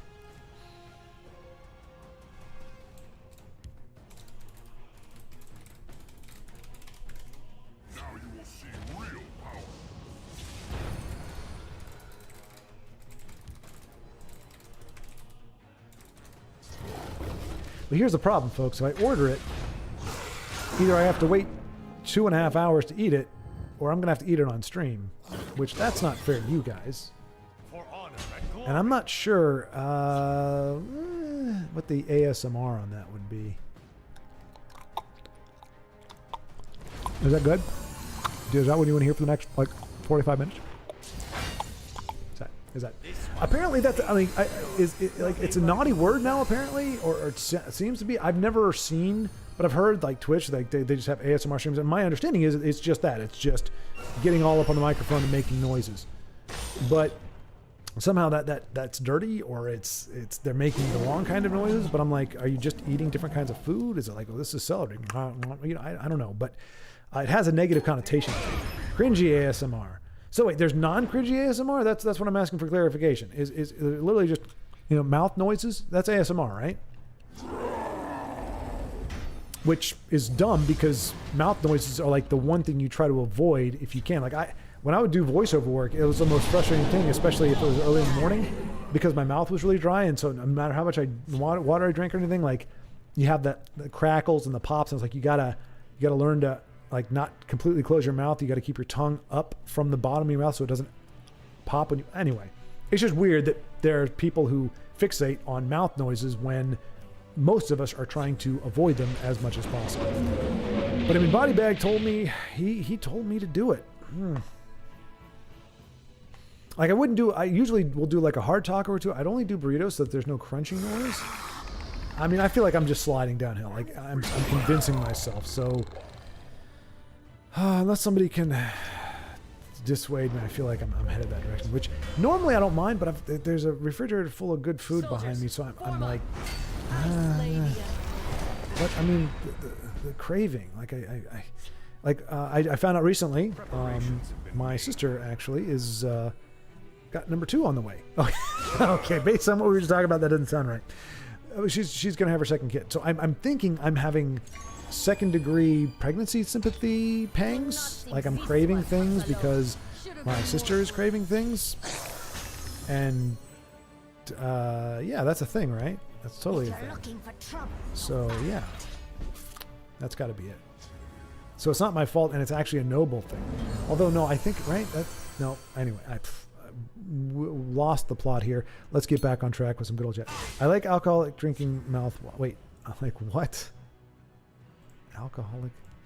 I like alcoholic drinking mouthwash. Well, All can be had. okay, so my ASMR didn't do it for you all. That's discouraging. I was really hoping that I would be able to parlay that into a more mainstream feature of the stream. Maybe I could just do that for 25, 30 minutes, work it up to like 2.5 hours, maybe make half the stream some awesome ASMR, but because apparently there are streamers that can get away with that. They don't need to say anything smart. They don't need to come up with anything clever. They don't need to be creative. They just need to make noises and look at the stream. But I understand. I don't necessarily have all the assets or attributes needed to pull that off. So, all right. Well, let's see here. This one will get what is needed. Inu says, for the card art, I even created him in Skyrim and made him crouch in the bushes at night, so it seemed like he actually poops at night. Yeah, Inu, you put in a lot of work on that card, and that's why I was happy to feature it as the sponsor for your spotlight. It was very well thought out. Broken 250 says, poops at night should buff up whenever it eats another card. Bollywog leg, that manic mutation bug that gives lethal to one turn card, and any support elixir played on it. That would be pretty funny. See, and that's great. That's one of the things I appreciate about Beatrice's stuff is he does try to incorporate lore and like sensical concepts into the stuff. It's not just like how does it work in the game. It's actually like, oh, this would make sense in real life. So that's a good concept broken to actually make the poops at night functional with Bollywog legs and things of that nature. Baldrick says maybe to make it like a Wax Wayne card so it triggers every second turn at night. That would actually work too. And that's where you could be like, A fine battle. oof. So, Hayo against Damien Goggo. Does he have a path forward? Does not. He had the tools. He had the tools, but Damien was just able to create too much of a formidable board and was unable to penetrate those defenses or fall back to his own. So there was some mild tragedy. Tiago! Back from the gym, or he is doing what I did, and he's on the exercise bike right now, and he's playing at the same time. We'll roll with that just in case if he doesn't happen to. But he's got a Dark Seducer, so I think he's going to be all right. As long as Heonam does not have a silence. Dude left lethal on the table and didn't take it. Oh, was that what happened? I didn't see. Wait. I did not see that. Oh, damn. Okay. Wait. Do you think he did that knowingly, or you think he made a mistake? I'm guessing it was knowingly. Oh, Tiago's like, screw that. I don't need a Dark Seducer. I got this.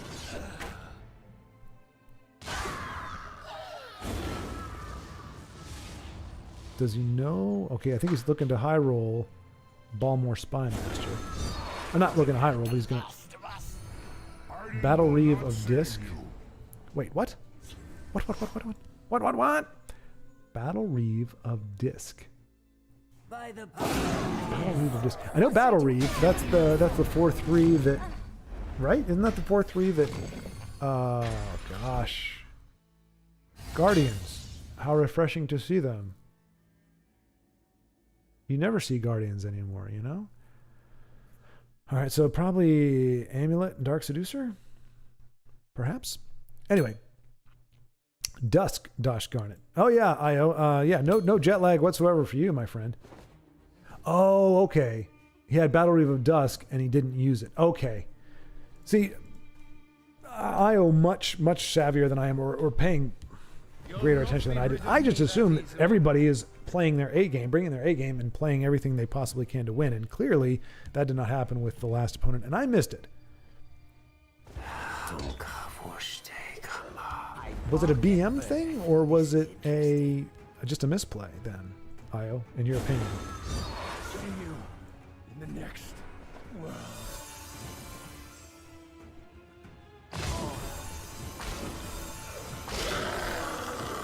Oh, this is unite.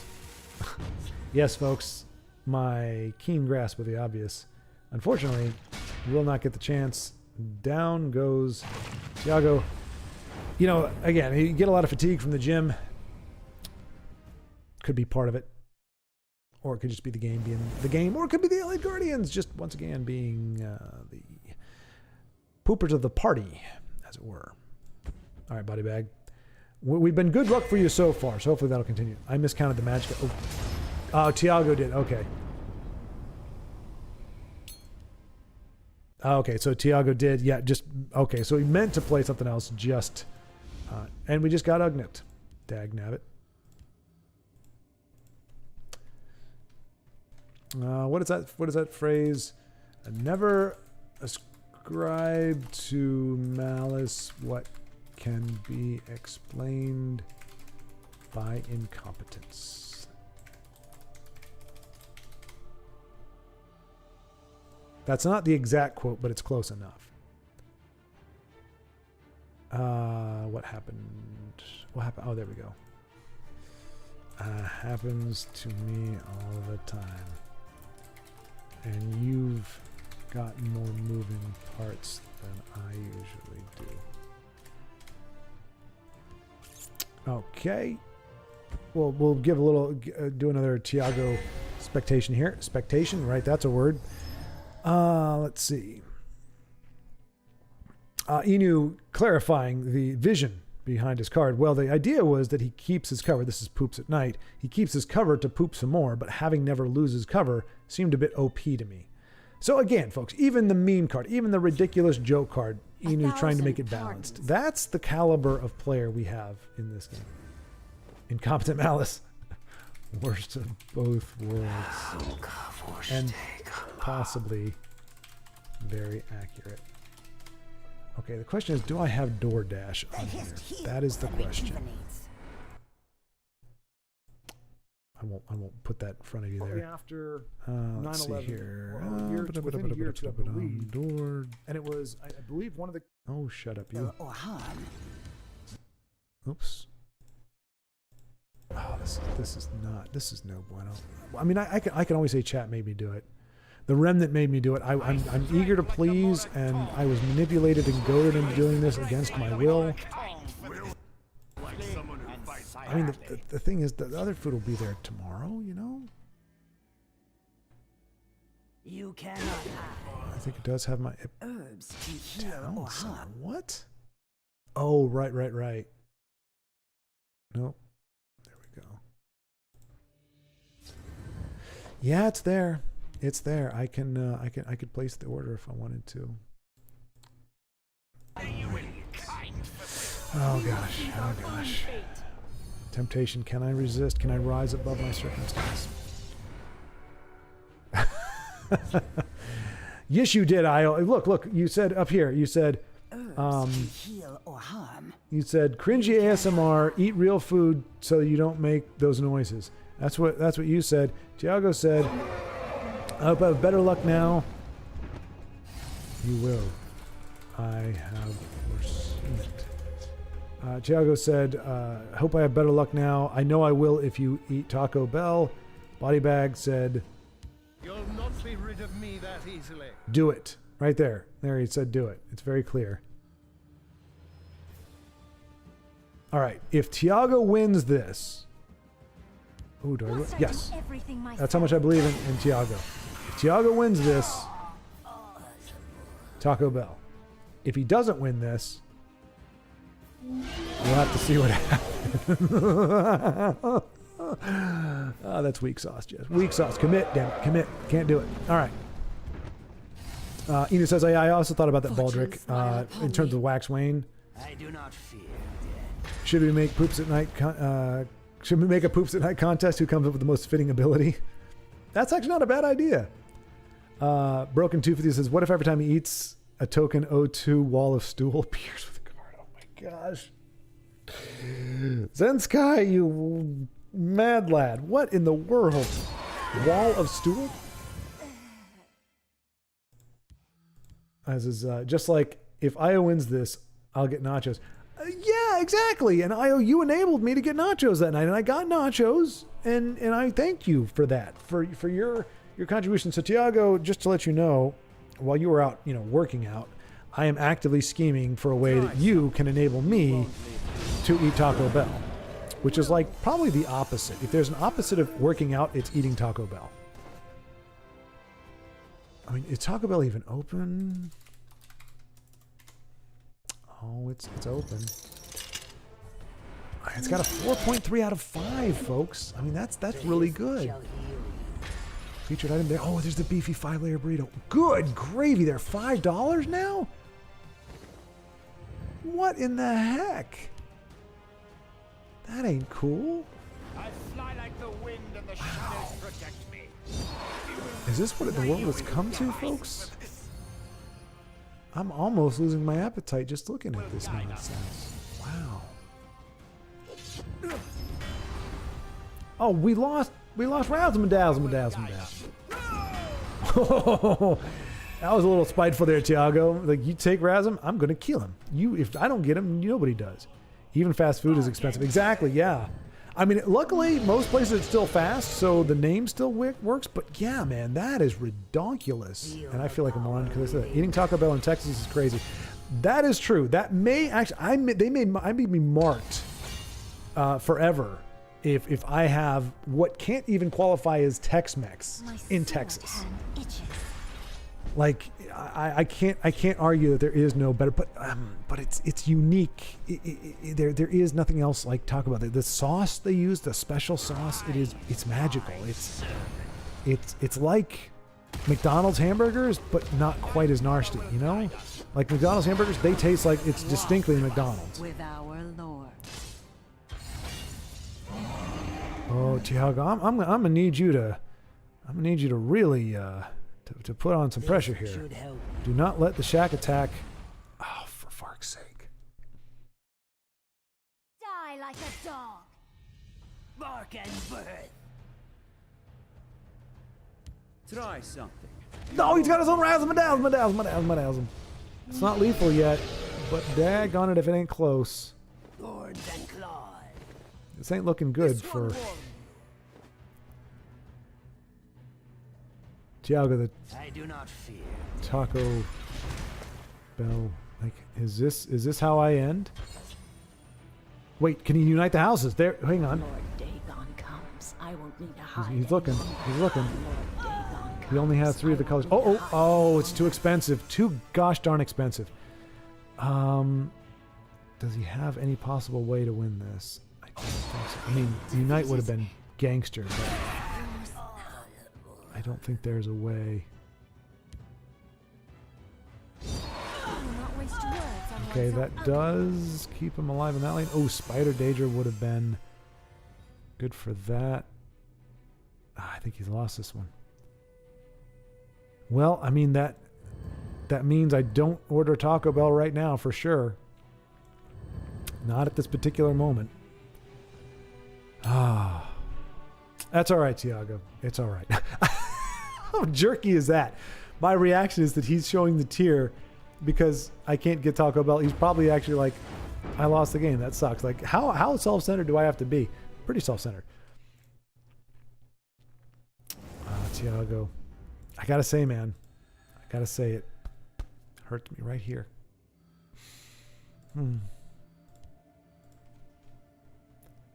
Alas. Alas. Yup. Not cool, world. Not cool.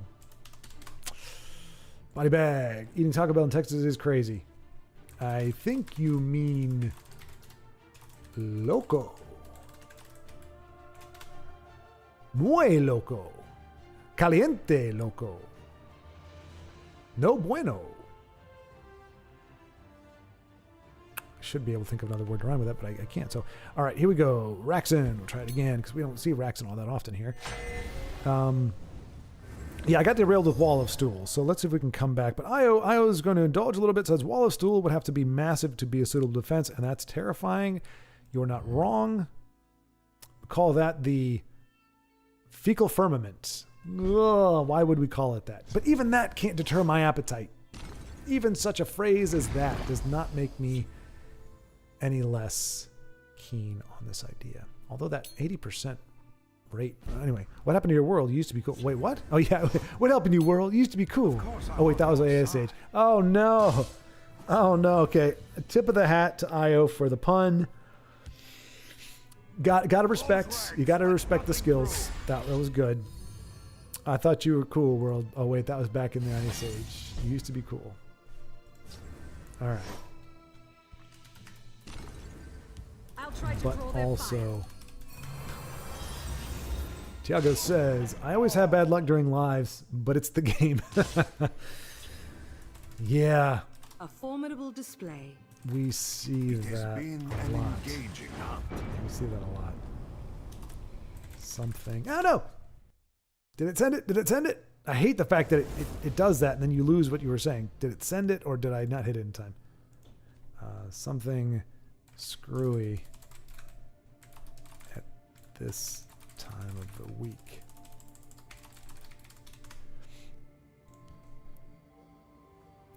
Did Raxton win that one, y'all? Dagnabbit. If I could have kept up with chat, you all could have let me know. That's what a lot of times chat bails people out. They're like, oh, what do I do here, chat? What happens? And they're like, oh, hey, this is the answer. And like, oh, cool. And I'm like, no, I can't get there because I don't have the chat caught up yet. Let's see. Every other turn, Baldrick says, every other turn you get a... Okay, we are really embellishing on this whole defecation aspect of poops. I mean, to be fair, it is called poops at night, so you can't really get mad if when the embellishment just takes us further down the poopy trail. Every other turn you get 0/1 poop creature token, which shackles a creature who steps in it. Oh, geez, so it's that kind of poo, huh? Wow, we are really just diving in here. Broken 250 says, imagine the sound it would make when you equip it with a sword. I'm not going to do that. There we go. That's the sound it makes when you equip it with a sword. Honey Badger says, well, every few months, no Skyrim, I get on several week binge where all I do is Skyrim. Okay, now Honey Badger trying, I believe Honey Badger was like, okay, I see where this is going. We need to steer this back. She's like, oh, Skyrim, need to steer it back to that. So you're kind of the same as me. Although I think you returned to it. I think your binge is longer and... For the ages. Hey, IO1, I have to get Taco Bell. That was the arrangement, right? That's what we had said? Like, I remember IO saying that, right? He's like... Right? Let's see. He said it. He said, see? Just like if IO wins, I'll get nachos. That's exactly what was at stake here. I think Ring should have some delay before it can be played again, like every 2 turns or something. I agree. It needs tweaked. Would one less charge be sufficient? Or do you think the cooldown would be more effective? Enjoy your tacos, my friend. I think I shall. Oh man. Don't underestimate Poops at Night. No, because he's getting a lot more. I mean, come on. I gotta believe right now Poops at Night has had more developmental focus than Allied Guardians and New Era. That's just a fact, folks. Poops at Night officially has had more conceptual focus than some of the cards we were stuck with. But you know, it is what it is. Life's not fair. Life's not fair, is it? You shall never see the light of another day. Yes, I think cooldown would be better. Okay, so that's something. Y'all can, man, maybe I can see it at some point. But Die Bear. Oh, I see Die Bear now. Yeah, it's 5:32. That was an hour and a half ago. Goodness gracious. Okay, so I hope I will see later on that people are letting Die Bear know that I have no chance whatsoever of catching up to the chat. I did not ignore. I simply am too far behind. I'm sure that will come up, but I can only hope. I feel really bad for people who are not accustomed to my deficiency. Like when Dale Roth popped in here, and I was like, oh gosh, he was there, and I didn't get to him for like 2 hours afterward. But don't underestimate poops at night. Honey Badger says it's fun, but kind of sad too. Regarding the Skyrim binging, yes, understand. And I mean, as long as it brings you bliss, there's a ton of ways to spend extra time. And going back to a familiar, comfortable game, nothing wrong with that, as long as it's not superseding, as somebody would say, adulting. If it's coming between you and relationships. Okay, not a bad upgrade really for old Body Bag Beezy against Trout 80. The pastry chef. Why all this food stuff? It's like I'm being compelled to order Taco Bell. I don't understand why everything is pointing towards that. It's so bizarre. Let's see. It would sound like a gushy squelch. That's a great word picture, but I still don't know how that translates into actual sound effects. But you know what? Get you on here as a co-host. You can actually express that in words. I need to find a better way, hopefully a better way than Discord, to get people in here though. I don't know if I have to try to like do StreamYards or something, but Discord, the audio cuts out, like when Enu was trying to do the he was trying to do the little sound for the beetle, it cut him off. It capped the sound on him, and the picture quality isn't all the greatest. I know StreamYards, it's possible. I'll have to do a little research on that because I'd like it to be a little more, not official, but a little more professional. And not because it needs to be a professional, but just to give it that extra level of quality. Like the closer that I can approximate somebody looking and sounding exactly the way that I do, the better off it is, because then there's parity. But let's see here. More on the poop. All right, so Broken says, wall of stool, shackling an attacker would give new meaning to you must be cleansed with silencing the shackle. That is true.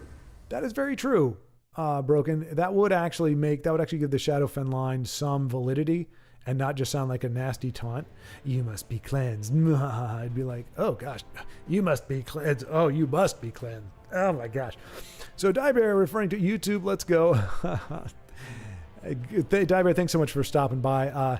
I am going to be doing a stream. It won't be Tessel. Tessel is here because this is where the community is, and we've started here. I'm not going to. I already, switched channels, and as much as I loved Roll to One and love those guys and everything, and I don't think it was like, I don't regret it, but I do know that kind of derailed some of the following that was going on. Really, I mean, it is what it is. It had nothing to do with any of that. And like I said, I do not regret. I enjoyed the time that we spent with them, and everything. But it did make me realize it is harder to, like, you can't just be like, okay, we're going to change times, we're going to change dates, we're going to change platforms, everything. It's like people aren't that like hungry for it. There's so many alternatives out there that it's like, okay, you go do your thing and I'll figure something else out. I'm not going to chase you around all over the place. So,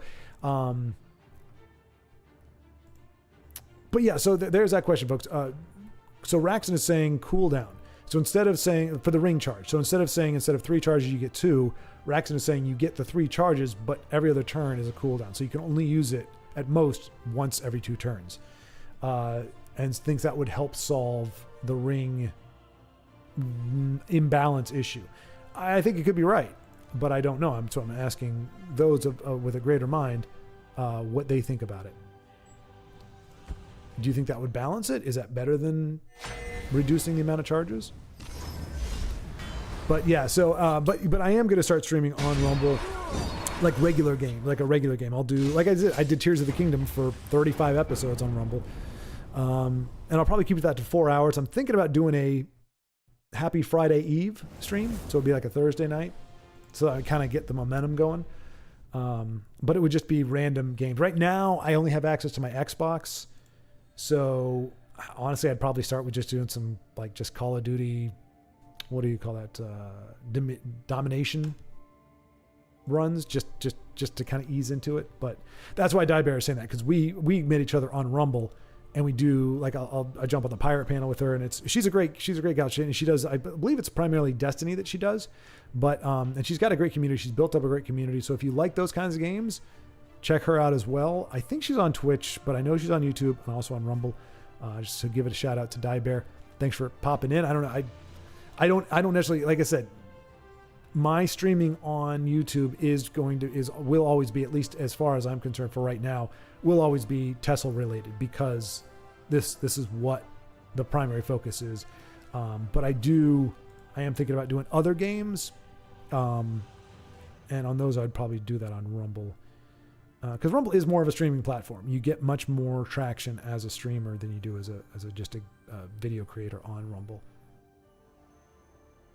Oh, right. I was saying that's why I appreciate the opportunity to play D&D with you guys across the world. Yeah, absolutely.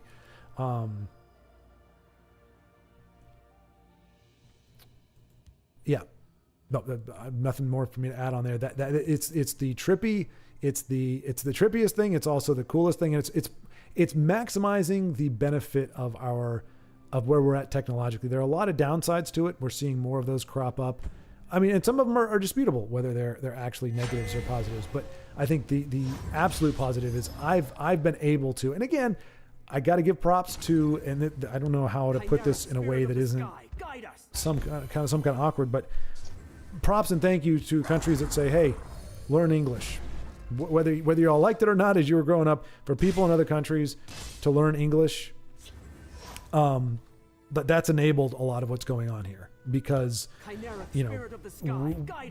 when I think it was 1993 was the first time that a foreign language was presented as an option and even a requirement for my schooling, and I was 13 at that time. So much later, it was a much longer burn to get into the whole learn a different language thing here, and so a lot of what we have now is only here because folks around the world learn English, and so I'm able to communicate with you because you learn that. So Io says, got workshop combo. Wait, what? I think he's up against somebody.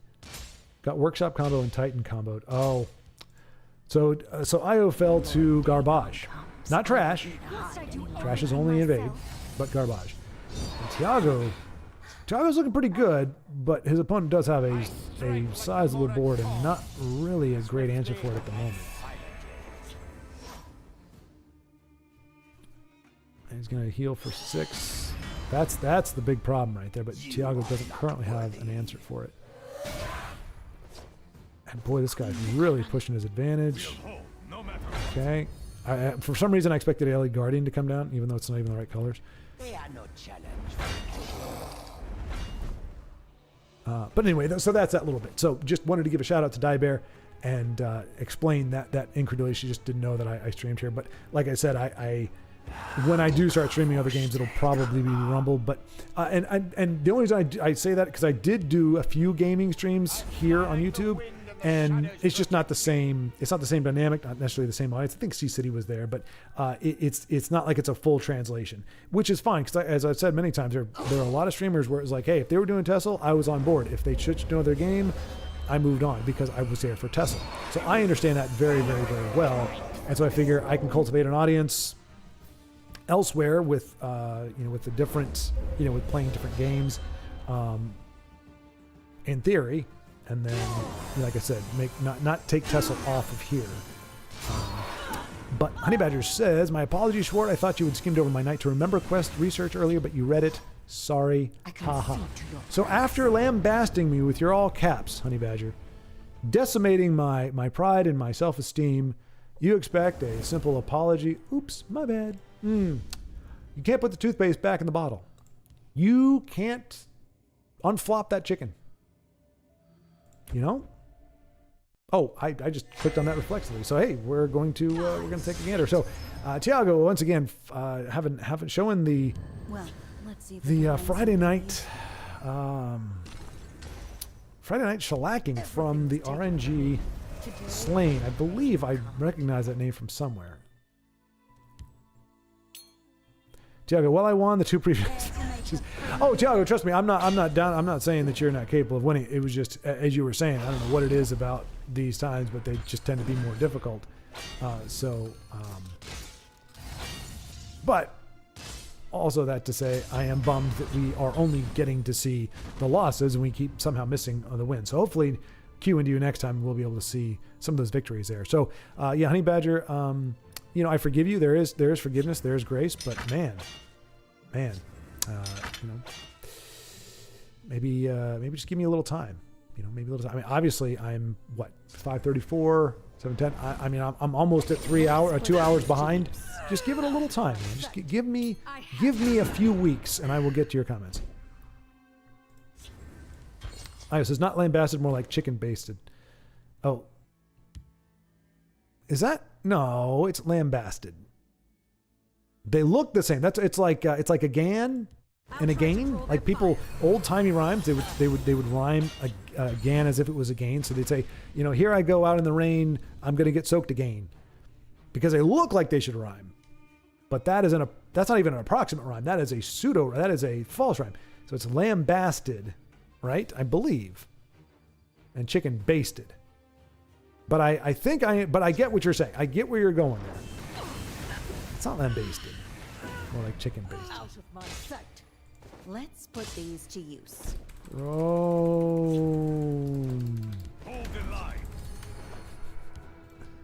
The puns. Oh, the puns. But don't stop watching. I like to evaluate the players later when watching. Ah.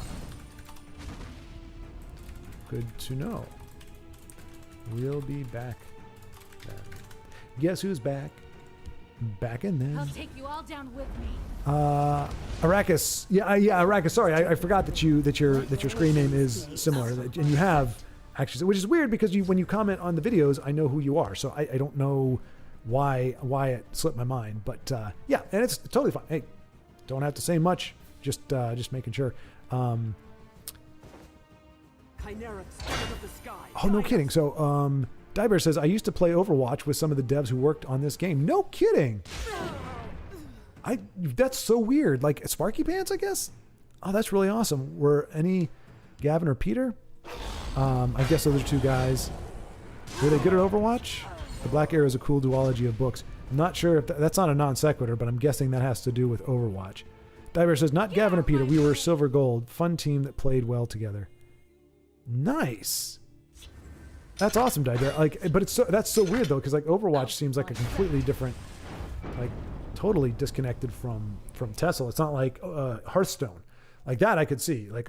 They jumped ship and they did whatever. But that's really cool though. Yeah, Diber has a lot of connections. She games with a lot of different folks. Like I said, her thing is I think Destiny is the main jam, but she likes first person shooters, and she does a lot of that stuff. We haven't gamed together yet, but hopefully that will change. All right, so we'll check out Tiago. Tiago was saying, hey, keep watching. He does like to watch on the replays, watch what his opponent does, to learn from it. So we have no problem helping that educational endeavor. You must be clever. So far, nobody has told Diber that I don't show up ever. Oh, there we go. There it is. Diber, he is so far behind on chat. I'm going to be in bed by the time he sees me. He will eventually. There we go. Yep. Diber, that usually is how it goes, but that's why we love him. Aw. Oh, thank you. I have to give him crap. Great. I'll have to check the Discord. I'm going to get... I bet I've been exposed. Jump in game, say hi there. I have him on Discord. Yep, if I need him. Yeah. Hey, if Io says it, it's lore. Party Snacks calling Dragonborn a noob is now officially lore and canon. Exactly, Honey Badger. Io speaks with authority on things, Tessel, as do you. So if it is declared canon, it really is. So, okay. So let's see. So Honey Bear,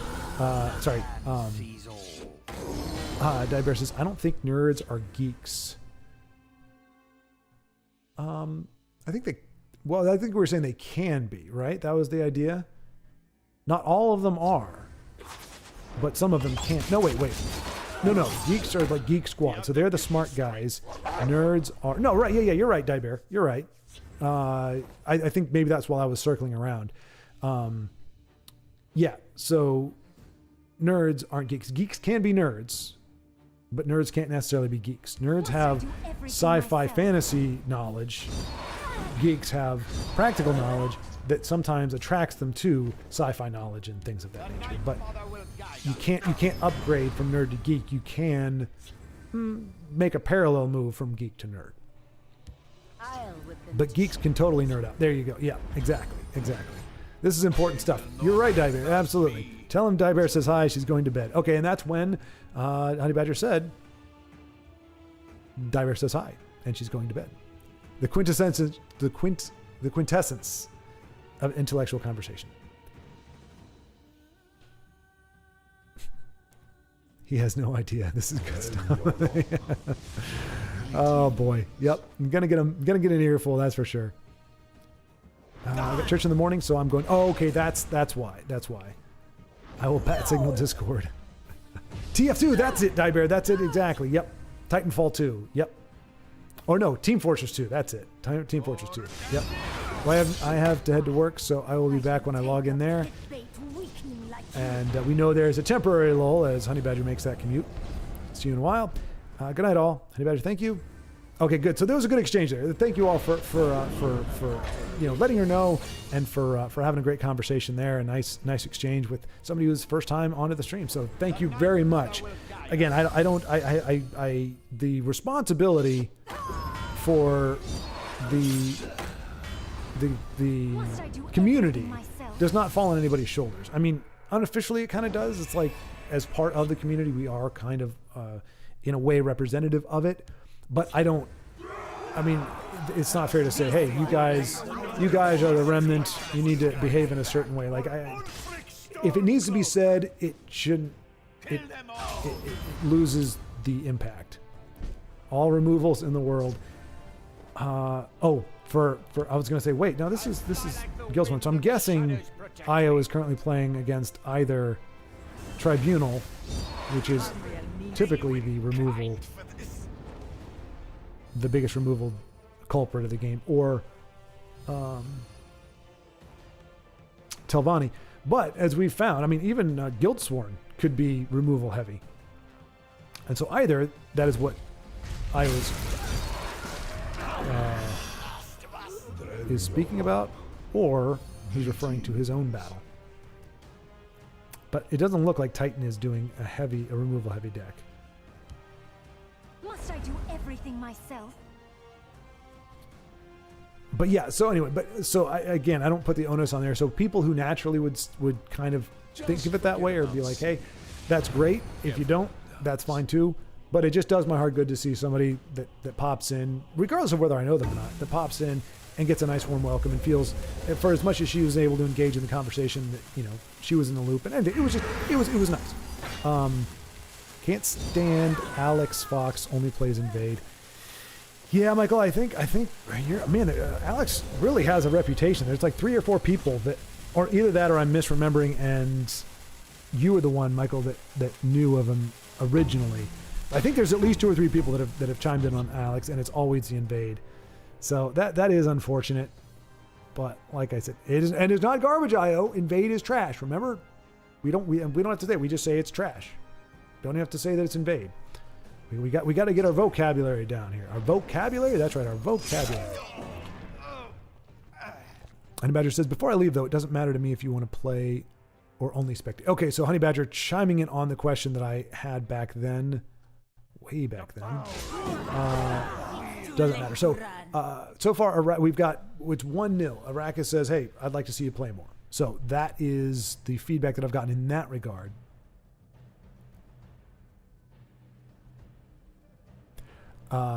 So based on that, right now, I will be at least spending one of the weekly games playing. Darn you, Arrakis. Darn you. Why do you like to see my misery? Yes. Inu, don't listen. Yes, I did with brisk casuality and almost boredom manage to, on my first try, unite the house with a singleton Guildsworn deck.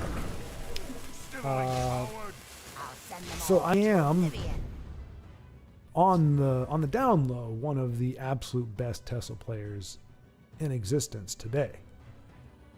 But that does not mean that I flaunt my skills regularly. So I think it's important to make that clear I won't need to hide any for longer. anybody who didn't know. All right, let's see. A chat ate my comment? That's not very nice of it. Oh, what? For the Emperor. A chat ate my comment? Rain, I can't believe after almost 3 weeks of scorching heat. Okay, so Baldric, I'm not sure about the chat ate my comment. I watched that Historic Unite, but best...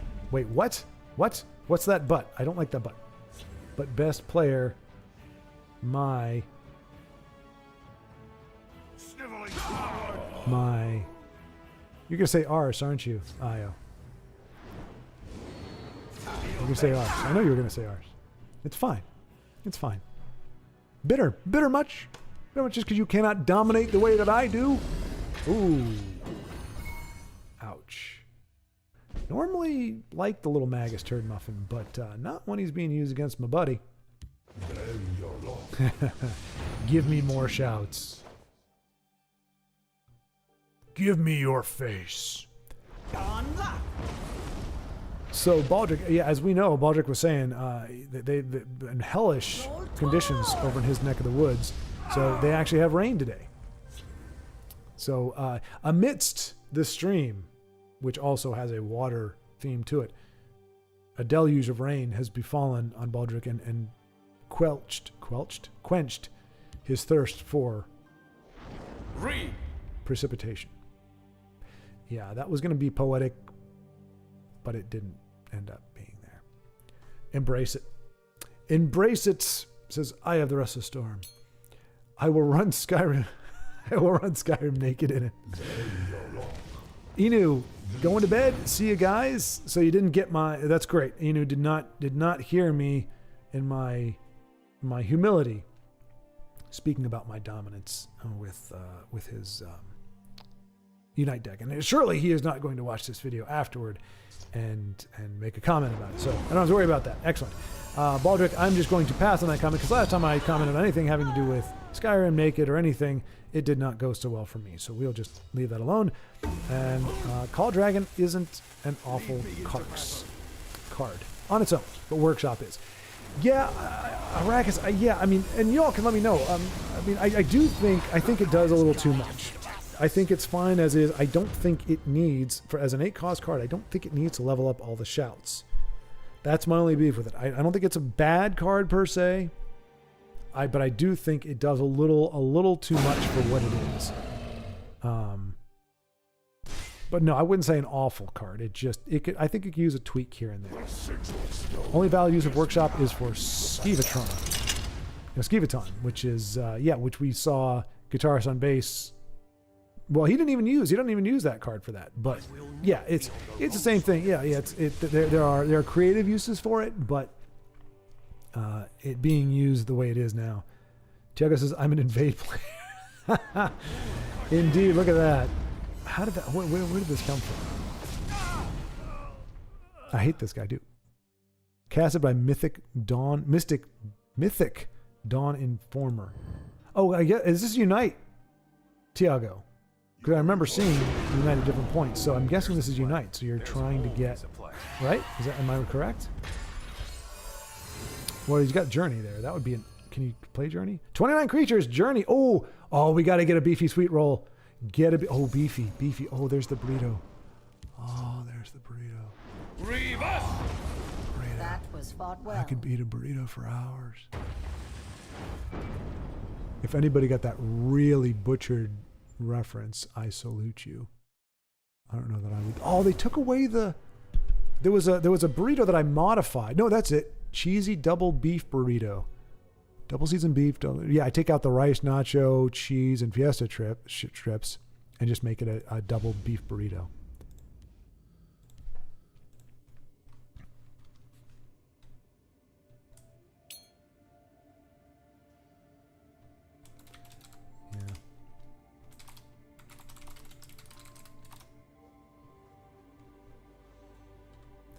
Long games aren't the worst, but it is easy to make them wearisome. Not worth the low-key.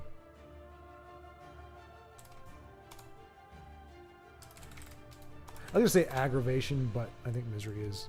It rhymes, so I'm happy to do that. Boethia still not there. Okay. I was just making sure I'm not missing anybody who's mixing it up here. So we got Io, Raxon, and Edward. So we'll go with Io here. It's been a while. Arrakis says, I always say that it should be a unique legendary. The workshop. And I agree. That is I think that would be a good way to keep it in check. And it makes sense too, like the same thing with the Titan. Titan is a one of because it can go crazy very easily, and I think Workshop would be good. So yeah, Workshop and New Era. Unique legendaries. I think that solves a lot of the issue with them. The forest will not suffer your presence. Pure Willpower says there's actually a word for gaining weight from spending time around a pregnant woman. It's called sympathy weight. Okay, so that is a real thing. If you're looking for other games to play, try Inscription. It's very similar to Tessel, but it's a single-player roguelike. Interesting. So it's what Tessel is when you first play it, like where you go through the stories, I guess. That sounds intriguing. Inscription. I think I've heard that name before, but I haven't actually looked into it yet. So I may consider that as well. Inscription. All right. Which, I mean, coming from a Tessel player, that actually that's a pretty big. Pretty big endorsement, because there are other CCGs out there like Hearthstone that I just don't. They just don't have the same vibe. They don't have the lanes. They don't have the depth, in my opinion, from the little that I've played it. I mean, the art and music is definitely something else too. Like the board feels cluttered in Hearthstone. It's like everything is big and thick. Like the line is like this thick, and all the cards are chunky. Everything's just big and. It's just kind of there, which I don't mind as an aesthetic in certain ways. Like the books, when they draw books, like they've got like a sorcerer or whatever, and he's got a tome on his hip. The cover's like this thick. The book is like this thick, and it's like this wide. So it's like this big fat thing. And I kind of like that art style, but it does, when it's all over the place, it just makes everything feel very cluttered. And it doesn't help that Hearthstone booted me from the game like 30 times when I was trying to get started. So screw it. Let's see. Tiago, referring to the loops, the Parthenac loops and such. The opponent could simply win, but he prefers to make these endless plays. Yeah, it's kind of...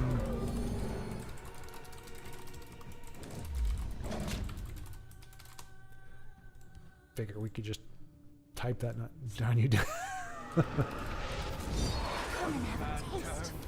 No, IO. That's one of Niece's darlings. My paws are quicker than your eyes. Yeah, can't disparage the Death Priest. Denise loves those Death Priests. Oh, that's right, Io. Yes, yep, indeed. You were developing. You are still in development, as I understand. Right. Oh, it really is. Denise loves Hallowed Death Priest. And the premium art isn't too bad, honestly. It's but I do hate I hate anything that screws with my hand. Which Hallowed Death Priest does really badly. Still in the prototype stage. Yeah, if I'm not mistaken, you're trying to find somebody who actually codes, right?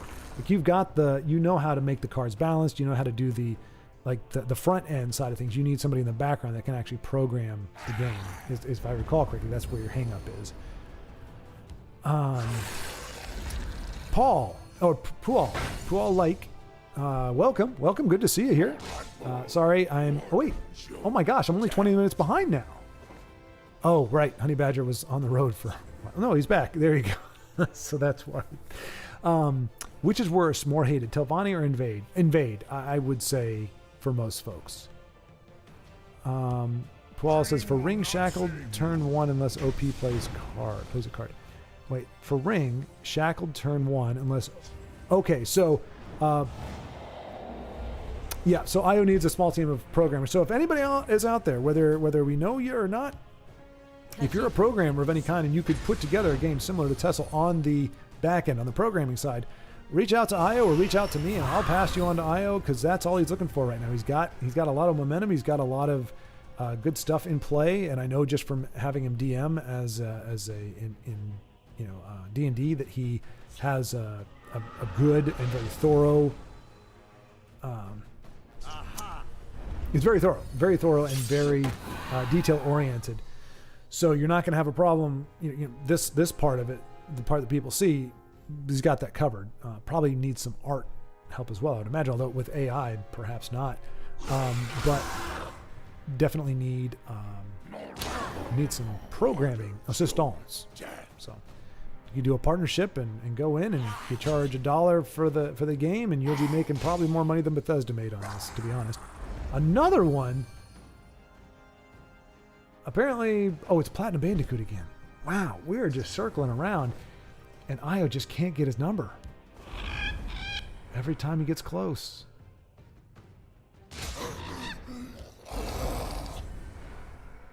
Is he dead this turn?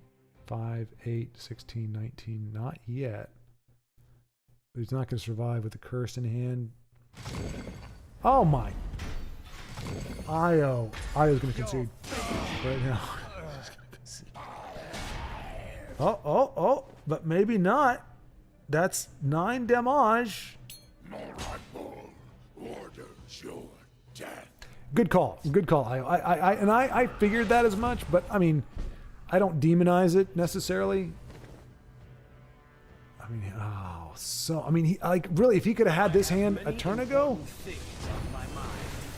So close. Look at that. Within 3. Just not able to finish it off. Yeah, and I certainly meant no offense with that, like that you would be prone to do that. But, there is, it is able to do some amazing things. And I don't necessarily think it's all horrible, but kudos to you for saying I'd rather pay an artist, because really that is, come now, Platinum. There's no need for those shenanigans. Just finish it off with the Allied Guardians. That's thing to do. Sorry, Io. But yeah, so any artists out there that would like to collaborate on that as well. I know it can get expensive, and that's why I said that, Io, more or less, because I got a friend. There's a game. I don't know if it's out in production. I kind of lost track of the folks that I was helping out with it, but it's called Aether Steel. And it's a kind of like a Warhammer type game meets a Tesla type card game. And so it's you do both. You use cards to do stuff on a real board. Anyway, very involved, very awesome. But for the amount of cards they had, they're paying artists, $200 a pop, well, between 75 and 200. And sometimes they're taking it, they'd give it to me and I do tweaks on it, because it's hard for me to do drawings. It takes me a long time to draw, but I can do tweaks sometimes to existing things or color correction easily enough. But but they were, and you think of a game like Tesla, how many cards there are, and even at $75 a pop, which is nothing to an artist, that gets really expensive. So, that's the only reason why I say it. Gotcha. Would have been sweetness, that's for sure. Good call to wait and hope. Especially with the way these matchups have been going against.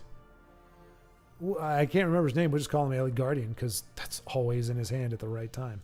All right, Raxton, here we go. Let's see. So Honey Badger came back. Oh yeah, and so Paul had an interesting idea, and thank you for chiming on this, Paul. So instead of taking the ring charge, we're talking about the ring that you get if you go second. Instead of taking away a charge, or as I believe it was Tiago suggested. No, was it Tiago? Dag nabbit. I'm sorry, folks. There's somebody else suggested.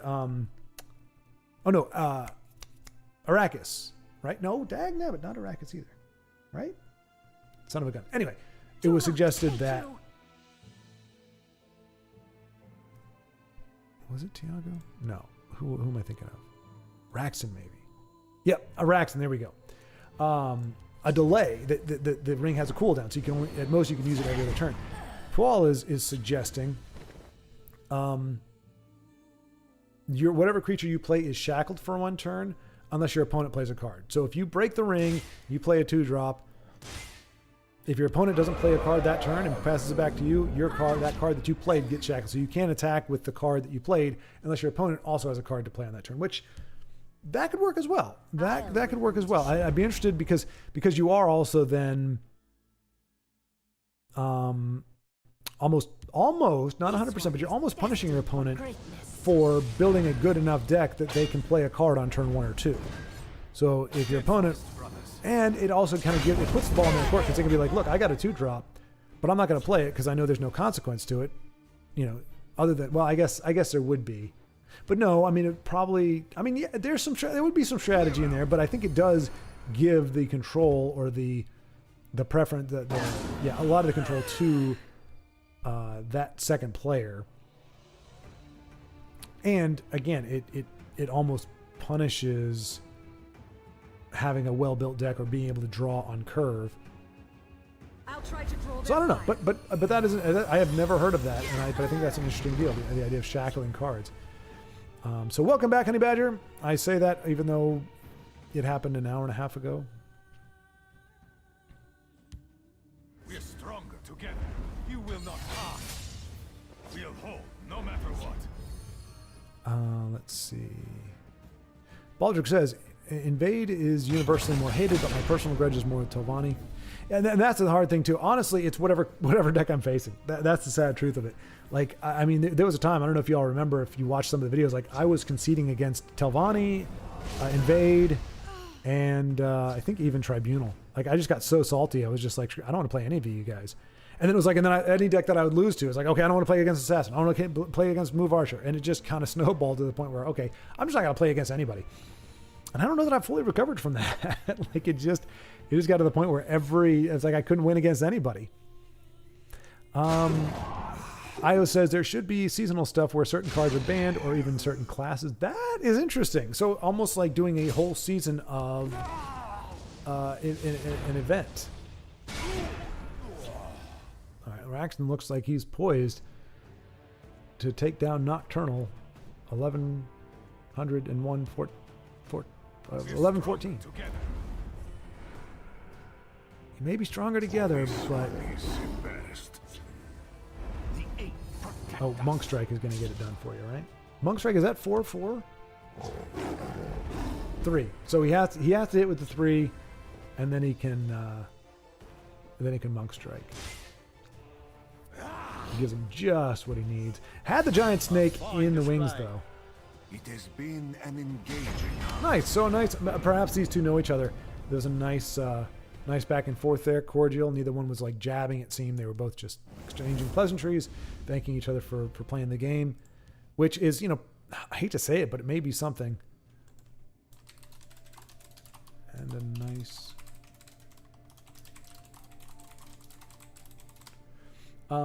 you know, it may get to the point, I mean, hopefully not. I mean, the fact that this game has gone on as long as it has and continues to go strong for the community that's involved makes me think we're not going to have to worry about this. But, you know, there may come a time where we're just grateful to have somebody to play against. You know, we had that happen one day where it was just like, I think there was a holiday weekend or something, and like just nobody was playing. And it was like, it was weird. It was like, it was taking 2 minutes to queue into a game. And it's like, that could be the... Okay, so Raxton didn't really know him, but again, that's even better. As I said in the last video, you know, it's nothing if you are nice to people who are nice to you. Like anybody does that. Like horrible, wicked people can do that. You know, not everybody is as melodramatic as they are in movies and TV shows. You can be a really big turd muffin jackass and still be nice to somebody who's nice to you. But to be nice to a stranger, be nice to somebody who is kind of mean or seems kind of jerkish, that means something. So for there to be that nice exchange between those two, not really knowing each other, just being nice to each other, it does the heart good. Restores some faith in humanity. Whereas perhaps the poo wall shook my faith in humanity just a bit. That restored it magnificently. I kid, of course. I love poo. Don't take that out of context, please.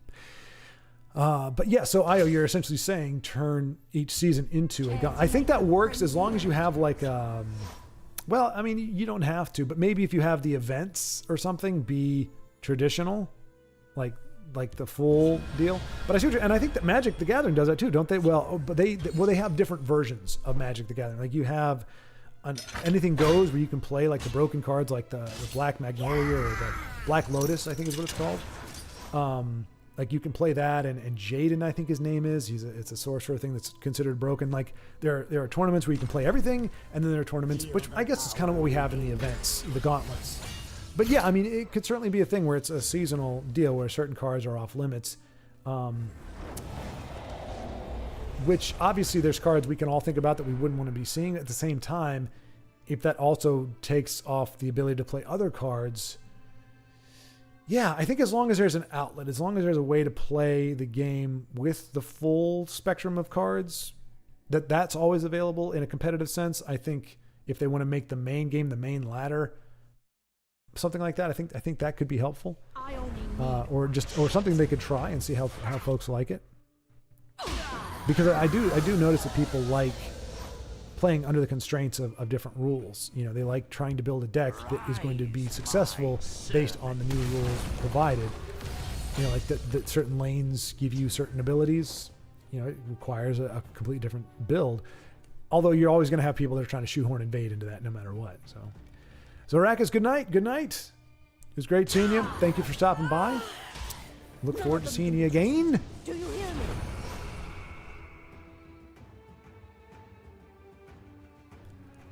Let's see. Honey Badger says Thieves Guild Smuggler should also be unique because it's so obvious that it's a Delvin Malroy from Skyrim. Wait, what? Delvin Malroy, Guild Smuggler. Oh, right, the bald guy. Yeah, exactly.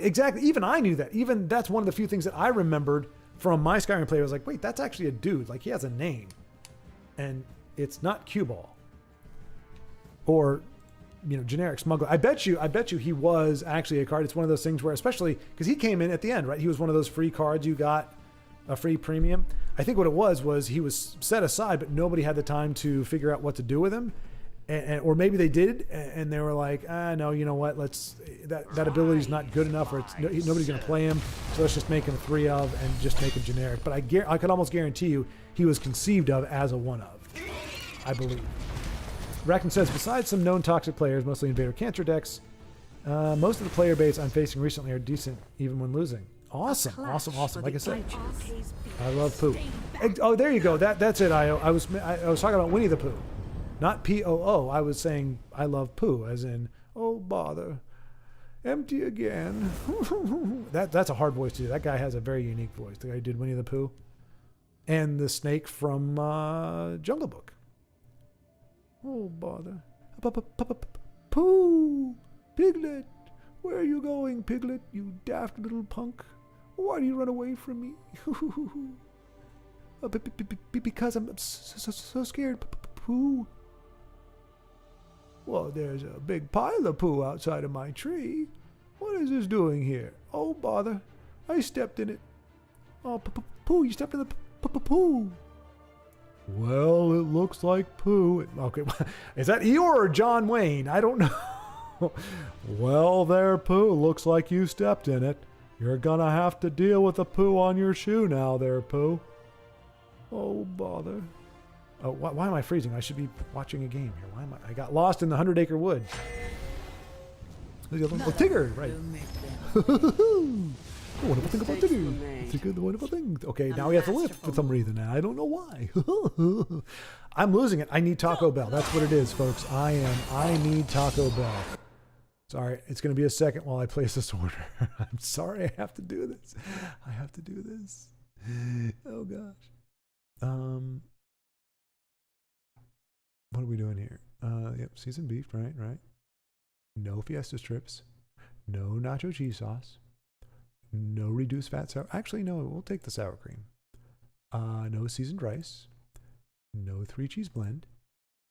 Like, I'm really stripping this thing down to it's nothing but meat, cheese, and something else. Still the same cost, but I just don't necessarily want all that on there. So we're gonna we'll do that many. Wow, those aren't cheap either. By your command. And we will do one of the 5-layer beefy burritos. Yeah, that would be good right there. Yeah, that's the stuff. I hope I don't die of starvation before they get here. Maybe one of those two. Yeah, we'll do one of those two. That's it. Okay, that's not too bad. Soldiers, form up. Okay, that's not a bad delivery window. That's good. That's fine. I have my orders. Okay, hopefully they listen to that. That's the right address. It is finished. This will allow me to rejuvenate my mental faculties. This should help. No, you're just making up rules now. No. No, where's the Don't let 'em no, because I want to taste the beef. I want to. You put nacho cheese, you put all this stuff on there, and those are extra carbs. What I'm looking for is mostly carne. I want the beef, and nothing but the beef. With a little bit of cheese, a little bit of sour cream, but I want the beef. You start putting cheese and beans and all that kind of stuff in there, and you just carb it up, and that's not what I'm all about right now. You see, I'm on a diet, a Taco Bell diet. I am going to lose weight, trim down, and become a better man, eating nothing but Taco Bell. Watch me. You won't live to regret. I am delirious. Oh, I can close this now so I can see all the streaming stuffs.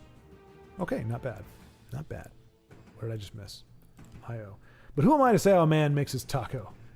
I love anytime you say it with a man. If we ever have tacos, it'll be nothing but beef and shell. Shell, yeah. Okay, that deserves a cringe. If anybody wants to cringe, you may cringe now.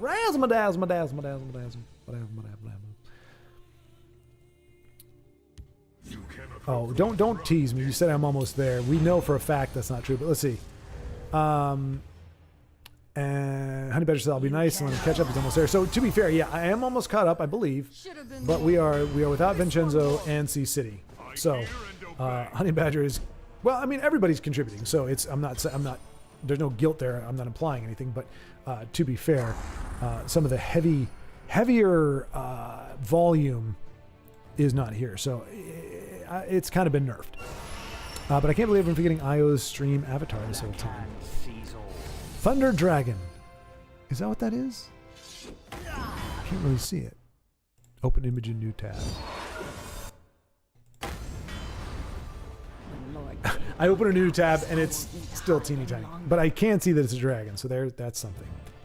Honey Badger says, here's an invade card for you, Schward. If your opponent's taunt at any point in the game, draw Invasion Domination from your deck and reduce its cost to 0.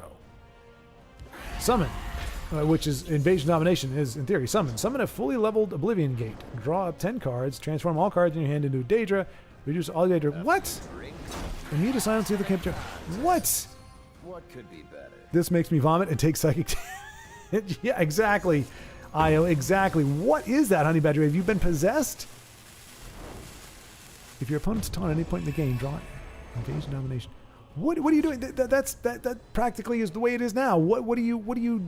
Everything gets a cost reduction, and you get to draw a bunch of cards and everything else. How is this different than what Invade normally does? And why would you come up with this? Heed my warning. If I read further, I'm sure I will get some context for why this is happening. Should have been more.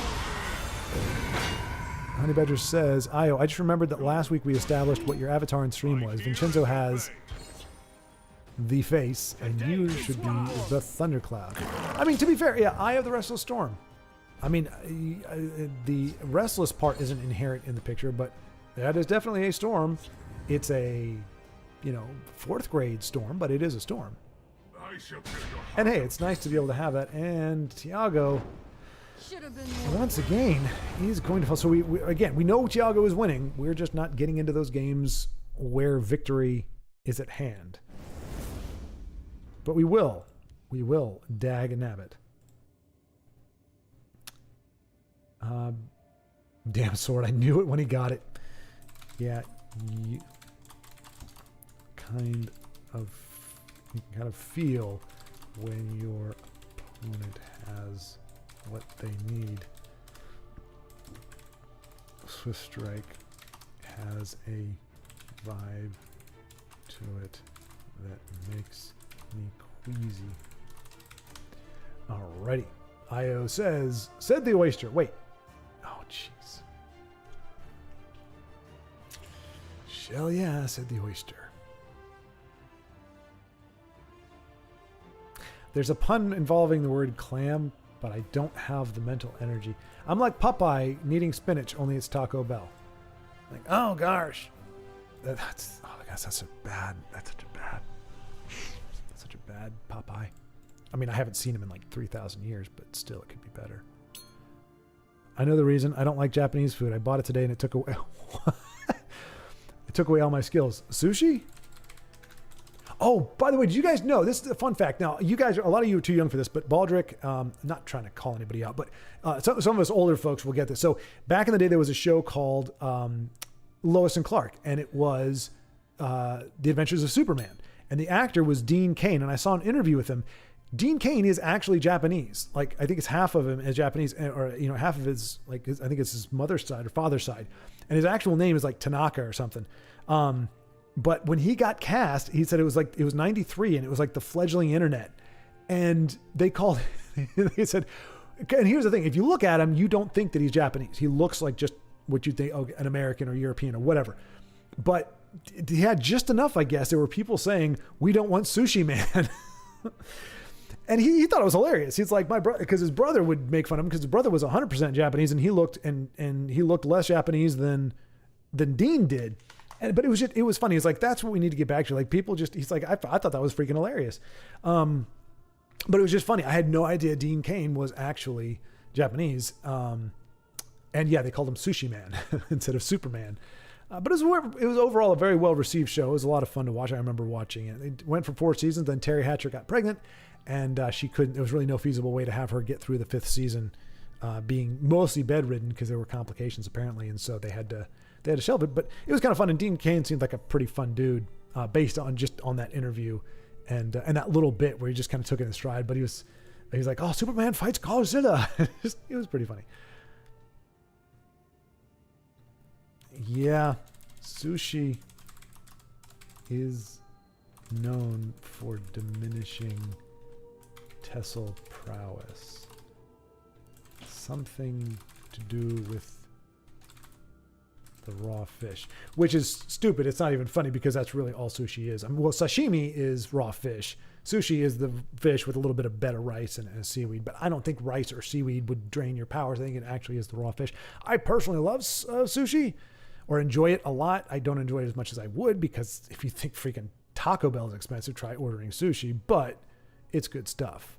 That said, if it doesn't gel with you, it can in fact influence your gaming abilities. That's a well-documented fact. So hopefully, well, here, that's a great thing. I can order Taco Bell with impunity because I don't have to worry about it screwing up my game. And 99 lives is choosing to waste 1 playing Invade. But Wilhelm is going to finish him off in a moment. Io says, but I love sushi. I know, I do too. But apparently Thiago does not love sushi. Or maybe he likes it, but he said does not agree with him. Is that what he said? Where is it? I don't like Japanese food. Okay. So he bought it despite not liking it, and it bit him in the butt. Maybe, Thiago, if you were nicer to your Japanese food, your sushi no less, it will be nicer to you. Wilhelm with lethal. Let's see if he can land this plane. All he has to do is punch with this guy, and then he can throw Crusader's Assault on Gamora. Does not, and risks a prophecy in so doing. So that's why we avoid doing that. I mean, because that could have been a bolt or Fear Totem, but luckily, no second prophecy. I don't remember how many runes he had to break, but I will devour your soul, mortal.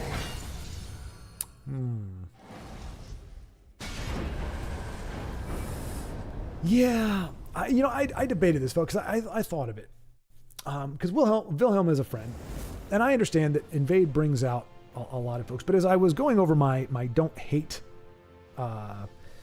content the other day, yesterday, I started thinking, I was like, should we be like, hey guys, we're good people. We're good people. We don't need if invade, because part of the problem, not all of the problem, but part of the problem with invade is the people that play it tend to be jerks. A lot of them do. But if you're up against an invade player who just plays invade, they don't rope, they don't spam emotes, they don't do whatever, I think it's okay to, and even preferable, to just treat them like any other player. You know, we can personally relish the victory more because it's against something that we despise, but we don't need to pass that on, because that does have a ripple effect. And as who was it earlier that said that's how they got into the game? Somebody said that's, you know, that was the deck that I started off with. And so some people play it just because they don't know any better. And so obviously we got somebody playing, you know, with premium decks, and he's legendary, he's got the top 10 card back, and he's playing invade. It's a little bit different, but even still, as long as the person isn't being a jerk, to treat them poorly, or to you know, rope them a little bit, or to mess with them a little bit, or to taunt them, you know, it just, we don't need to do that necessarily. You know what I'm saying? Like, I mean, I hate to say we can be better than that, because it does mean it does sound like a condemnation, but I'm floating the idea out there. I'm floating it out there because as much as I dislike it, you know, invading stuff, I'm also personally, I'm not saying this to anybody, but I personally, it makes me grimace a little bit when I just see anybody do that to anybody. Unless of course we see our opponent be a jerk, and then I'm like, pour it on, just go for it. Because I'm not going to say I'm a proponent of eye for eye, but as long as it's not being done for the same reason. Although that's hard to say. Typically, if you get in a taunting match with somebody, you're doing it for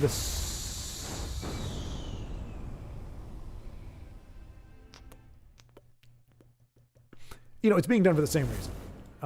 The other person initiated it, which I think there's always something to say about. I resent. I'll talk about this on a podcast coming up.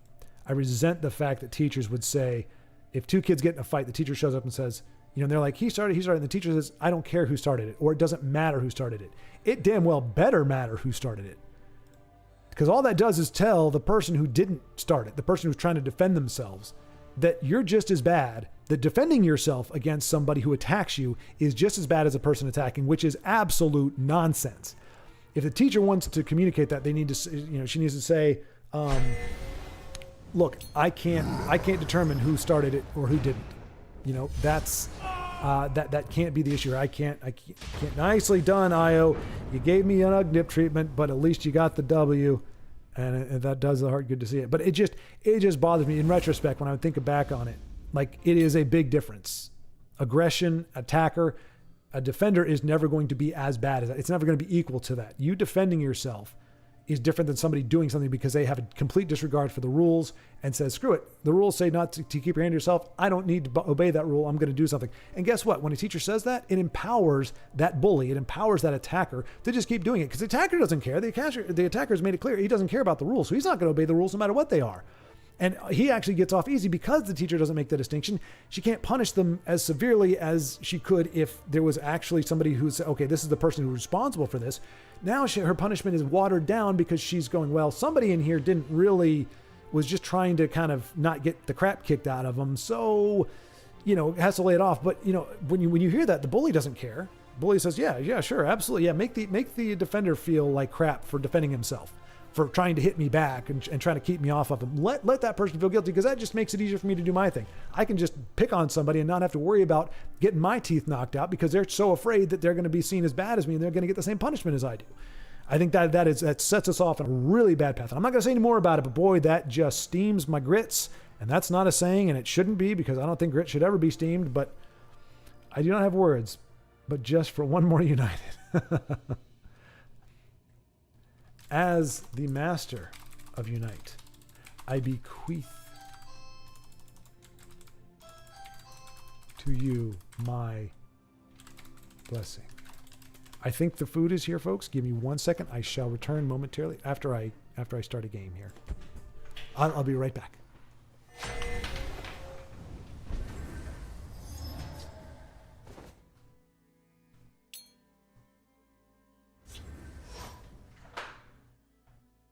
This might be handy.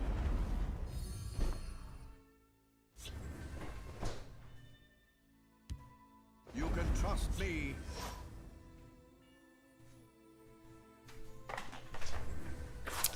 I'm not a happy person right now. Well, Don't under. I say I'm not happy. I'm both not happy and pleased because I put distinctly in my directions to not to knock or to ring the doorbell. Just leave the food on the doorstep, and I will get notified if it, when it's here. So I don't need you to disturb the rest of the house by saying, "Hey, there's food here." So I was pleased that the person ringing the doorbell was not bringing the food because it means that my instructions were not ignored. Oh, thank you, sir. Thank you. Oh, that's service. Paul just brought me another Zevia. This episode is brought to you by Zevia. Just kidding, of course. That is not an official sponsor. I don't mind giving them a shout out, but I don't want to make you think that they have endorsed anything that I've said here today. Oh, you hear that? Oh, that's the stuff right there. A good pour. Anyway, so while I'm glad that isn't the case, I'm also very miffed because my stomach rose to the occasion, and it has been a little while. So the fact that my food isn't here actually makes me very sad and a little bit angry, full of rage. Okay. Let's see. So Honey Badger says, besides, that card is a totally balanced invade card, and better yet, it's a neutral, so you can add it to any deck, and it's the only unique legendary that you have 3 copies of. Wait, what? Honey Badger, what are you on about, as they say in the UK? What are you on about, sir? Okay, that was a horrible accent. What are you on about? What are you on about? I don't know. Anyway, there we go. We'll do old man. What are you on about, Honey Badger? Why are you talking about an invade card that sounds broken AF? Is there actually called Invasion Domination? I don't think there is. No, he's made this up. Why are you creating... What is this? I would think it would take a 5-cost 5/5 with Ward, too. Thought about on my way into work. Why? What are you doing? Yes, this is definitely a time that I can get behind you giving the stink eye. Like, what in the world are you talking about? And there's Sea City. Wondered when you were going to come crawling back. Sure, probably ordering pineapple on his taco. You know that ain't right, Joe. You know that ain't right. You know that ain't me. You know that ain't the thing. That ain't truth. But seriously, I'm a little anxious right now. I'm not going to lie. I just realized how long it's been since I placed that order.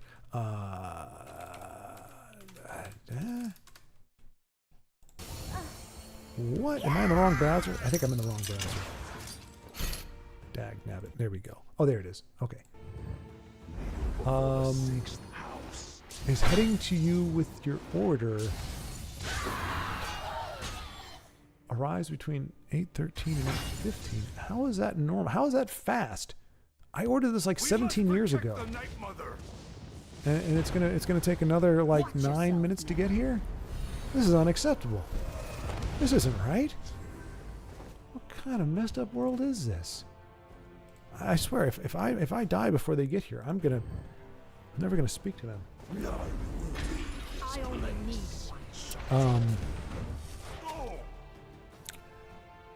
But of course, Joe announces his presence with a slanderous remark.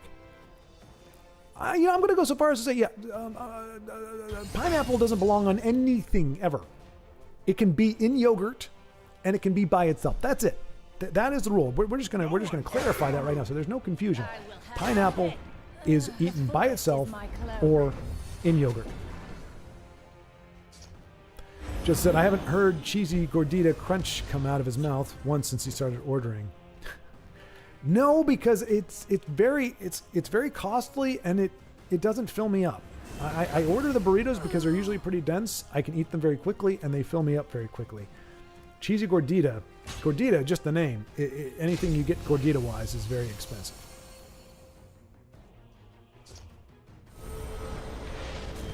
Of course, Joe feeds into Honey Badger's insanity, who says, "Hail, Joseph, I bet he is too, and his taco is one of those flat Italian ones with ham and cheese and marinara sauce."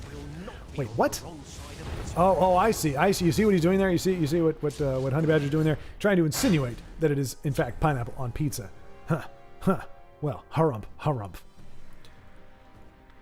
Okay, I gotta think of some incentive. But I don't want it to be a real, I want it to be a real incentive, but I don't. Like something where if this happens, I will eat a pineapple pizza on stream. Like the whole thing. But like I don't want to be exploitive about it. But at the same time, I want it to actually be something meaningful, so that I'm taking the hit for a reason, because it would be a very painful experience for me. But I don't want to be like, hey, if we raise $1 million Kickstarter, I'll eat a like that. That doesn't work. But it's got to be something of significance. I just don't know what it would be that's also not exploitive. But anyway, just kicking that idea. It doesn't have to happen. It's probably better if it doesn't. But it did occur to me. I think somebody has. I watched a show or something where somebody did actually eat a pineapple on pizza on stream because they lost a bet.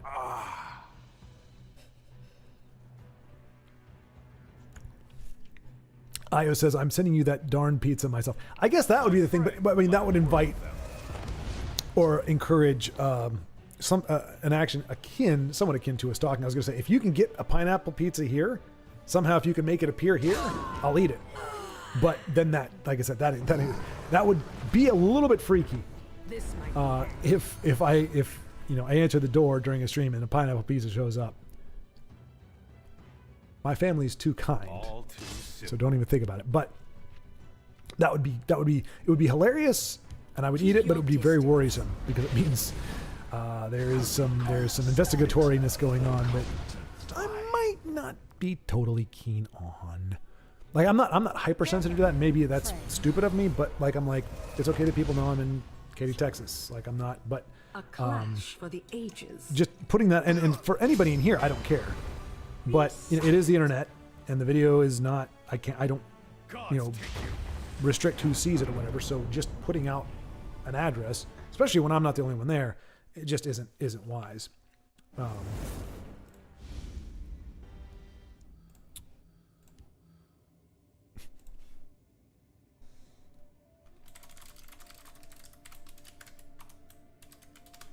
Okay, I don't know what that face was. Hopefully it doesn't look too bad. All right.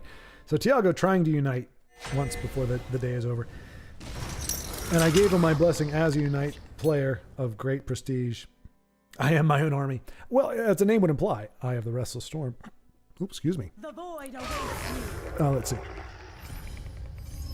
Let's see. Honey Badger says, who orders anything but a Crunch Wrap Supreme from Taco Bell? I've never ordered a Crunch Wrap Supreme. Maybe I should one day just like order one of every like burrito on the menu or one of every kind of thing just to experience it. But I mean, I'd be broke because it's expensive as heck. But yeah, I really haven't gone too far beyond my beef burrito. Yes. By the divine. Oh, Joe, you missed it. We've got sour cream on those burritos, buddy. Sour cream is fine. Sour cream, unlike pineapple, belongs on a lot of things. Nobody remembers. How do you not remember? Folks, I was very clear about this. I was very explicit about sour cream belonging on many things. It's Vincenzo. Mr. What is it that he puts on everything? Nuts. Hippocrates is my name. I can't remember what it is that he puts on everything. Mayonnaise? No, that can't be right. There's something that he puts on everything and it doesn't belong on everything. Mustard. That's it, mustard. Haha, damn, I'm good. He puts mustard on pretty much everything. Wow, he's celebrating my not being here. How is that, Joe? When did this happen? What did I do? What?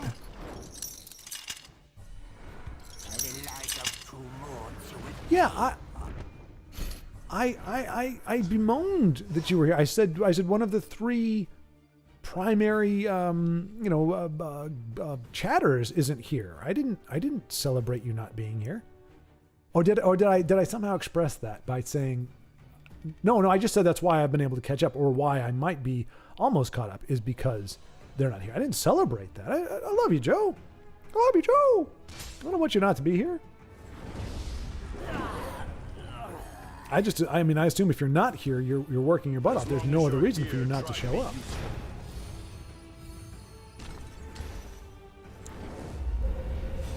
Well, this game's going better for Tiago. It's still going to be a bit of an uphill battle, but he's doing the things.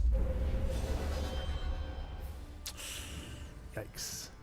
Well, he's okay. He's got Razzma-Dazzma-Dazzma. Memory Wraith, really not a big deal in this particular matchup, but...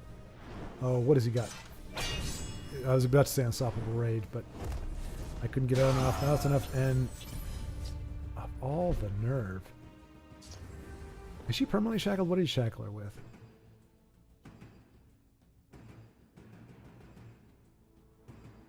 Wait, it didn't kill her?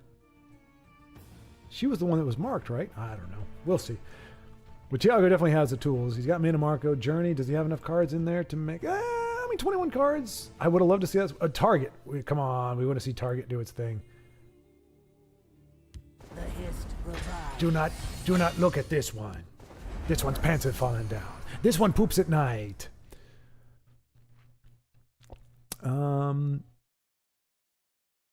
Schwartz almost caught up with chat. You missed chickens, unleashing chickens, big chickens, etc., etc. If I can't steal I don't know it, if we it unleashed the can't be chicken. I think we just stolen. flopped the chicken. But either way, chickens were involved. Order complete. Okay, so in theory, I think it's here, folks. I think the moment has finally arrived. Now I got to figure out how to eat without looking like a pig. Joseph says, I eat a ton of spinach. Okay, so I eat out like once a week. It makes the food taste better if you don't eat it every day. Exactly, Joe. Yeah, I haven't ordered out in. I mean, I got Korean food the day that get some gimbap the day after my fast or the day I broke my fast. Other than that, I haven't eaten out or I mean, we've eaten out when we went to visit my dad, but I haven't like ordered out takeout or anything and whatever. And I don't plan to make a habit of it because it is pretty pricey and it's not great for you. But for whatever reason tonight I just was and it's been on my mind. Like I was joking about it a lot at different points and I realized it's kind of like when you see those characters in rom-coms where it's like he's making fun of her, he's teasing her or whatever, and then there's that moment like towards the middle of the movie where he realizes, oh my gosh, I'm actually in love with her. That's what it is with me and Taco Bell. I was like, oh, Taco Bell. Like, how about we get Taco Bell, right? Taco Bell would be great to get. Taco Bell's so nasty. Who wants to eat Taco Bell? And then I'm like, oh, I love you, Taco Bell. I actually do love you. Just eat normally and you'll be fine. We'll see about that. All right, give me 1 second, folks. You won't live to regret.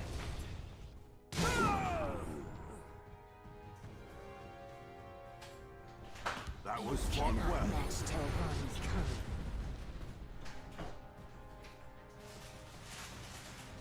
By the divine! By the divine!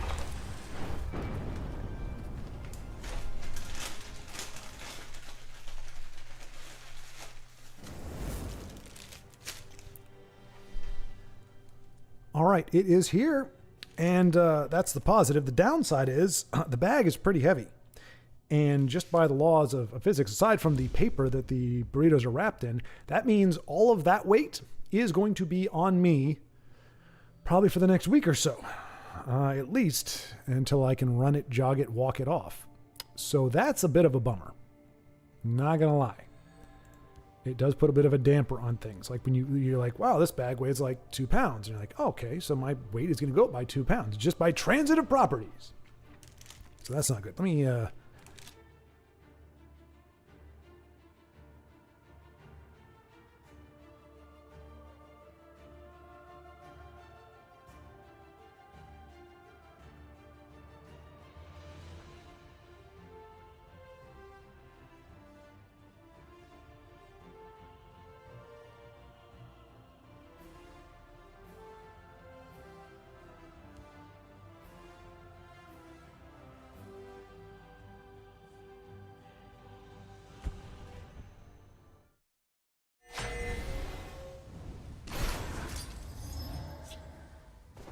I don't think that's going to work, folks. It's way too messy and noisy for me to do it. I can't talk while I'm eating. It's rude anyway. So maybe I just have to look at it and smell it for the next hour and a half or so. Let's see. Honey Badger says, Joseph, you and Popeye must be best friends. Been too long since I Eating out is also expensive. Exactly. Yeah. Yeah. It should be like a special thing. I mean, it is just inherently unhealthy. Just because of the way they nice, exact lethal for IO.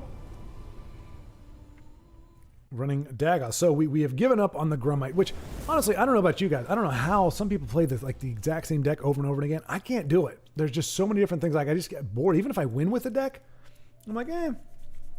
Now, granted, there are times that, especially when I was actually trying to climb the ladder, I wouldn't have minded playing the exact same deck, day to day, just because it was doing well and I didn't have to worry about figuring out how to play with it and everything. But in general, even if it's a deck that I'm winning with, I'm like, okay, I want to play something else. Like even expertise, which is one of my favorites. Wait, is Chris Sink who Io just beat? Io just beat Chris Sink? See, that's not fair. Now, so Chris Sink is due now. If Io beat him, then, you know, it's Chris's turn to win, but now he's up against Tiago, and that's just not fair. But we will see. Okay. Honey Badger agreeing with Io. So true. After my 2-week Cordoba binge, oh jeez, I looked back at my receipts and was shocked, and that was 2 or 3 years ago. Nowadays it'd be much worse. Yeah, between the cost and again the weight, I got up to 240. Today is a good day to die. Hopefully, Tiago, it is for your opponent, not for you. But yeah, I ballooned up to, so me personally, I don't care what the body mass index says. At 6'2", with my body type, I would be happy to be at 200 pounds. I don't know how to convert that to metrics, to the metric system, but 200 pounds is about where I would be. To me, it's a fair place to be. To put it in perspective, athletes, like wide receivers, football players who have pretty much my exact same build, come in at like 185. So when you're muscle, you know, even though you got the weight of muscle and everything, they're coming in at 185, 195, somewhere around there. So I'm still coming in pretty heavy for my size. But to give you an idea, I'm 220 now, or 222. So this look is what I look like with an extra 22 pounds on me. So I think if I get down to 200, I'll be in good shape, literally. But I was up at 240 before I went on that fast. And you could see it in my receipts. Like you just saw the amount of food and the frequency that I ordered it with was ridiculous. It was horrible. So yeah, that's easily one of the ways to keep the weight down and to save money is just to go, oh, my impulse is to buy, but I'm just gonna hold on to it and I'll find something else. For whatever reason, tonight just felt like it. I mean, I've had cravings before and I just ignore them. For whatever reason, tonight just felt like it was okay to be an exception. Razzle-ma-dazzle-ma-dazzle-ma-dazzle-ma-dazzle. Well, that little turd muffin is just, he's getting a lot of airtime today, isn't he? He is popping up regular in every deck. Almost on curve, too.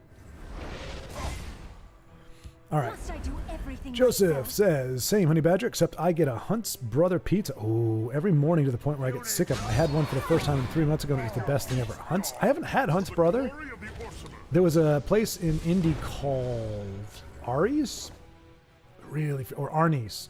Really freaking good. And yeah, you could eat them for breakfast, lunch, or dinner. Tiago has no way to get rid of Gortwog. Oh gosh, no.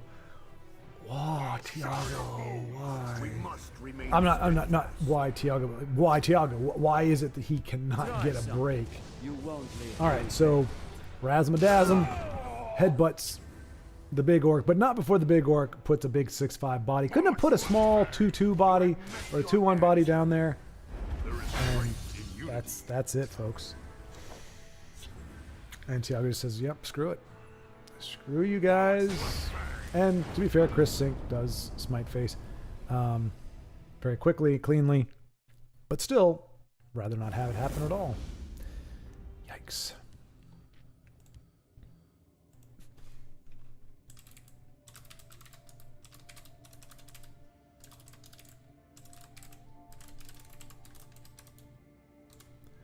All right.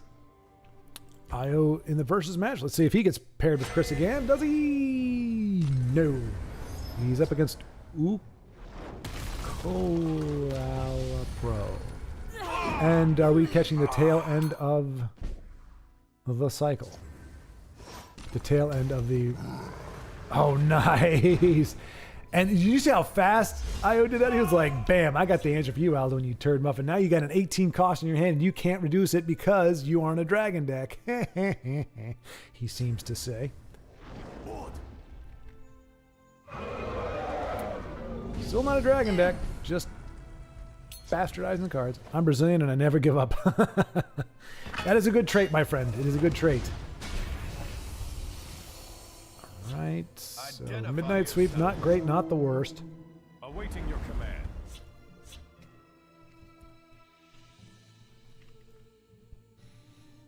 Let's see. Joseph says, and when I get back from my first deployment, I tried Taco Bell breakfast menu and my eating was so clean after 9 months it made me sick. Oh man. Yeah, that's another, I mean, plus and minus. Like once you get your body on good stuff and nutrition stuff, it has very low tolerance for the nastiness that is fast food. And yeah, it can wreck you. Angel Mendez, I'll try being nice a while. I'll try to be nice while being invaded. I know, Angel. I understand. I look. That's why I say I don't want to come across. Like there is not a holier than there's not a hey, let's do this. But there is that. Should help. I mean, I wanted to float that idea out there. Like I said, if the invade player acts like an invade player, and does all the bad things, it's like you got what's coming. You reap what you sow, kind of thing. But there's just so many reasons why somebody might be playing invade that isn't just let me spam cheap deck. That it's like, I mean, just as long as you're playing the game right, why not? Why not? Like, in other words, I didn't want to be a part of. Like, I'm not going to condemn it. I'm not going to throw stones or anything. But I felt that by continuously expressing my animus for invade and rolling my eyes and sighing and doing all that kind of stuff, while I have no genuine, like, actual hatred. I mean, you see me. I react when my opponent top decks something. I am certainly furious by that kind of thing. But when it comes to invade, I dislike it severely. But there's no true animus there. But when I express myself like that over and over again, it does feed into the invade hatred. So I feel like I'm part of. Even though I don't think people are looking at me going, well, Shord gets pissed off, so I should do. I don't think there's anything like that, but I am, in my words and in what I do, I am contributing towards that animus, even if it's subconscious or just on the fringe. But yet I don't want that to be a thing. And so for me, it's more of a, I don't want to feed the beast. So if you personally go, you know what, I hate it so much, this is how I cope with it. That's your thing. Not gonna get in the way. It's not the end of the world. It's a little BM here and there is not gonna kill anything. For crying out loud. For crying out loud. Go away, you jerk faces. I mean, luckily, Io's got enough big bodies and he's gonna be able to do his mighty conjuring that, well, not anymore. Oh, because he can just cliff racer. Why bother going mighty conjuring? Yourself. I think that is some Aelid Guardian frustrations. He has had to go. Io has, I think, faced them, been stymied by them. Like, I don't want to exaggerate this number. I usually go for a huge number that's ridiculous, but I think literally 5 or 6 times. I think he's had Aelid Guardians drop. Sometimes more than one in the end game as he's about to close it out, and it's shut him down. So definitely get that there. But yeah, I just don't want to be a part of. I don't want to feed that in other people if it's not genuine. I mean, well, even if it was genuine, I shouldn't do it. But yeah, so just putting that out there. As much of the me that I put out there, I thought it was worth trying to put out a little bit more of a matured and genteel facade. Not facade. No, I truly mean it. But, all right, Raxon, close this out against Slingshot.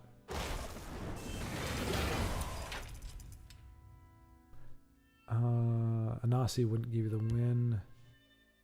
Knight of Order. Wow. Silence, he seems to say, ironically. Slingshot, you got a crab problem, my friend. We'll hold, no matter what. Good card. Okay, so between Edict and Anasi, I don't think Slingshot's going to be able to thwart Raxon's push. Ice Storm would definitely do it, though. Let's see. Tesla players are so soft, says Joe. So worried about a few emotes. Then you have Marvel Snap, where the way to ladder is to basically taunt. Is it really, Joe? I remember you saying that you played Marvel Snap and you did really, really well. Like you dominated. Is that so? If you don't taunt and snap, you can't win. Though it's really not taunting, but a Tesla player getting snapped on would probably crumble in tears. Joe, the fact that you would say that about a Tesla player means.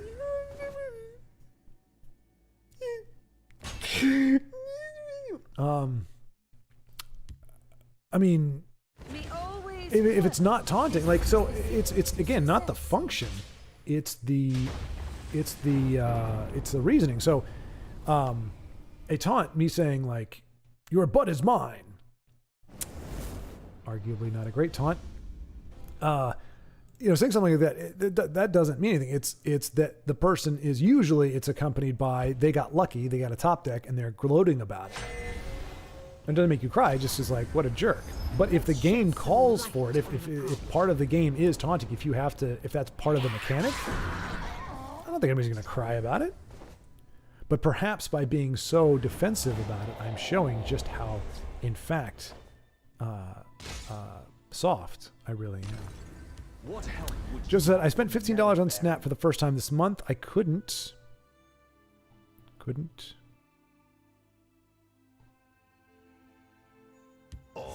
Yeah, nope, I was not even close. I thought I was getting close to the end, but that's not true. of the three?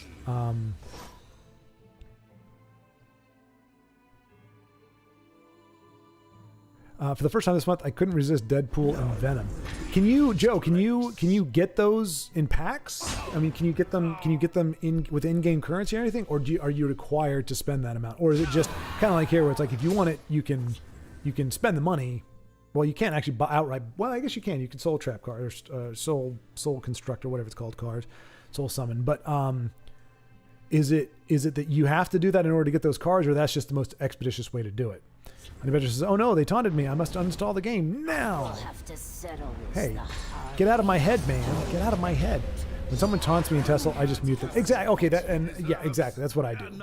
Which is amazing. I remember watching like Justin Larson and some of these other. Well, maybe not wasn't Larson because typically he had a lot of respect from everybody. But there was somebody I was watching and they just let the person just spam emotes. And not like they just let it happen. They just didn't seem to care. I was like, how do you not hear that? The volume is up. I hear them taunting, and it's annoying.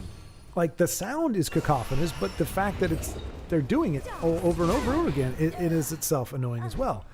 But they didn't seem to care. I was like, okay. Well. Joseph said, I'm making fun of Tesla players, but this game gets on my nerves sometimes too. Oh, I know, Joseph. I know. I figured you'd call yourself out eventually, but we all know the wrath and the frustration, the sweaty of the sweaty gamers. Is Schward hosting his first mukbang? What is a mukbang? Yeah, I don't think he ordered a beefy gordita crunch. What? Oh, wait, no. Oh, that's what Honey Badger has. And Joe said, yeah, but I don't think he ordered a beefy gordita crunch. Cheesy. Schward, have you tried Dave's hot chicken yet? Oh, no, Joe, I have not. I have not. No. Like I said, Taco Bell was. You know what? It's getting cold here, folks. Hang on a second. It's getting really cold. I don't want it to die before I eat it. It's going bad.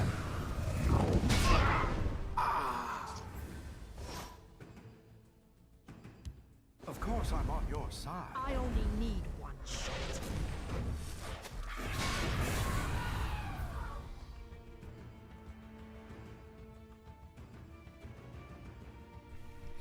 No, Joe, I haven't tried it yet, but I honestly haven't eaten out either.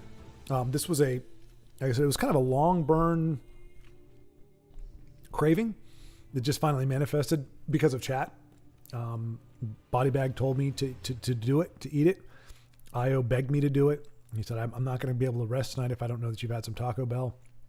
Everybody pretty much kind of manipulated and cajoled me into doing it.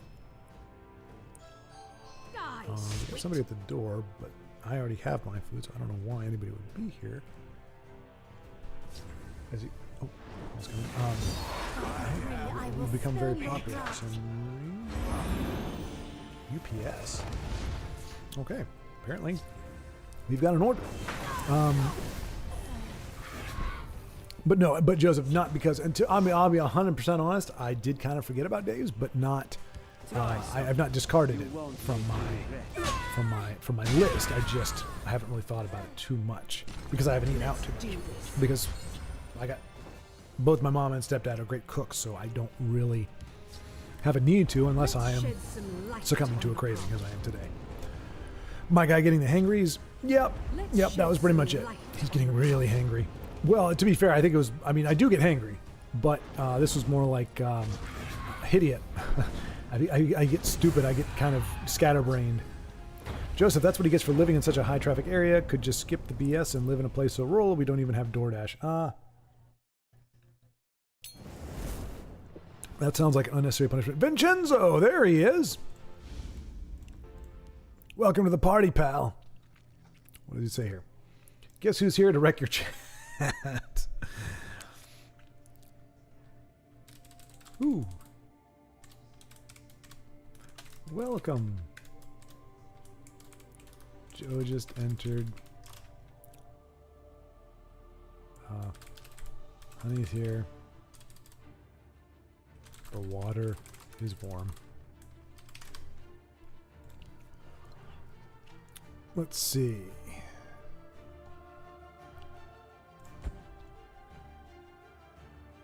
Come now. Come on, game. Okay, we're still connected. Okay, good. All right. Honey Badger says, Hawaiian pizza aside, pineapple belongs in a lot of food items. Honey Badger lies through his teeth.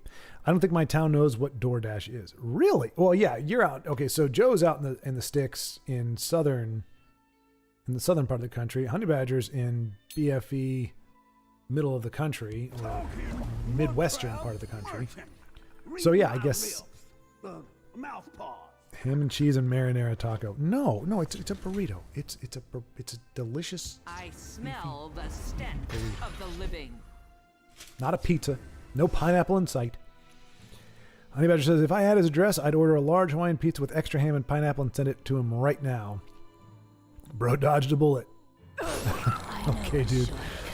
Oh, now he's gaslighting you, Joseph. What did I say? It sounded like a celebration to me. Joseph, big time gaslighting. Like, I don't know what I heard.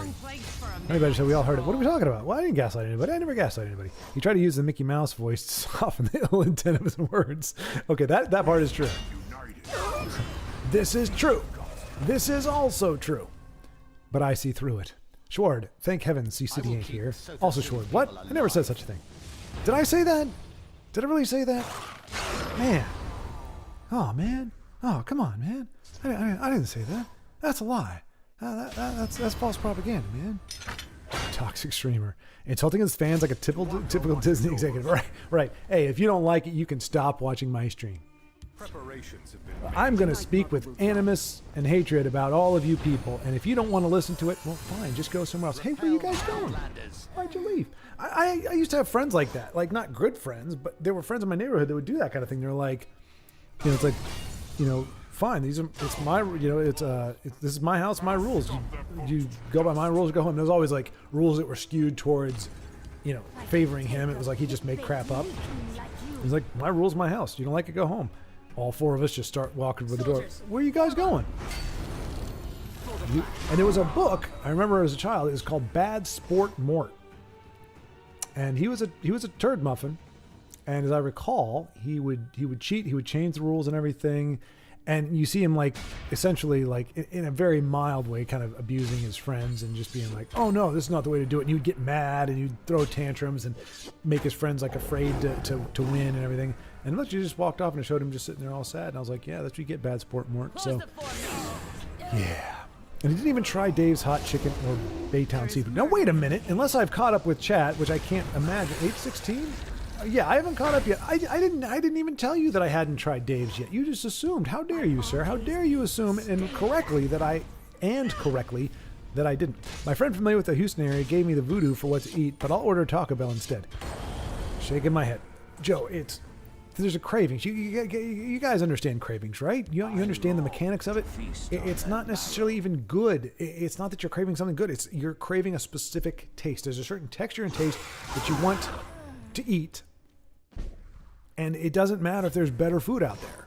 I know there's better food out there, but for some reason this just called to me in a way that the voodoo food didn't. Because honestly, I did forget about it.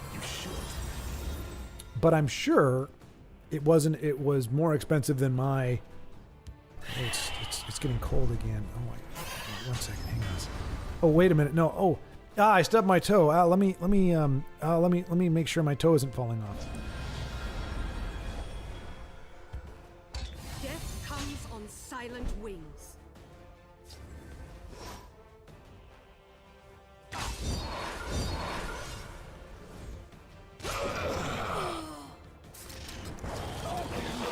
crab merchant. Okay. Read my lips. Hope. Mouth paw. That 'Twas fought well. Just so you all know. Oh, Take a hit bait leaking like you. all right. So Vincenzo pouring it on at the end, letting loose the last bit of cards in his hand, and gets the W. Not a bad start, my friend. Not a bad start.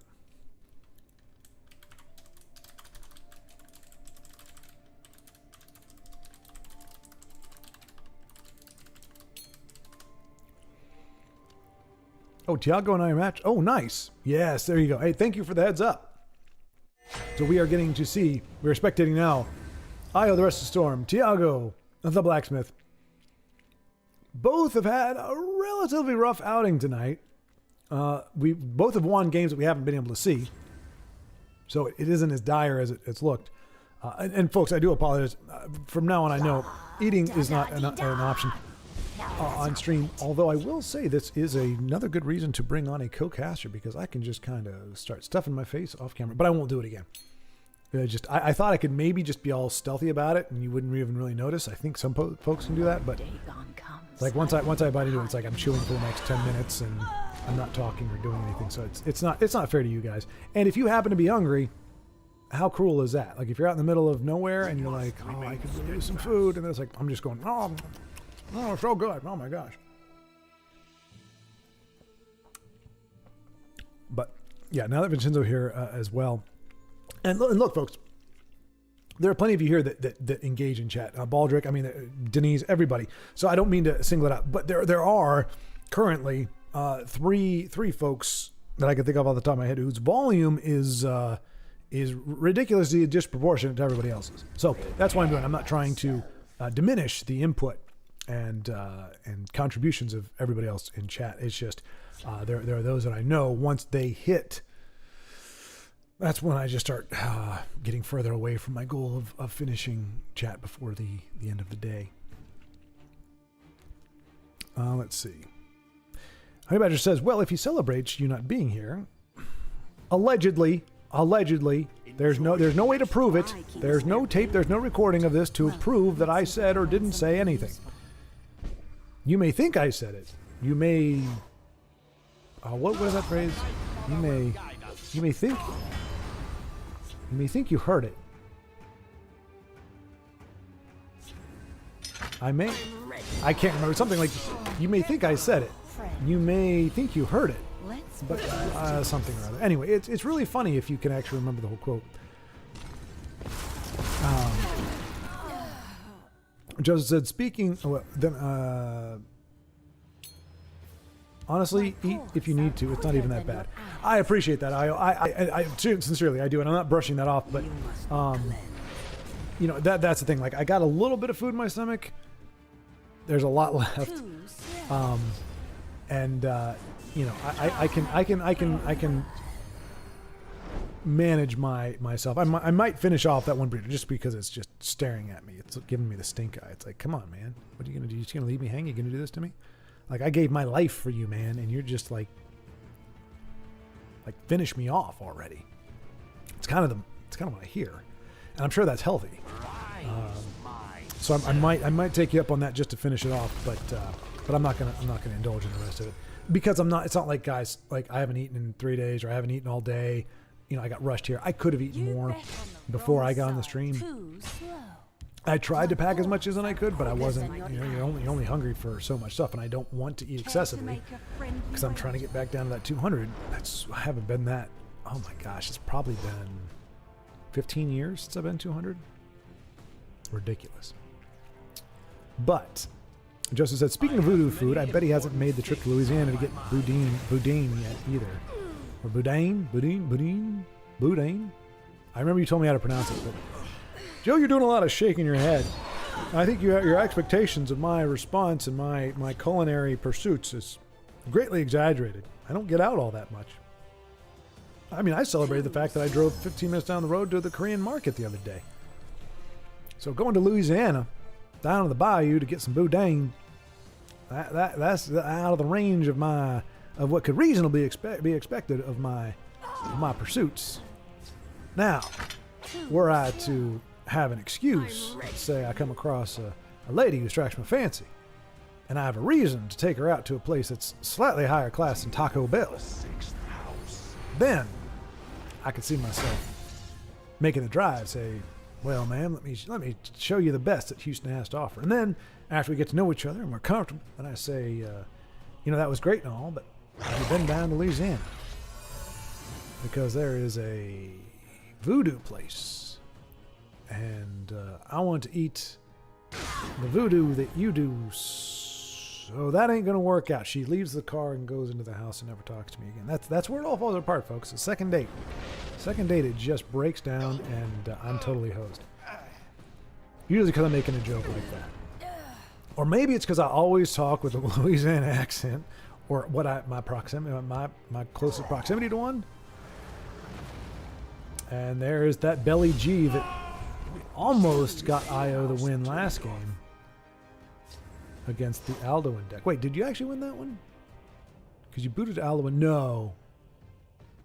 No, I think he filled the board if I remember correctly. So Must I do everything I myself? might see a feasting hunger against Belly G. That's not a... You cannot match Telvanni cunning. Or our smoker's cough. Is that game over? That's 12 with breakthrough. Oh, wait, does that... Oh, is that just how many cards your opponent has on the board, right? Okay, I thought that was for the each in the lane. I was like, how did that happen? All right, so he is... I won against the Alduin deck. No cap. Well, you know, I believed you until you said no cap. Now that makes me think you are lying, actually. Ooh, mummify. Spicy. All right. Wait, but... Oh, we know... I don't know why I said that. And there it goes. For the ages. Well played, Tiago, and well done, Io. Lightning Bolto! I have a new, more tasteful Babes deck for you. Oh, no. Vincenzo, it needs to be exponentially more tasteful. I went back and watched that because Denise was like, oh, that one cracked me up. And I looked at the cards. No. It needs to be exponentially. Yeah, I win. Not everything is suffering today. GG. Well, that last one was definitely a win. Way to go. So unfortunately, Tiago got the raw end of the deal as Io continues his beastly campaign with Dagoth. It's much better, I promise. I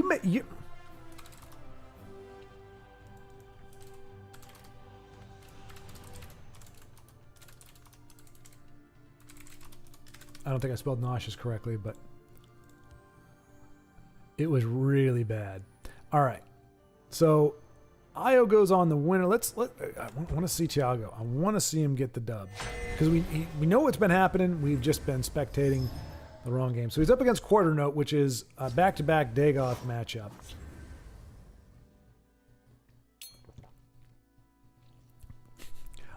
Vincenzo really wants to play. I tell you what, though. If we're going to do that, don't be lame. Oh, the peer pressure. Whatever shall I do? I have not had to deal with this before. Well, I wanted to rebuild my Gal's deck as well. So after we do this, I'm going to put some cards in that were grossly lacking from the last one. And of course that means I'll probably lose, but we'll give Vincenzo, who has displayed a very gross lack of taste when it comes to the females in this game. And we had Piercing Twilight, we had Shrieking Harpies, we had Swims at Night or Sails Through Storms, whichever one of those Argonian. I mean, it was bad, folks. It was really bad. For those who don't know, it was repulsive. Wait, Io just beat Quarter Note? Oh no, that's not good for Tiago. So I think what's happening here, is Io is doing very well. He's gone on a tear. So he's beating players, and the game's going, okay, this player now needs to win the next game. And unfortunately, Tiago, this will be the second time Tiago has gone against an opponent that Io just recently beat.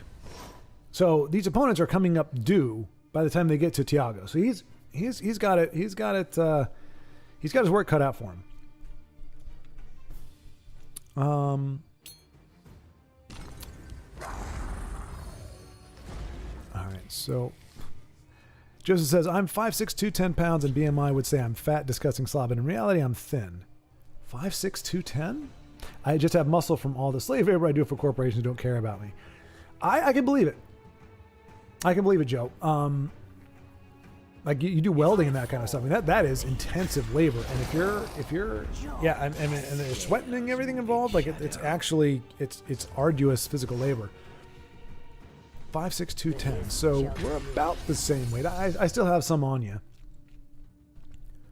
but yeah, BMI is garbage. I don't even know why we have it. I think as a guideline maybe, but most of the time, I mean, they're like every athlete would be considered obese because they're they got all this muscle, and so it's like, well, for this size, for this weight, you should be, or, for your height and your weight, this is what your height, this is what you should weigh, and it's like most athletes are 20 to 30 pounds over their BMI because they're just raw muscle, and yeah, BMI is just dumb. Anybody try? Like, well, I don't even care. I mean, if BMI tells me I should be 185, I don't care. 200 would be fine with me. I think I'd be right where I want to be, and I think I can maintain that well enough with my diet and my exercise. I just need to get down to it. Honey Badger says, my brother is 5'9", I think, and when he was in high school, he was 195, and the BMI wanted to be like 150. He'd be dead thin by that. Exactly. Now, again, like I said, Jerry Rice and Art Monk were both between 185 and 190 in their prime, and they're both 6'2". So, and maybe one of them 6'3". So you can be kind of in the general range, but yeah, I mean, but they were supposed to be 180 according to the BMI, or even less. So it's just ridiculous. It's not. Yeah, exactly. BMI is a joke, just not a very funny one. Yeah, are you healthy? Yes, then you're fine. On the same token, though, I know I've met people that got very ticked off. Let's see, I just beat a few times ago. Wait a minute, hold the phone. Are you making a UWU deck? For shame. What's UWU?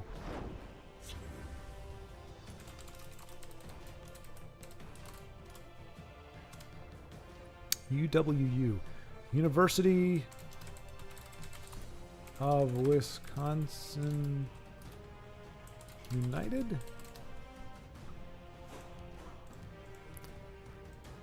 Come on, don't be lame. The pressure.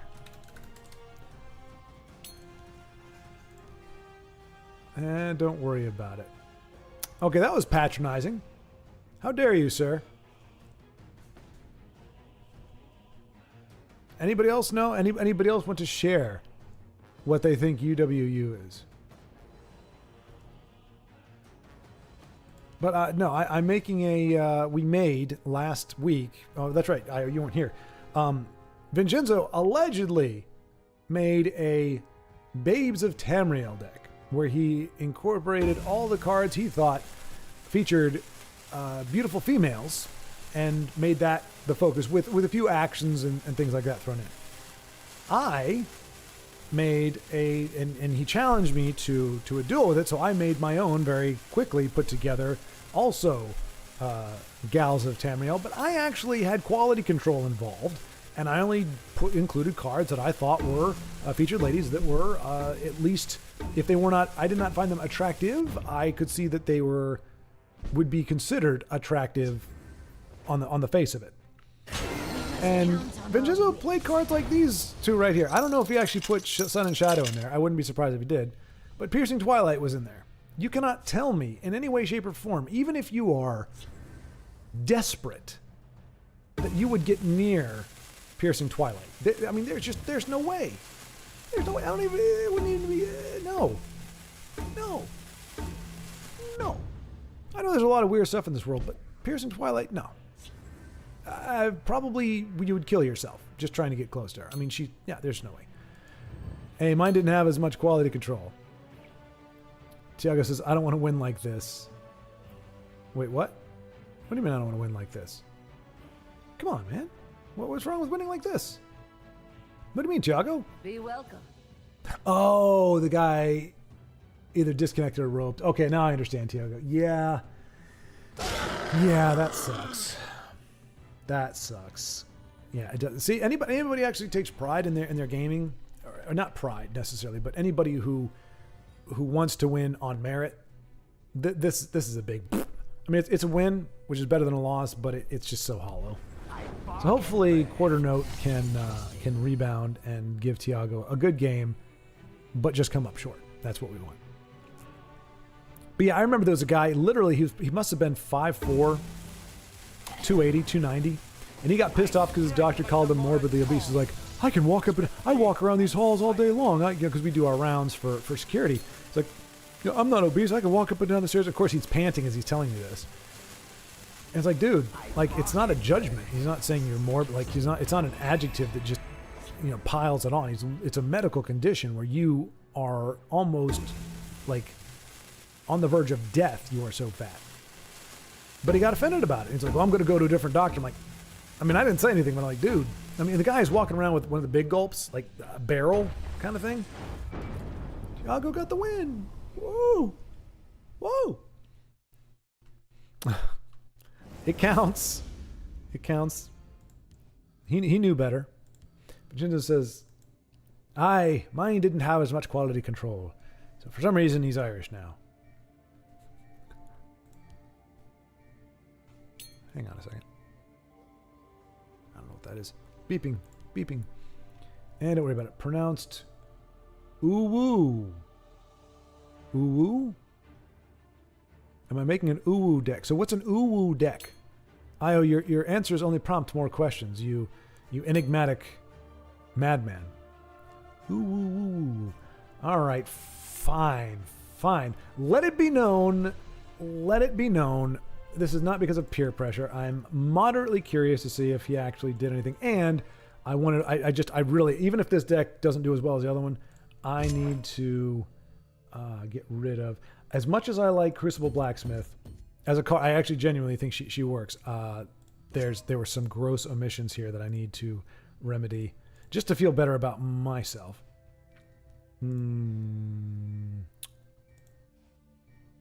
Where'd you go? Where'd she go? Oh, wait, she's a 4-cost. That's right. The value. Oh, I wanted that one. Ooh, Cloud Rest. Yep, she's good. Yep. And but that's not the one I was thinking of. Where are you? There you are, Black Dragon. There you are. Okay. So that puts us a little too high. Knife to the throat. It's okay. We're going to get rid of one Royal Sage. Divine Fervor actually works really well there. Cavalier, we'll get rid of one of those. All right, and you could argue there should be other ones, but that was the one big one I wanted to include. And then, of course, I guess I do. Golden Satan has to be in there. Even if I can't proc her, she belongs there. And Mage's Trick, probably not so much. And I think I still have enough for one of those Cavaliers. Okay, that's all I have. Okay, so here we go. All right. So we are doing one, Vincenzo. One. Unless I lose, in which case I'll rematch you. But you are all bearing witness if this is whether or not this is an actual improvement or not for Vincenzo.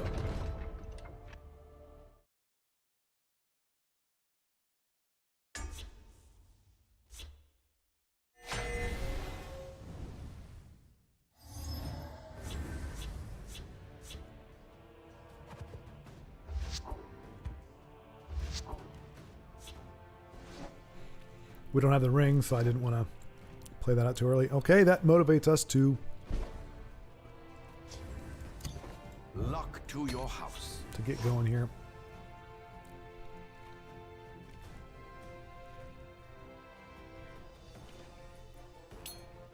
Don't worry, everyone. I wasn't as much. Wait. Welcome. I wasn't as much of a degenerate this time. Good to hear, my friend. Good to hear. Arguably, I should have played Altmer and throw down a ward on my Golden Initiate next turn, but Luzra, that's a good one. I forgot about her. She's good people. Everything was taken from You call it theft, I call it learning. They put the ward in Schward. Okay, and they put the rapid shot in my face. Careful there, friend. Darn you and your crafty warding. All right, I think. Get this yet? I think. Now I understand. Oh, that's so awesome. She understands. All right, I see you're in need of my wisdom. let's get that lethal going. That is okay. That's not I too have bad. you now. I can't stand interruptions. Out of my sight. All right, so not a bad roll for our Royal Sage. Not bad at all. A masterful move. So far. Nine inspired. No, not my gal. How dare you, Vincenzo? You know darn well. Oh no! Prophecy girl. Ow, prophecy bolt. Boo! Boo! Well, you know what? Take that, or Ebonheart I Oracle. can't Darn stand you. interruptions. How dare you play for the other side? You were the chosen one. We were supposed to get married. Step and By strike. the fires of oblivion. You're getting Who said that? Whoever it is, I definitely encourage you to do so. I can't stand interruptions. Me neither. Who said they should make a... Yeah, do it. Io, definitely. And we can watch you go up against... I hear you, Tiago. But yeah, do it, because we can see who can build the bestest... here. you know, the most effective gal deck. Vincenzo's got a lot to play, and that sucks. I was like, well, at least as long as we've got one, we can... Okay, and pew, pew, pew. Time to join the fight. You know, lots of actions here. I mean, you know, but hey, you know, I think it's good. My sight. I can't stand We interruptions. can't do both. Well, we kind of can. So let's do this. By the 8th, they And will that. meet their maker. Citizen. So we're trying to make our push. Don't sure if Vincenzo has a secret up his sleeve, if he's going to deploy some ugly, hideous monstrosity at the last minute. Gall and Fox. Stay down. Here. Watch and learn. Or if we're going to somehow escape. But yeah, anybody else? Anybody who wants to build a deck like this? Go ahead and put your best shot together, and I will be happy to. I do want to jump back onto chat here, which again, it's hard for me to do both. Stendar will protect. That's okay. She is honestly, that's a good one. She is actually Vigilant Stendar. That was one that I was thinking about, including. Gall and Pox. Careful there, friend.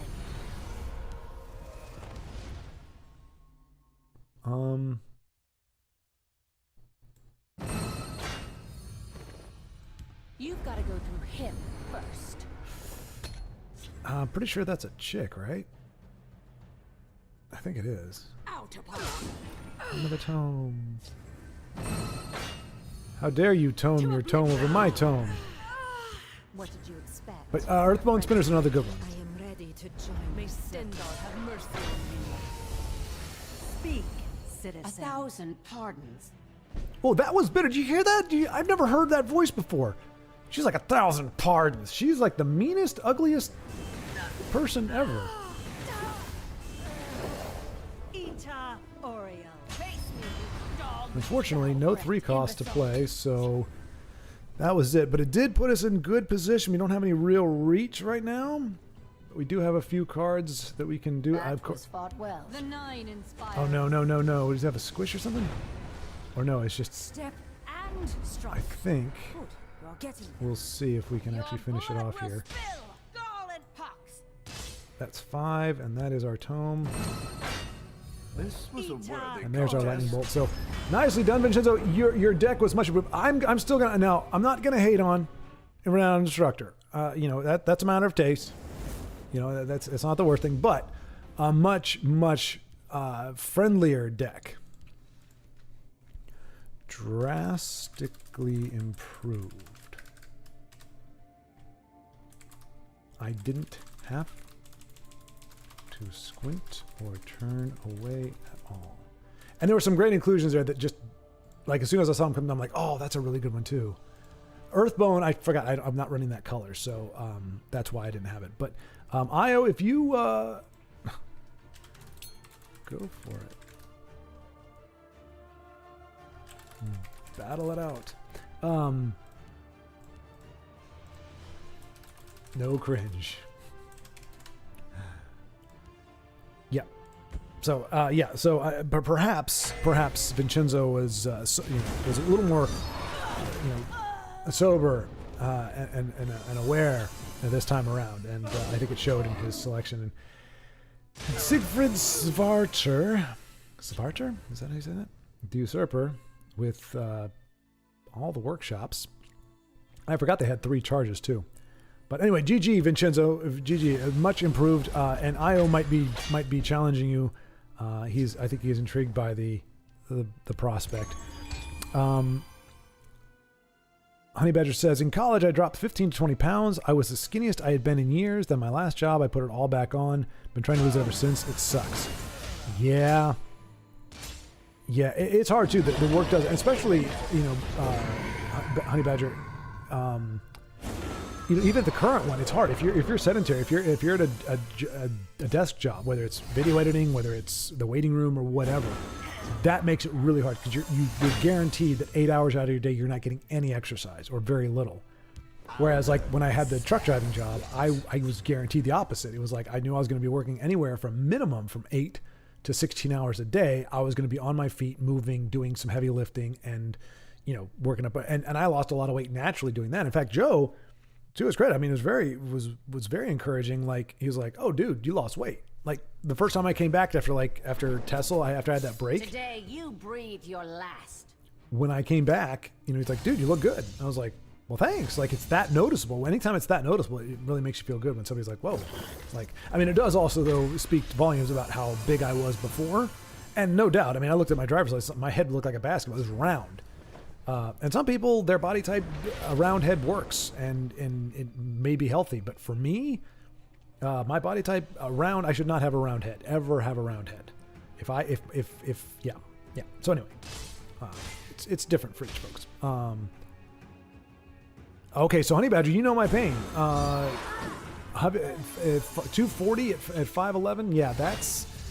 Like I said, that was, I mean, I was 238 or 239, but I think I actually got up to 243 at one point in my life. And yeah, we're about the same height roughly. So yeah, I feel you. I'm glad you're not, this makes it sound like that's a past tense. You're not there anymore, which is good. Joe says, I've never had a problem with that. My metabolism is apparently really high. Well, you're still a young, spry buck. If I'm not mistaken, Joe, you're about 15 years younger. Well, although, if you're over 28 and your metabolism is still doing its job, you are a fortunate few. Usually metabolism, at least in my family and the people that I know, between 26 and 28 is when the metabolism says, I'm going to work part-time. Breathe your last. So if you are over 28, and I think you are, Joseph, then you may very well be one of those fortunate folks that just has, I mean, you can see, these really lean type guys, he's got all the worst supports in the world, all the worst ones. Poop Stone and the workshop. Everybody hates them because they suck. I don't know what that was, folks. I apologize. Whoops.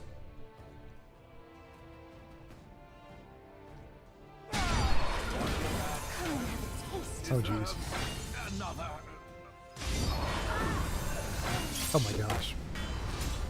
Oh, my gosh. Okay, here we go. It takes me forever just to, like, once I... Nicely done, Tiago. Nicely done. Okay.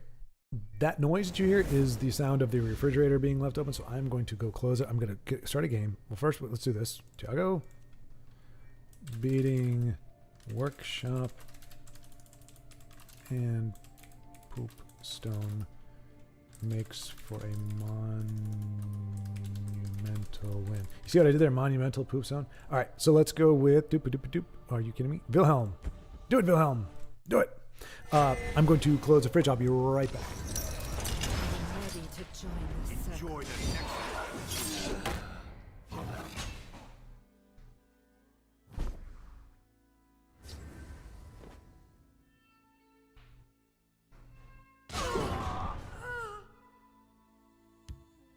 You're so sweet, I could just eat you up.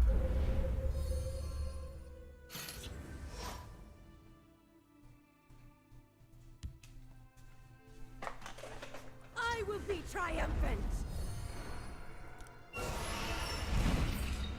Full disclosure, I finished the burrito too, but it was a necessary thing. It was going bad. It was going to spoil. And I hate throwing food away. So, okay. Anybody says college really buggered.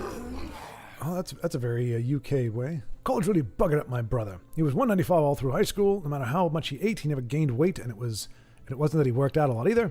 But college hit, and he gained 40 pounds in his first semester. Good gravy. I've heard the freshman 10 or the freshman 20, but 40 pounds? Dang. The cafeteria must have been crazy. He left high school at 195 and quit weighing himself at college at 242, I think. And that was only the fall semester, not even Christmas break or the spring semester. Good night. Good night, man. Oh my gosh. Please tell me that this has a happy ending, though, Honey Badger. Has he lost the weight since? That is crazy.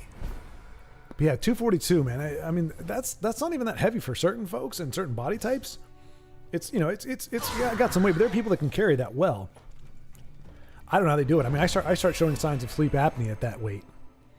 I don't know how people do it, and like I can't, like I'm pretty flexible because I do like some basic stretches, you know, like leg reaches and all that kind of stuff. So I can, you know, I can touch my toes and everything, but it does get harder when you're carrying around an extra 40 pounds of paunch in front of you. It makes reaching those toes a lot harder. To the point where like I got to do a little finessing to get the shoes on, and I'm like I just couldn't live. I couldn't live like that. I don't know how. I mean, I know there are people, and that's the thing. A lot of times you don't see how hard it is when you're that weight.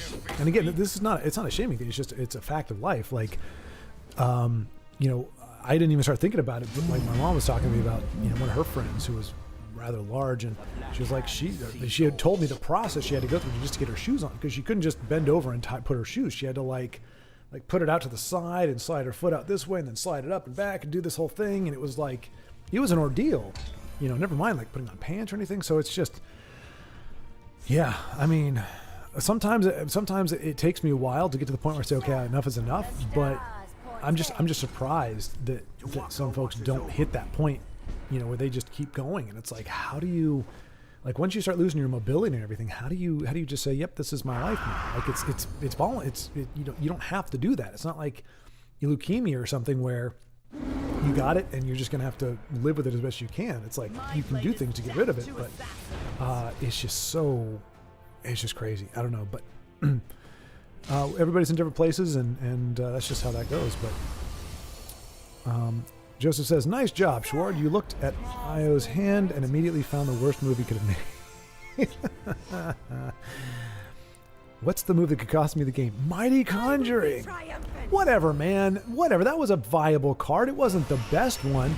And look, Io is broken. Io is OP. If I don't feed him bad ideas or bad suggestions that make him go, he's just going to steamroll over everybody. So I'm just trying to make the games close for you all. But fine, if that's not appreciated, I'll just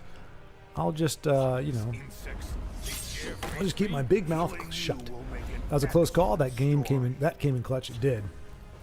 Joseph said Vincenzo was online, and he gives him the hail there. You know, I wonder if I can do that. Let me see here. Oh no, you know what? I'm not going to spoil it here.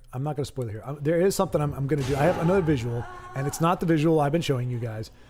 But I have to animate it first a little bit, so it'll be there for next week. But I don't want to just throw it up there haphazard and it's not some big amazing thing, but it would lose its impact if I just did it now. So I'll do it in a little bit. Mike Bailey says, I'm back. iPad ran out of battery. I know the feeling. Dude, freaking Tesla burns through battery. I don't usually have my iPad plugged in all the time, but when I'm playing Tesla, I keep it plugged in because otherwise, within about an hour, it's almost dead. But welcome back. Although this is back 8:29, so yeah, almost an hour ago. Honey Badger says, did any of you catch that Vincenzo is playing something else instead of hanging out with us? Ooh. Vincenzo says, wait a minute. I just showed up. Uh-huh. Honey Badger says, my guy goes to International Super Secret Spy Training Academy. He thinks he's too cool for us. You're not wrong. That's very clear that Vincenzo thinks he is too cool for school. Or cool enough for school. Me and Io will run memes after this game. Awesome. Okay, good. We will check out the memes from Io and Vincenzo. Oh my gosh, they actually have, they feature a nose blowing with the Vincenzo emoji? Schward was celebrating our absence earlier. Joe, you're a pot stirrer. You're stirring the pot. And taking my exact words out of context. Well, you're missing the intonation and the inflection. So we got to win. That was Tiago, right? Tiago, is that you, my friend? Dang, I got distracted by chat, obviously. Rock and roll. It was Tiago. There we go. Maybe catching fire here in the late hours. All right, so we're gonna just wait. Oh, there we go. Nope, that's Tiago. Vincenzo and Io, we're gonna queue up and battle each other. I'm not sure if we're gonna see the ladies of Tamriel or if we're just gonna see memes, but either way, it will be something to behold. There we go. And let's see for this one. Since Vincenzo's a relatively newcomer for this evening, we'll go ahead and spec that on his side. You'd understand too if you're an international spy, says Vincenzo condescendingly. You'd understand if you were an international spy, like super spy like myself. Honey Badger, he admits it. I mean, that's supposed to be crying, I guess, but it just looks like blowing his nose, some sinus problems that Honey Badger is going through. Vincenzo says because he could catch up on chat before we showed up. There you go. Okay, so there's the context. Exactly, Vincenzo. It wasn't disparaging any of you. It just means. Okay, so I think this is going to be the ladies of Tamriel, which honestly, I think Ratway Prospector, very good call. Very good call from Io. And Crystal Tower, yeah. This won't take long. That's what she said. Oh, and who's the other one? The 4-2. She's another good. There are a lot of intelligence. A lot of intelligent gals out there. Oh yeah. Okay. That was weird. And then I just made it weird by saying it was weird. But I just meant, like, it was more like, oh yeah, that's what it should have been. Like, oh yeah. But I mean, she's cute. She's cute. It's a kind of a bookworm. I mean, I don't know what she's doing with the feather. I think she may just be scratching her head like, oh, what's the next word? She just seems like she'd be nice, you know? Just seems like it's just somebody you could talk to. Now, she'd probably ignore me, but she has a weird name. That's the problem. Master of Incubabalula. Master of Incubabalula. See? Right there. I would have lost her. She would have been like, you uncultured swine. All right. And the Dragon Fire Wizard, great call. And Joe called it out. I did not realize it was a gal. Which may not be the greatest endorsement, but realizing that she is, that's a great inclusion. This one's a little sketchy here, Io. This one's a little sketchy. It's, I mean,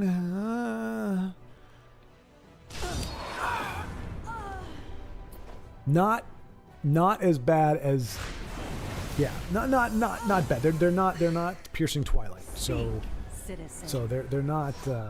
It's not ridiculous. Oh, and then you go. Oh, look, they've got the honey tongue. She's all right. She's all right. Kind of looks like Katie Holmes a little bit, I think, maybe. In everything we seek balance. Wow. So that's kind of a dud, actually. It's great for the card you play, but it sucks for the card you had on the board already. All right. So Io right now on the aggressive, but he's got two honey. I was gonna say honey pots, but that's not honey pot. What are they called? Honey tongue. Begone. Oh my The gosh. nine inspire us. Yeah. Watch yourself And he's protecting his master. oracle. Supreme Attribute, that's a really good one. I don't have that one on mine. That's a good one. And he also has Master of Incubabla. Lyneth. The face tattoos are a little much, but otherwise take that. But yeah, Vigilant Ascender is a great one. There's the other one that's a 5/1 that I think is even cooler. She's like a brunette. I think she would have been a now. really The good nine one. inspire us. But I forgot. I mean, she sucks against curses, but nobody's running gobos in a, well, Vincenzo might have if he had the colors, but so we've got a game here. We've got a game and that's who I was thinking of. Yes, Lilandril Hexmage. Yeah, she's a great include as well.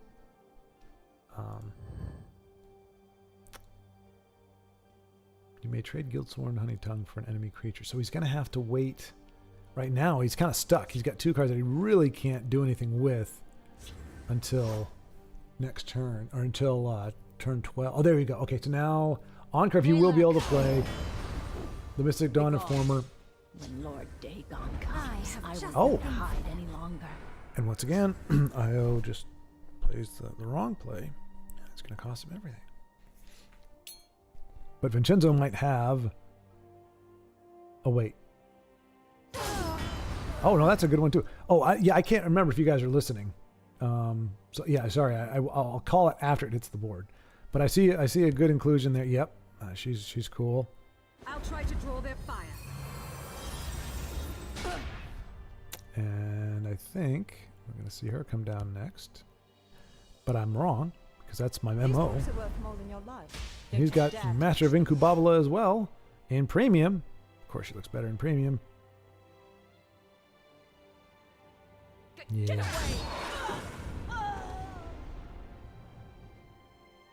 Begone. I think she's better value at 3 for 5 too. The other one is if I think it's 4 or 5 cost for 5/1. Oh, IO.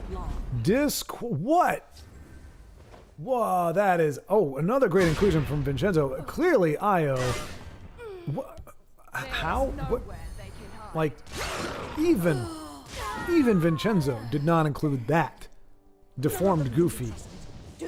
What is going on? So, I mean, I Vincenzo earned it. I mean, his deck has been unequivocally well put together. The assets that he gathered were spectacular. There must be a peaceful way to end this war.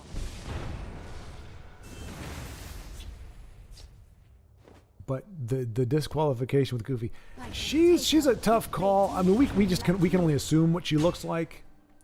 The helmet is a little ridiculous. Ios is Mythic Dawn Enforcer. Mythic Dawn. And Vincenzo with a strong win over Ios. Ladies, what Mythic Dawn Enforcer? I don't remember which card that is. And the beauties take the win. Mythic Dawn Informer? Is that a card I was thinking about but forgot the name of? And then forgot that I forgot the name of?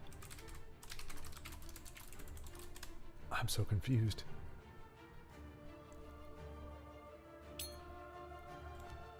Finally. Gave me hunger. Oh. Okay. Mea culpa. I wondered. But that little turd is what gave in the game.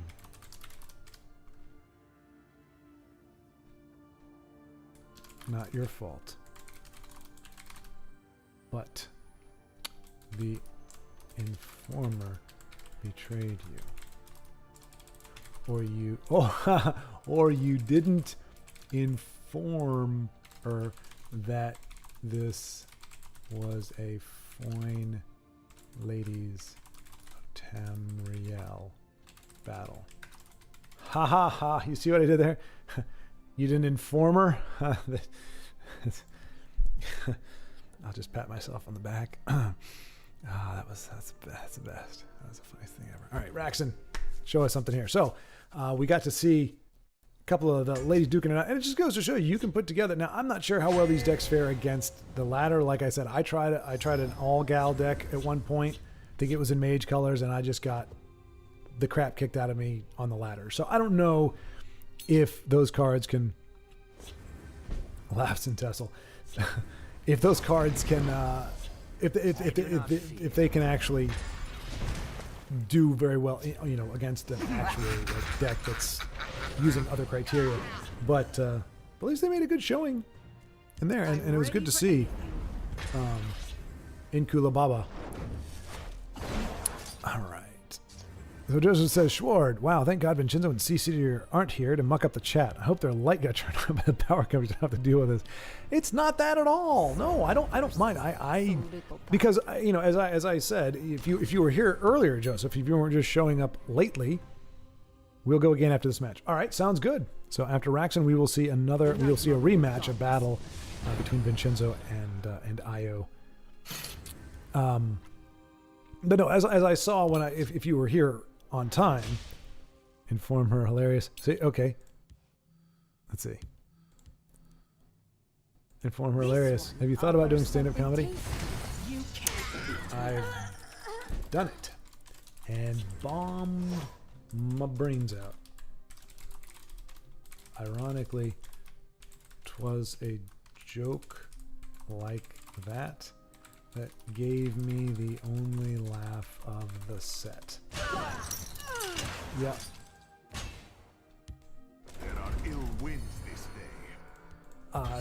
Yeah. I've done stand-up 2 different times. Once in college. They gave me way too much time.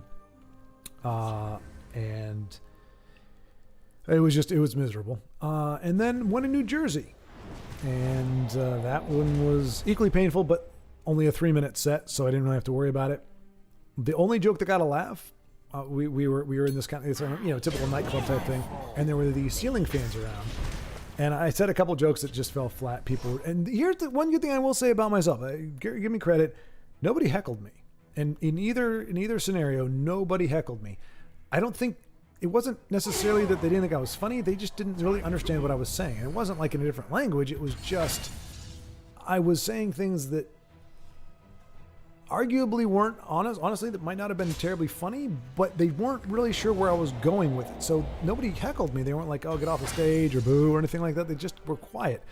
But the one joke that worked, we're sitting around and I said, it's rough here. But luckily I've got all my fans. And I gestured to the ceiling fans. And you heard like some snickering, and then some folks looked up, and it gradually gave rise to what I can only assume is pity laughter. And that was it. That was my claim to fame. But to be fair, the guy who was on before me, I'm not going to tell you what he was talking about, but it involved, I would say things that at the very least I wouldn't necessarily find comical. They're legal, and not like, oh, I did some pot. I'm talking about like things that adults do to people who aren't adults, kind of thing. And that's what was getting laughs. So I knew I was up against it, because none of my comedy was anything close to that. And the kind of laughter I was getting, I was like, I don't know. It makes me appreciate Seinfeld more, just because you kind of have to go through those clubs to make a name for yourself. You don't just start off going to high-end clubs and posh places. You have to start off in the low circuit and just kind of make your way through. So how Jerry and some other comedians like him got that far with a clean act, I don't know. But I mean, if you're good, you're good. And I mean, I think that's the key. You can't be mediocre. You can probably get away with more. You can be more mediocre if you're crasser. If you go to a little bit more of a lower denominator type thing, you can get away with being a little less funny. Whereas if you're just going to do cerebral stuff, or you're going to do observational humor like Seinfeld does, you have to be good. You can't just be all right. You've got to be freaking on point. Otherwise, it's going to flop so hard. Whereas, if you just make a fart joke or something, that's going to get some chuckles. It's going to get the energy going and everything. But it looks like Raxon is going to clean this thing up. Flawless victory. But yeah. So just Joe and Vincenzo, if you'd actually been here on time, burn, you would have known that I said that when I looked at the chat that I'd missed, I was happy to see that everybody seemed to be just chatting amongst themselves, and it was very productive and very, very good and wholesome, and that most of the chat that I would have interacted with was all making fun of how slow I was. Nicely done, Raxon. That is a fantastic finish. So like I said, I do read the chat afterward. Always up my sleeve? Oh, aces. I was like, what is up your sleeve? Flawless victory. All right, here we go. This time we'll check out Io's side of the board. And I will refrain so you all can continue listening if you want to. I will refrain from... What? They already started? What? Chimera, spirit of the sky. Yeah, I guess they just got antsy. Didn't want to wait for me to finish. Okay, fine. So this is one. This is a rough one right here, though. Ending the war requires a little violence, so be it. Whoa, she has a lot to say, doesn't she? And you hear that? Like that? Just, like she all looks like hey, I'm the girl next door. I'm the nice guy. You just want to hang out at the table. But well, you heard her. She's like, I will do whatever is necessary. I will rip your freaking head off of your shoulders. I should entertain my what? I should entertain my good sir. All right, Scar Drill Master.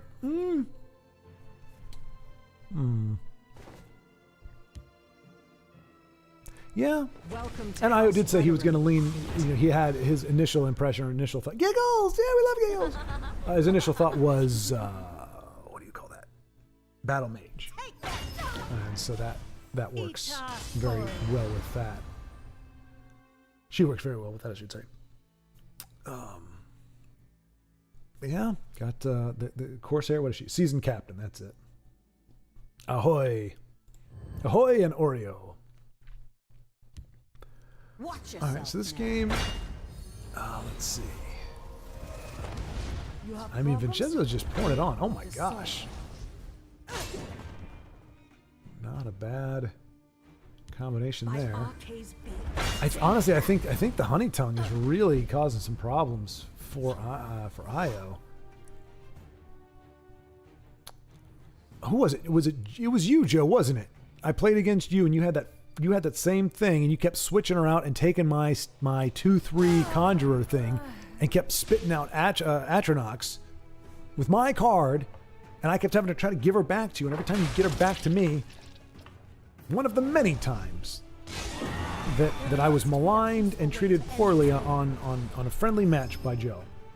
A masterful move.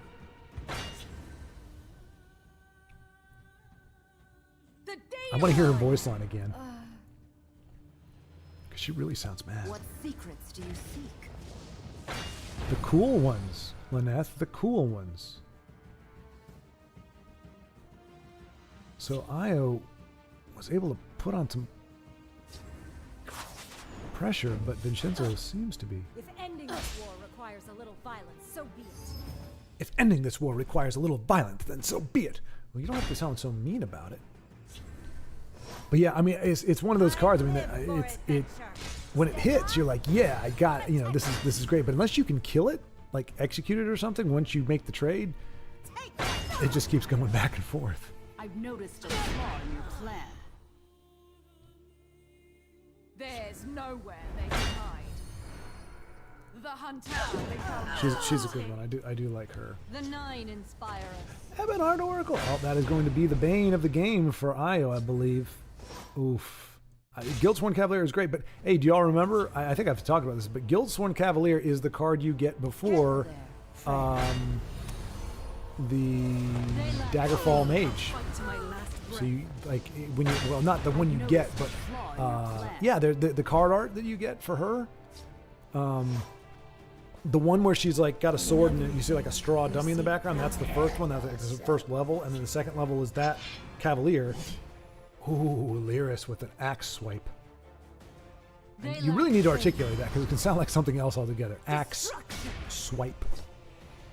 That was fought well. And that'll do it. Vincenzo with another very strong win.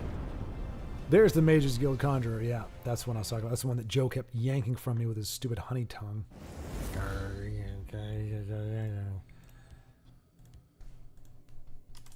Another one.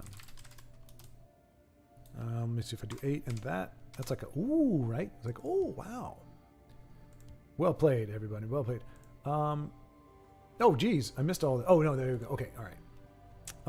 We'll grab Wilhelm here. Oh no, drinks all day. Here we go. Drinks all day. And I think Honey Badger might be playing as well. I think I saw his name over there. So we'll see if we can check out one of those games. We will start winding down here probably in the next 10, 15 minutes. So a few more games, and hopefully I can get some more headway in chat, but I'm pretty sure I'm gonna have to just make notes of it like I did before, and come back with some deft repartee.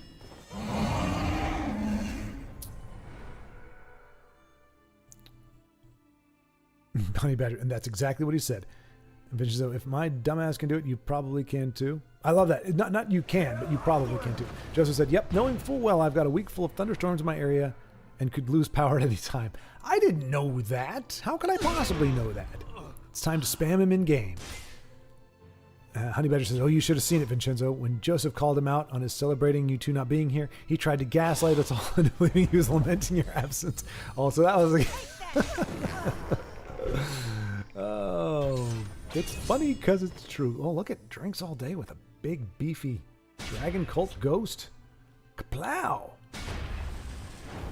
I can't say I've seen a dragon cult ghost that big finish out a game. Whoa. That's a big ghost. GG. Honey Badger is battling a Soul Arena. He's playing himself. Beating. Let's see. What did Vincenzo say? I beat Io. That's all I need. JK, love you, Io. Ooh. Now, I haven't seen a... Oh, put it this way. Io has not shown a... Citizen, die like a dog. Die like a dog. Very timely draw. Indeed it must have been. I mean, we came in after you pulled it. Drinks all day, but it was a good pull. Oh,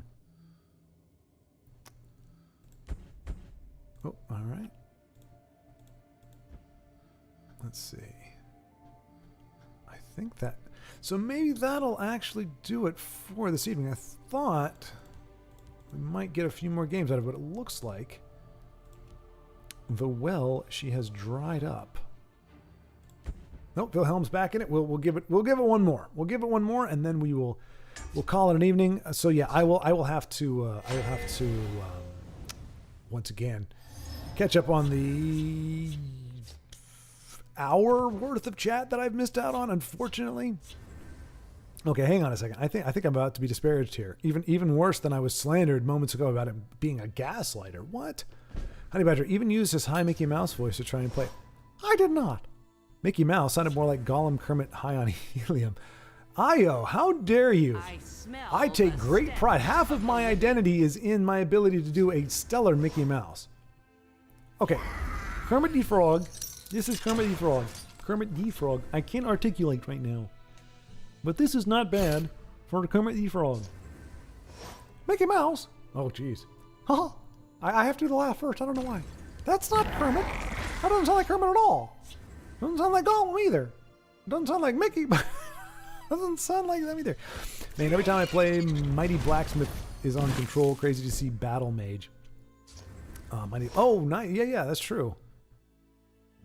Yeah, crazy to see Mighty Blacksmith in Battle Mage. But yeah, Honey Badger and Io, I think you both need to have your hearing checked. Oh, I guess that's me gaslighting again, huh? But no, those were dynamite impressions, and yeah. Wrong place. Honey Badger, Midwest, Stroll. Midwest. I am not in the Midwest, buddy. I am the West. Midwest dies off halfway across North or South Dakota. Montana is west. Okay. Have business Okay. with House So Halal. maybe my geography's not so good. I didn't know the parameters of the Midwest. Maybe I underestimated just how far is Montana the last one? I thought it was Montana then Wyoming. Is it Wyoming and then Montana? You know what?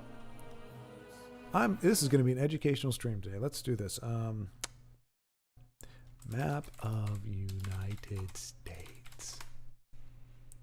This is for everyone. Everyone to see. What? Don't do that to me. Stop it. Stop it, you.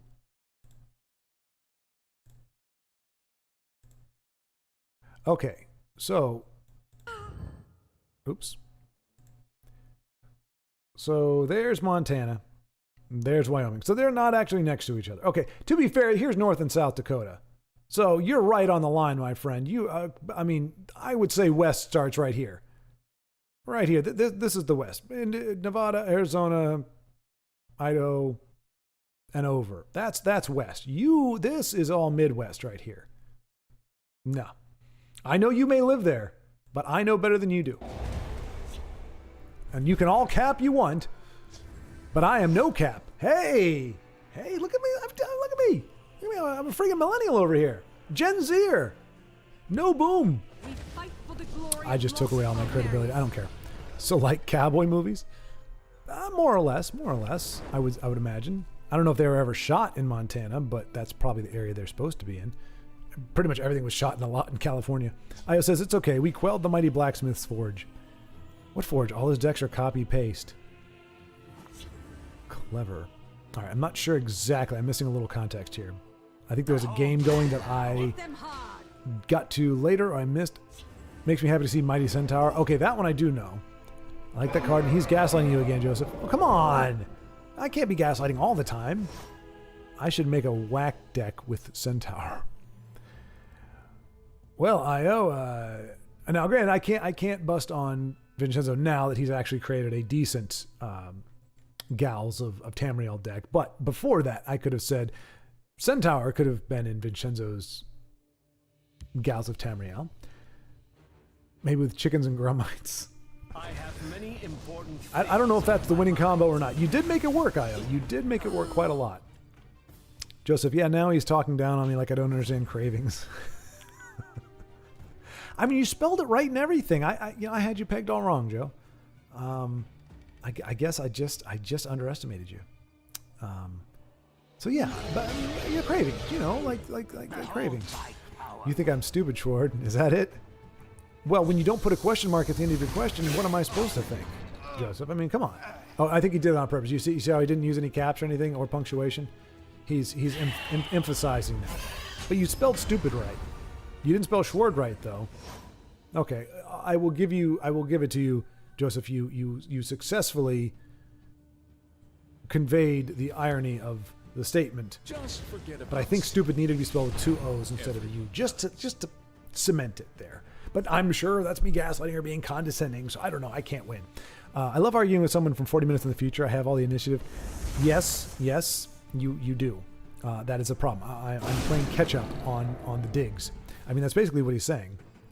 Honey Badger, you're an instigator. You and Joe, you are just like Joe. You both pot stirring instigators, instigators. Centaurs, chickens, and grummites. Oh my.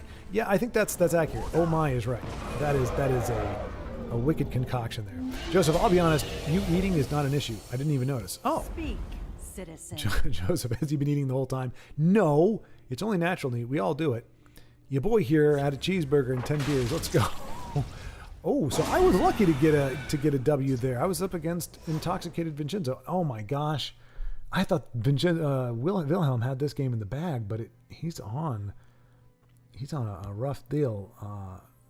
I was having a rough time, so he's gonna pull some off here. This is gonna be kind of close. Chidala treachery on the bat.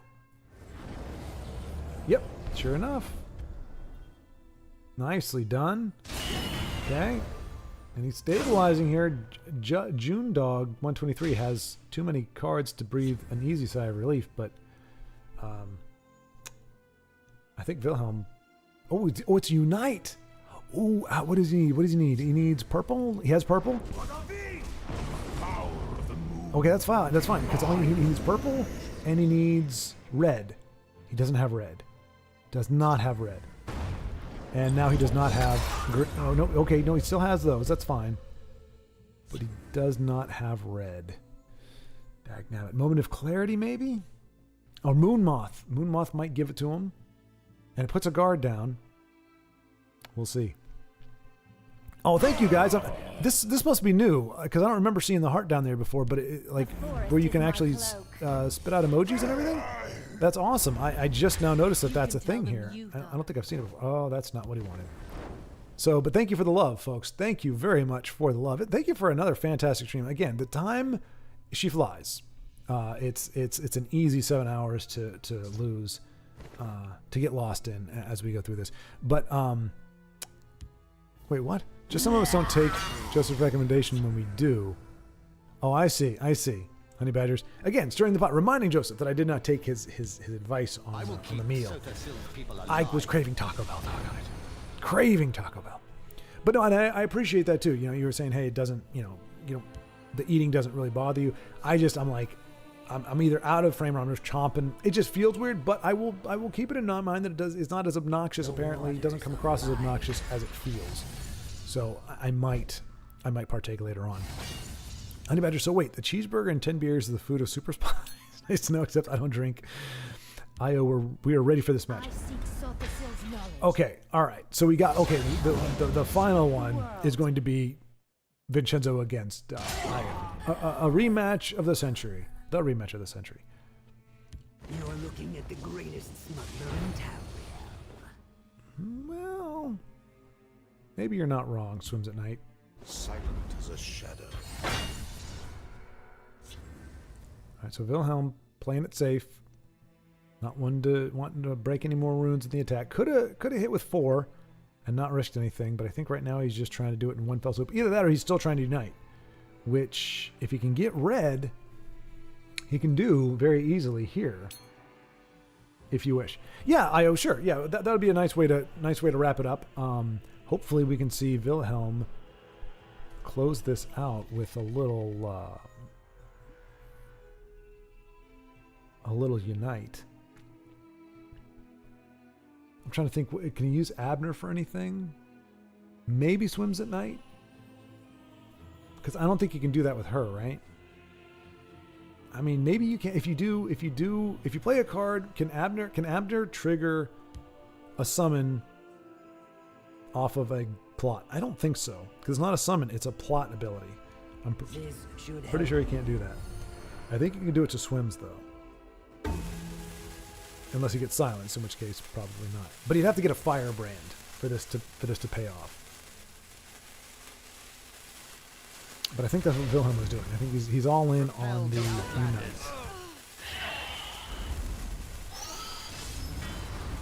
But you might just have to take the win. I mean, I hate to say that. Can he yoink that somehow? By the egg, a fine battle.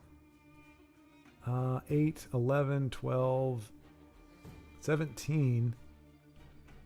He can Riften, but he's taking a big chance. But if he gets red, he needs purple. He's got purple. That's 3, 7. Plus unite is 9. He has to be a 3-cost red. Is what he has to pull if he does it that way. I will not be on the wrong side of this.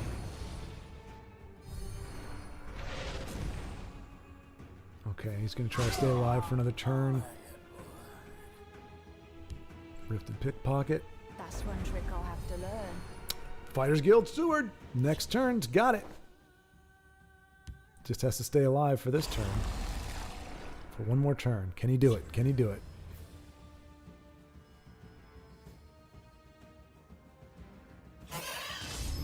Doesn't look like it. There won't be a problem. Another charger. If it's a cliff racer, I swear I'm going to just crap my pants. I'll take Tazcat over cliff racer.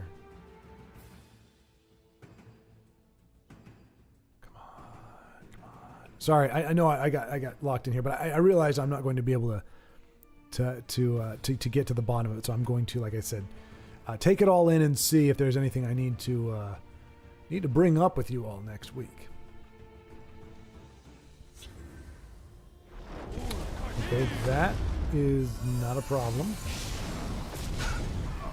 I don't know that June Dog fully understands what's going on here. Oh, blue and yellow are still on the board, so that's fine. Oh, and he can't knock anything off with that. Look how close he got, though. My gosh. Fortune favor me. Nope, fortune does not do it. I beseech the gods. Wilhelm, Fighters Guild, Blackwood. You have Knight. We are going to solve. I have the marsh in my veins. A hard-fought victory.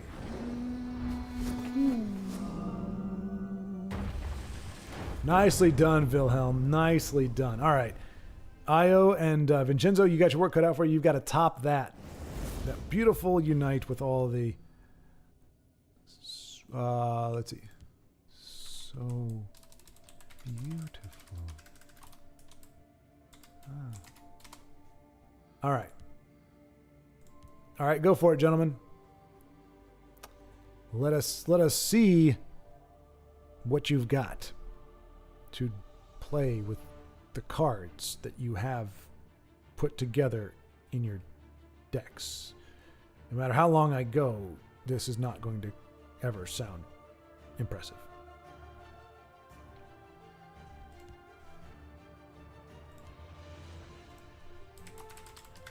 I wish. There we go. All right. Oh, wait. It's not... Is it? Okay, it is. All right. So who do we... Okay, we watched Io last time. We had Io on the home side, so we got Vincenzo. And this, folks, will be the last one of the day. All right. Here we go. Io the Restless Storm versus Vincenzo. On the match and all matches. I mean, it's not really a tiebreaker because they weren't tied. I think it's Vincenzo 2, Io 0. If Io wins this one... As you wish. Nice throwback to a classic, Princess Bride. The Fighters Guild stands. Okay, Vincenzo opening with a very, very, very peculiar... are we still playing the Gals of Tamriel? Because... Blood will spill. Okay, I apologize to any Argonians out there. Any lizard people, I apologize that I don't necessarily, by default, recognize Everything was taken from me. your females as particularly attractive. It's to do with your resemblance to a lizard. If I have to be honest. Are you listening to me? Or perhaps, oh my gosh. Okay, A so masterful we got one playing a lizard, the other one playing a crotchety old lady from 3,000 years ago. It's still gals. Oh my gosh. You see, this is, to quote Yoda, that is why you fail. And that was a horrible Yoda, but I don't care. The reason my decks won, and I'm not going to play again after this, so this can never be proven. The reason my decks won, because they were pure of heart. They represented true beauty in the truest sense of the word. These are, oh come on, she's not even, no. What is that face? What is that face? Like, the only way that gets better is if the light is further away from it. The more dark she is, the more in the dark she is, the better off she's going to look. That's the rule. Cowardly skeever.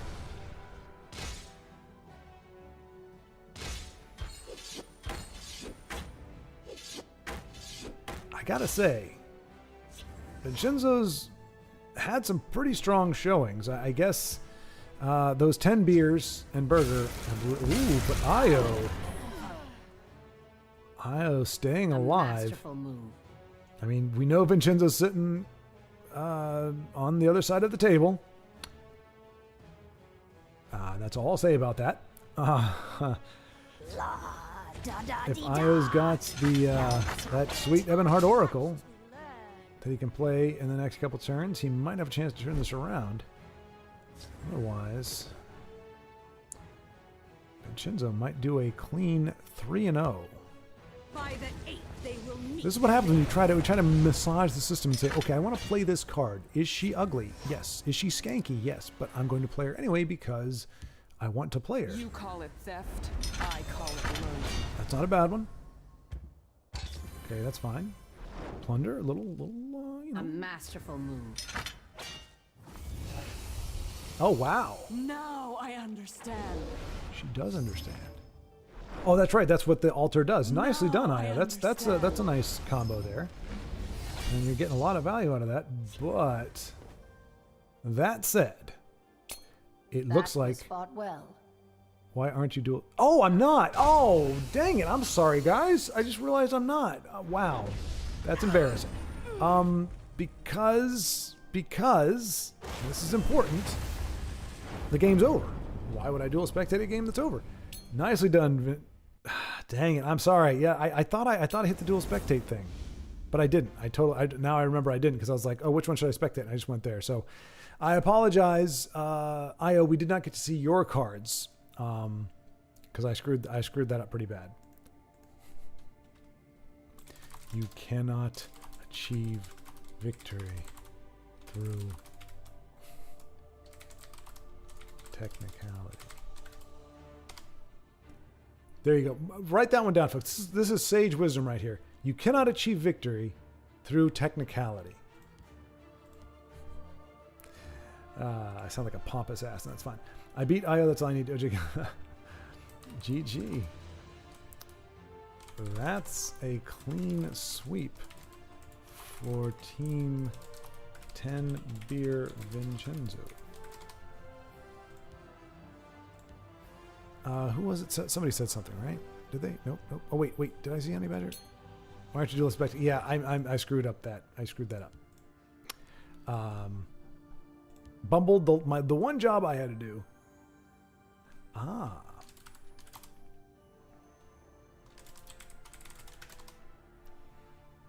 All right, so Io spiced it up a little bit and could have gotten close to stabilizing, but Vincenzo was able to get had that bolt and was able to push that last bit of damage, despite the ice storm. So yes, folks, as I did before, and as I said before, I will definitely pick up here. Where are we at on the runtime? Oh, what is this? Wow. Okay, almost 7 hours. I'll jump on. Well, 8:42 is where the chat kind of cut off. So I will go ahead and take a gander. Oh, was that really it? But yeah, and like I said, see if there's anything that jumps out, anything that I need to, as I said, rebuke, rebut, or refute, or just chime in on, and we will kick off next week with that. When we do our second episode of War at 4, formerly known as Live at 5, the spirit of Live at 5 will stay alive. I do like that idea, but just wanted to punctuate for folks that this is a different time. Same bat time, same bat channel. No, different bat time, different. Okay, I am drunk on sleepiness. So anyway, thank you all very much for joining me this afternoon/evening. And enduring the bumbles, fumbles, and the eatings and everything. And it's just been great.